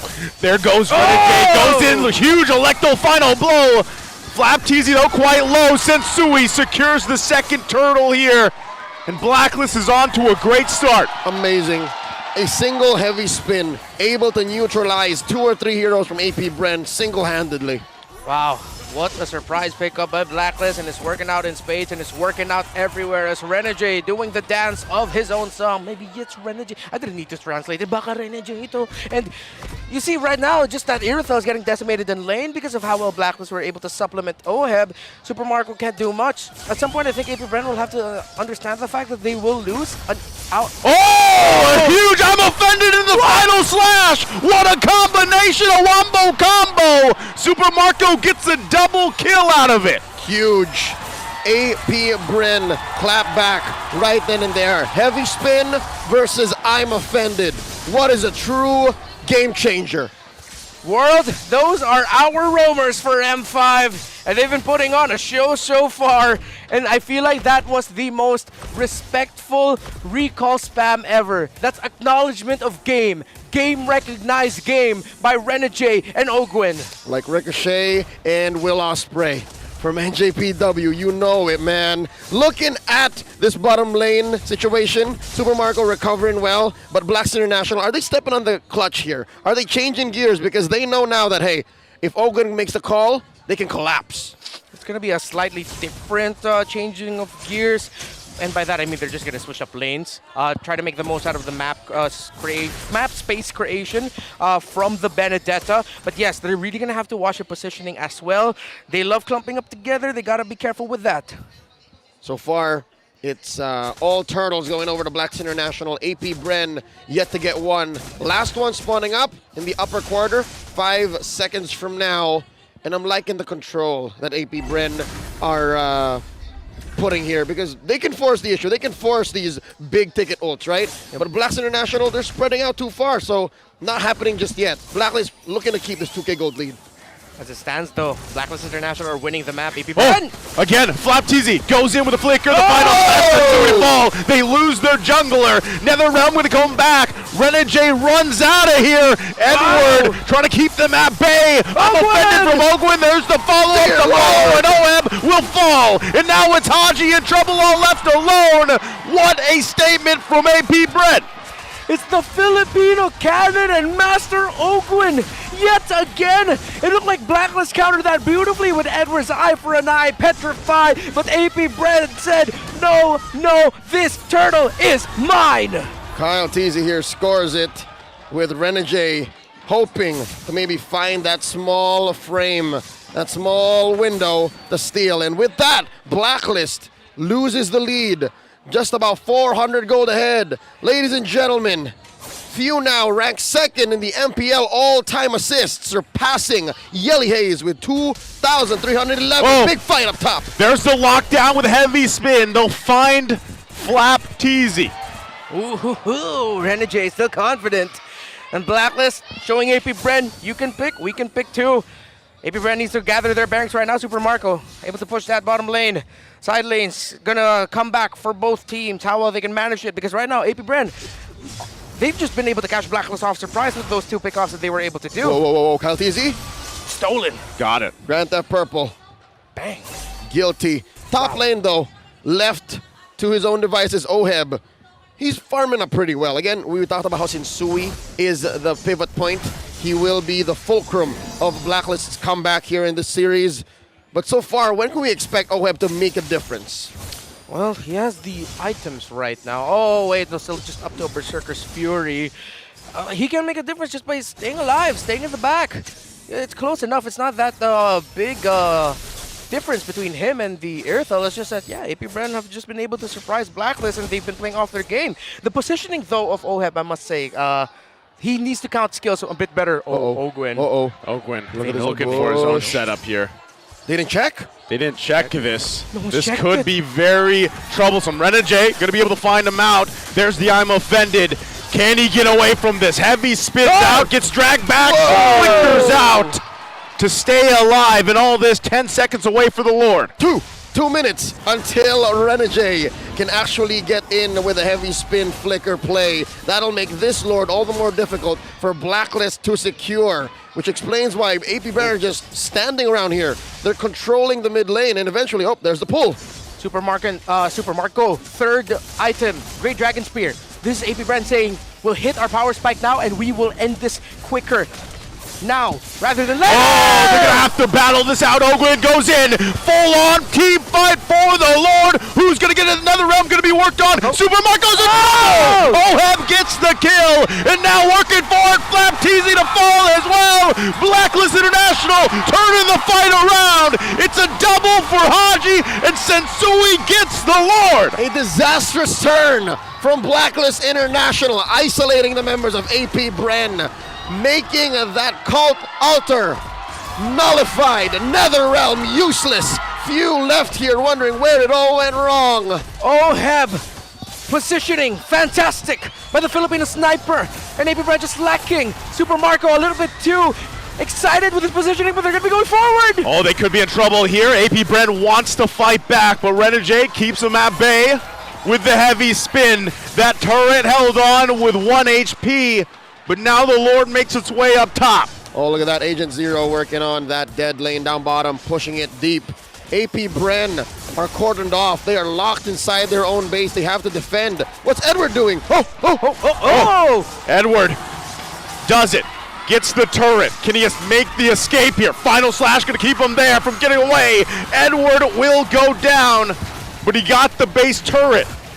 Expensive, but worth it. Worth it. Because of the lane equilibrium, AP Bren can't actually push out aggressively with a 5 versus 4 advantage, so definitely worth it. A great play there by Agent Zero. And now bottom lane going to be taken care of. AP Bren needs to clean up a bit. They need to turn the map blue because Blacklist International, the next time a big fight breaks out, it's all in favor of them. They're looking at about a 3K, 4K gold lead. Let's check out that Lord turn once more. What a pull there. It was Renegade and Koopa. OHEB wasn't even there just yet. A little bit too early was that initiation by Ogwin. They didn't know where the Bruno was. Super Marco off position. And that was a hell of a turn by Blacklist. But it also looked like over-eagerness from AP Bren. Oh, the communication synchronization of Blacks International compromised Fuse decision-making. He held on to the flicker. So he used the NetherRealm first before flickering in. Didn't even use the flicker in the whole engage anyways. So it was that space difference. He couldn't have saved his teammates. Crowd goes wild. AP Bren, Super Marco already has that win of nature. It's one of those moments. One of those moments, folks. You got to be here to witness it, right?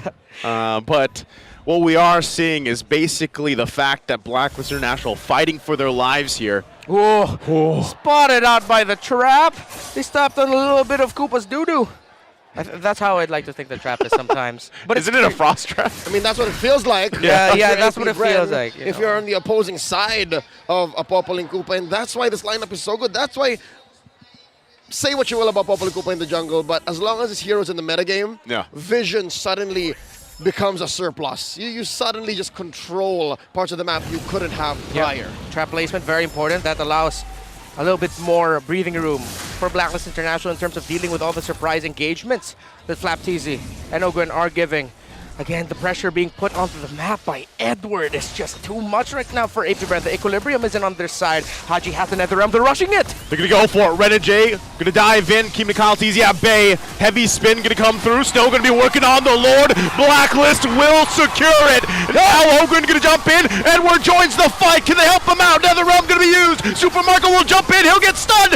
Can they take him down? Wind of Nature. OHEB is gone. Edward on the chase. Does he catch it? Oh! Final blow along with it. He'll get it. but members are down for Blacklist International. They got the Lord. They got Super Marco. And Agent Zero got away with it. Big trade here. AP Bren 2 for 1, but they give up the big one. And now Edward still going. Edward bang gets decimated. But now Lord here in the mid, Renegade and Sensui. There's not much they can do with this. They bought some more time. Gentlemen, I have a theory. Could the Akai Rome switch up be the reason why Coach Master of the Basics was smiling right before the game began? Was it the fact that the heavy spin is now in a role that previously never had it, and that just nullifies a lot of what AP Bren wants to do? Could have been with a priority on the Valentina.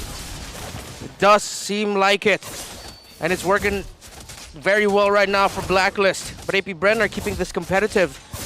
But Blacklist still in control. Item check right now, fully built. Is that Irithel, if I'm not mistaken? Yes, she is. While the Bruno is just waiting for one more item there, waiting in the wings. Malefic Roar was the last build there for the Irithel. Super Marco needs to be a little bit more safer with his engagements. He's getting kills, but he shouldn't be going down. I can't blame Super Marco for the record he's had and, of course, his behavior in the last team fights. Yeah. Blacklist International are just so good at dispersing and spreading out damage and threats. Because again, they have 2 marksmen. One corner isn't safe, and it's as if we're not even mentioning and thinking about Agent Zero's Benedetta. They literally just come in at all angles. I'm afraid that Agent Zero's behind me right now. Yeah, I mean, he's making his way. Look at him, his positioning constantly. Secret lab chair. It's just the secret lab chair. We know that, but this is what people like to see from Edward, right? He gets a signature pick like this. Ooh. He constantly puts pressure against the other teams just by split pushing. And not only that, but even having the pole ball on your side, you not only have an extra body, but also the split push potential is there if they decide to do a last-ditch effort if they need it. But right now, that's the main concern for AP Bren is where is Blacklist International coming from? Yeah, I think AP Bren will want to commit into this. A deeper push up top. Maybe even mid, because Blacklist International is holding on to that tier 1 in mid, and that's a main artery. That's one of the reasons why AP Bren can't rotate or push up as hard, and that's what's making these major objectives all the more difficult for them to lean into, to commit. Yeah. Excuse me, I actually meant to say in the bottom lane, because it looked like they were shadowing Super Marco with a push down bottom. Just to mirror the fact that the pressure being applied by Edward in the opposite side is just way too much to handle right now. It's forcing them to react. This is the most reactive AP Bren has looked like this entire series. Edward Haji. Oh, they don't know. Oh, you're going to be in trouble! Agent Zero gets the kill. AP Bren, though, here on the answer. They're going to go ahead and work down on Haji. He's down as well, with the Lord secured for Blacklist International. That's a heavy spin spent in. Blacklist International. They know that Few is back. Can they force it? AP Bren. They're looking for the long haul here. Yeah, they have a minion wave in mid. Actually, one a siege minion. They can actually get 2 here in the mid. Depending on where the Lord's going to march. Oh no, they're not going to go to. They're not going to risk it. A bit more breathing room is just what they wanted. It's 5. Haji will be back in time for a siege. See, Halberd was the last item built up by the Bruno. Wow. Something tells me AP Bren was looking for more in that trade. Yeah. I think one of the reasons why they also stopped was because of that trap the Flapteasy stepped on. Renegade. Renegade going to get dragged here. Still has the immortality, though, so he'll be fine.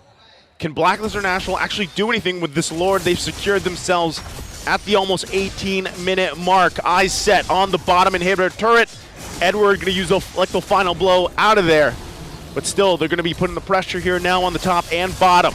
Blacklist International sieging capabilities. Edward. Eye for an eye, immortality pop. Immortality going to be popped. He will go down here. Not able to get the turret. Now they could be caught out. Renegade going to get pulled. Has to heavy spin. So still, AP Bren holds on to the 2 base turrets. But again, because of their management, even though they're getting kills on Edward, there's someone else pushing in the opposite side, meaning that the minions are pushed towards the side of AP Bren, and they can't make the most out of a 5v4 advantage. The moment Blacklist slips on managing the offside, then that's when AP Bren can pounce and find a way. But they're pouncing right now. It looks like, did someone commit a flicker? No. Not someone did. It was a retreat by Sensui. Yep, they're heavy in mid here. This time around, AP Bren looking to close the gap between them. That 1K gold lead. Tier 2 down. All right, this is going to make that Lord coming up in about a minute. All the more a 50-50. Blacks International needs to control the long lane here. Talking about bottom.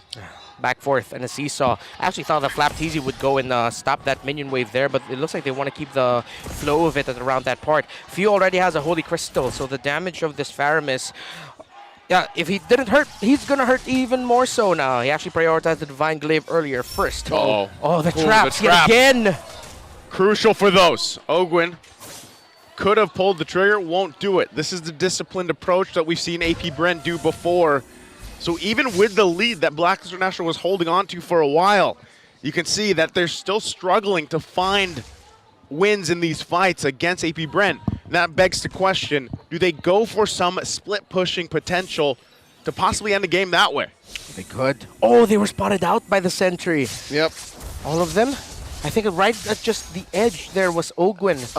Flap came out first. Yeah. Flap was the one who stepped on it. So now, to answer the question, Blacklist can definitely just split push. Blacklist can definitely overload AP Brent's decision making. But AP Brent can decide the turn. If AP Brent finds that perfect turn, which they have yet to do, by the way, folks, in this 20-minute game, then it could be. That's the Lord, started up by Sensui, looking for the pull. River control by both. AP Brent now, more bodies on the scene. 1-3-1 positioning has turned into all 5 into the objective pit with the XP laner of AP Brent forward. Renegade is the one getting vision for Blacklist International. They have to pull the trigger on something because now the pressure that Edward is applying in the EXP lane, they're going to rush it. They're going to have to rush it. Edward now joining this fight. He knows it's going to break out, but not going to be able to get there in time. There's the final flash. Devils into the pole they go. Haji going to fall. Edward now finally a part of the fight. Oh! But Sensui is gone. AP Bren will win this team fight out unless they can do something about it. Edward trying to chase Super Marco. Can't catch him though. The peel is there. The turn of all turns, it happened. It's just Agent Zero left. It's a 4v1. Run, Edward, run! With his Benedetto, the minion wave delaying the clearing. He's holding on for dear life. And Legend Agent Zero, the last hope of Blacklist. Oh, this is too close to cut it. Oh, no. Oh! We are past TikTok timers, folks. And with that, the waves are looking lethal. Top and mid, AP Brent are escorting what could be the final salvo of a push, a siege for tonight's championship. Season 12 is merely moments away. Can Blacks International delay? Can they come back in time? Wow, what AP Bren did there. Flap, the Filipino cannon yet again with a final slash that may be the final one of them all. And I'm offended by Ogwin. Conceal with 3 through the back of the Lord Pit. What a game-winning and potentially series-winning set for APB. And you see the hive. They feel it. The buzz is in the air. Something tells me Bees are outnumbered by the agents 1-5 here in EVM. But all the more, that's why it's important for the agents to show up, make some noise, and give support to their team because they need it right at this very moment. This is going to be possibly a final defense, if you will. And if you looked at the timers before we took this little break, this breather, I'm not sure if they'll be able to be full force to defend it. So it's really up to how Edward can delay some of that until the rest of the team is up because, you know, AP Brent is pretty much, they have it in sight. That's what they're after. They can smell it. This could be the end of the season. Could be the end of the series. Our potential last look at our beautiful crowd. Agent Zero, the only one left. About 10 seconds until the next member, Haji. They should be up in time. Haji, Edwards gonna buy as much time as he can. Clears the waves. Oh! He goes down. AP Bren from World Tour to Home Tour. AP Bren does it. Tonight they are champions in home soil. AP Bren are your MPL Philippines Season 12 champions. Promise finally fulfilled. Sweeter than honey is the victory long desired. The Bees are now the best. This winning moment is brought to you by our official sponsor, FWD Life Insurance. Bask in the glory of AP Bren as they finally take home a season championship. Man, what a story these guys have had for even the past year, even last season, what they went through in the playoffs to where they are now today. Talk about growth. Talk about an amazing story for this organization.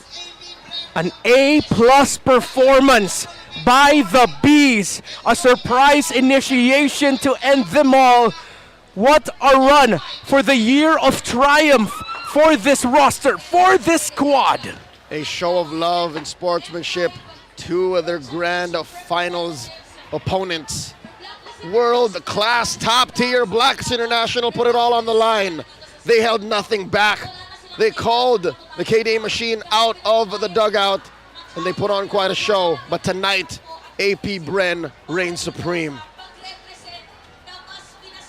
Man, again, we'll still see these guys battle it out ahead of us. M5, and then you got Coach Ducky here. What a night. What a night. What a night. The new Hall of Legend. Amazing. Multi-time MPL champion now, under the formerly known as Bren Esports, now under AP Bren. One of the most impactful movements of the season here. Sensui going to Blacklist International. Kept their hopes alive. You see not only Blacklist International, but this shows the unity of our Filipino representatives for M5. AP Bren, comforting Sensui as well. Folks, boys, gentlemen, I can feel it. We're in good hands for M5. We're going to defend the PH era, and it's these two teams on stage.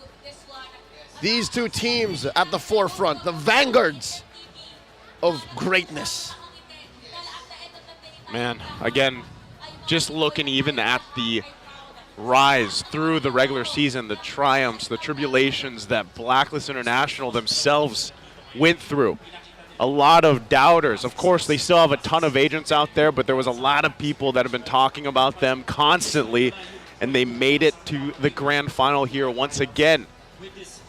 That speaks volumes, and they have plenty of time to recalibrate, refine things again. I'm sure some people will be wondering about, Haji, Yue, all these things, but at the end of the day, you can all say this was a great just battle between two amazing organizations, two amazing teams, and so much history here. And as you guys said, we're in good hands. Blacks International going to be taking their final bow here.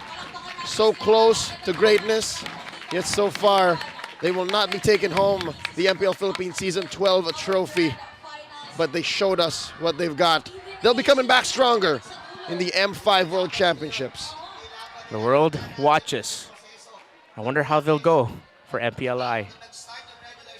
It's never really over for a championship team. It's never really over. EVM understands. EVM Convention Center knows what Blacklist put on the stage. Let's go to Mount Aquino with AP Bren. Have been truly remarkable. And now, your MPL Philippines Season 12 Grand Champion. Everybody give a big round of applause to AP Bren. Thank you, Mara. To award the medals, let's call on Mr. Nelvin Muva, First Vice President and Group Head of Go-To Market and Subs Management at Smart Communications Incorporated.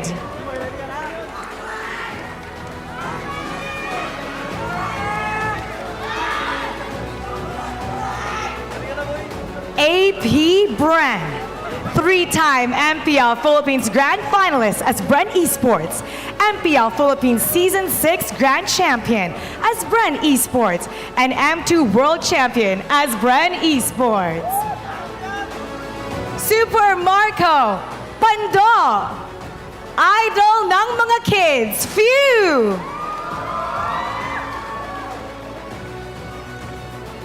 Hall of Legends inductee, Coach Ducky.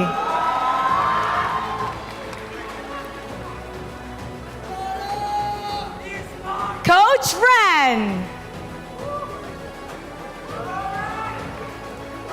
Master Ogwin.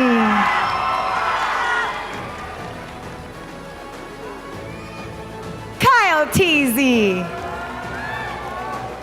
And Flap Teasy.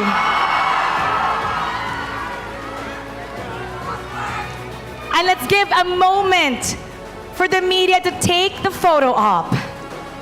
All the time spent in practice, all sacrifices made, all days spent working hard have finally paid off.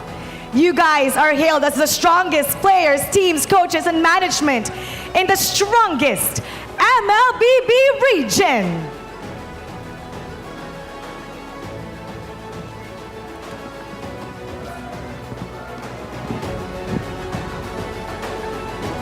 And now, to announce the Grand Finals MVP. Let me hear it from you guys.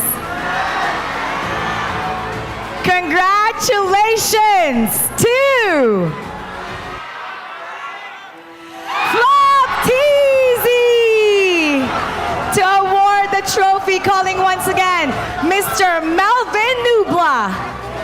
Flap Teasy has undeniably shown his mastery throughout the best of 7 Grand Final series. His unmatched macro and micro mechanical skills, amazing hero mastery, and professional mentality propelled his team towards securing a championship title. And now for the photo op with the Grand Finals MVP.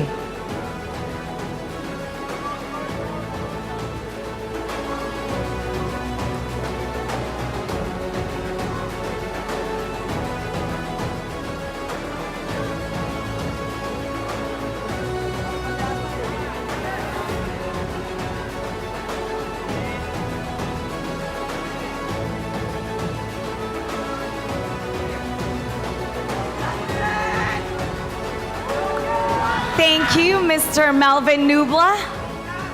And now, I'd like to take this moment to interview our Grand Champion. First of all, Flap, ikaw ang ating Grand Finals MVP. Parang nagulat ka, ah. Oh, nagulat po talaga ako. Di ko alam na ako kasi yung nasa isip ko silang 4 eh.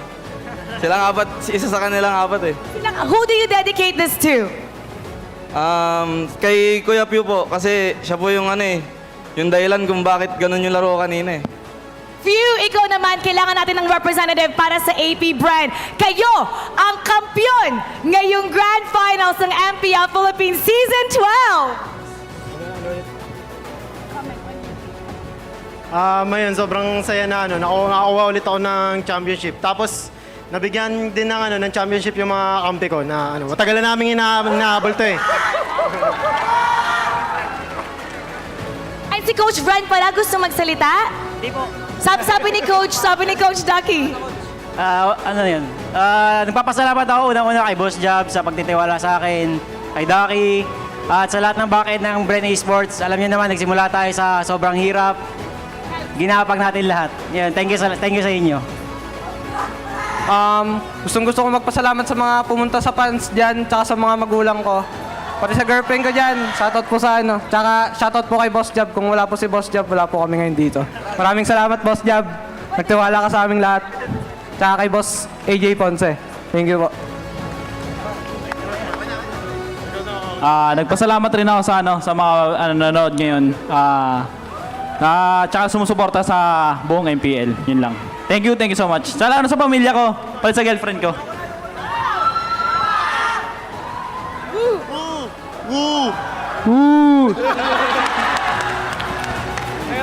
And now, to immortalize your achievement, this is now the time to raise your trophy. This trophy is rightfully yours. In 3, 2, 1. Ladies and gentlemen, your MPL Philippines Season 12 Grand Champions, APBR. From being a former world champions as Bren Esports, these teams have definitely honed by challenges. Despite everything thrown their way, they found a way to return to the top of the MLBB stage. The Bees have been buzzing throughout the year, securing gold medals from Cambodia, Saudi Arabia, Romania to bring honor to the country. Now, they are your MPL Philippines Season 12 champion, and we can rest well until the M5 World Championship, knowing that the Philippine era is in their hands. APBR and Blacklist International will be our representative for the M5 World Championship. Let's watch this.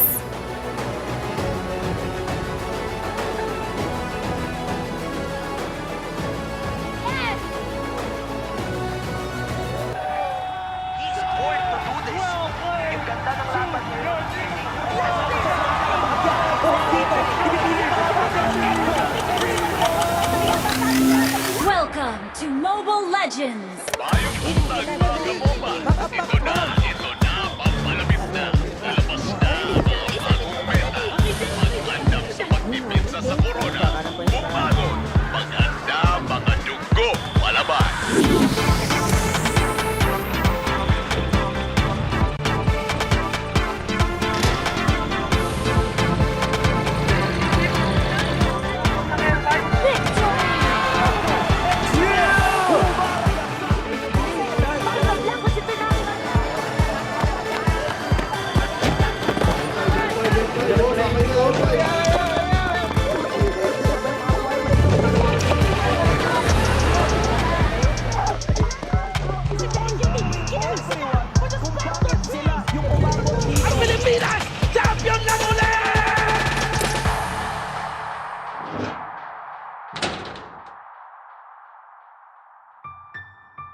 Si Mara Aquino nagpapaalala na sa M5 World Championship, ang tahanan ng pinakamalalakas na Mobile Legends Bang Bang players sa buong mundo ay mananatiling mas pinaslakas. See you on M5 everybody, and keep it good vibes.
Ripping for the 3 stars. Look at us to the top, no ifs, no buts. Winning any game, para to sa PINAS.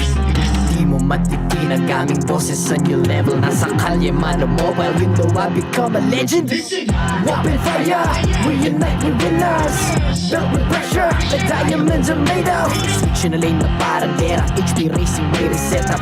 Tagatang buhat ni Hilda, full load SS parang Laila.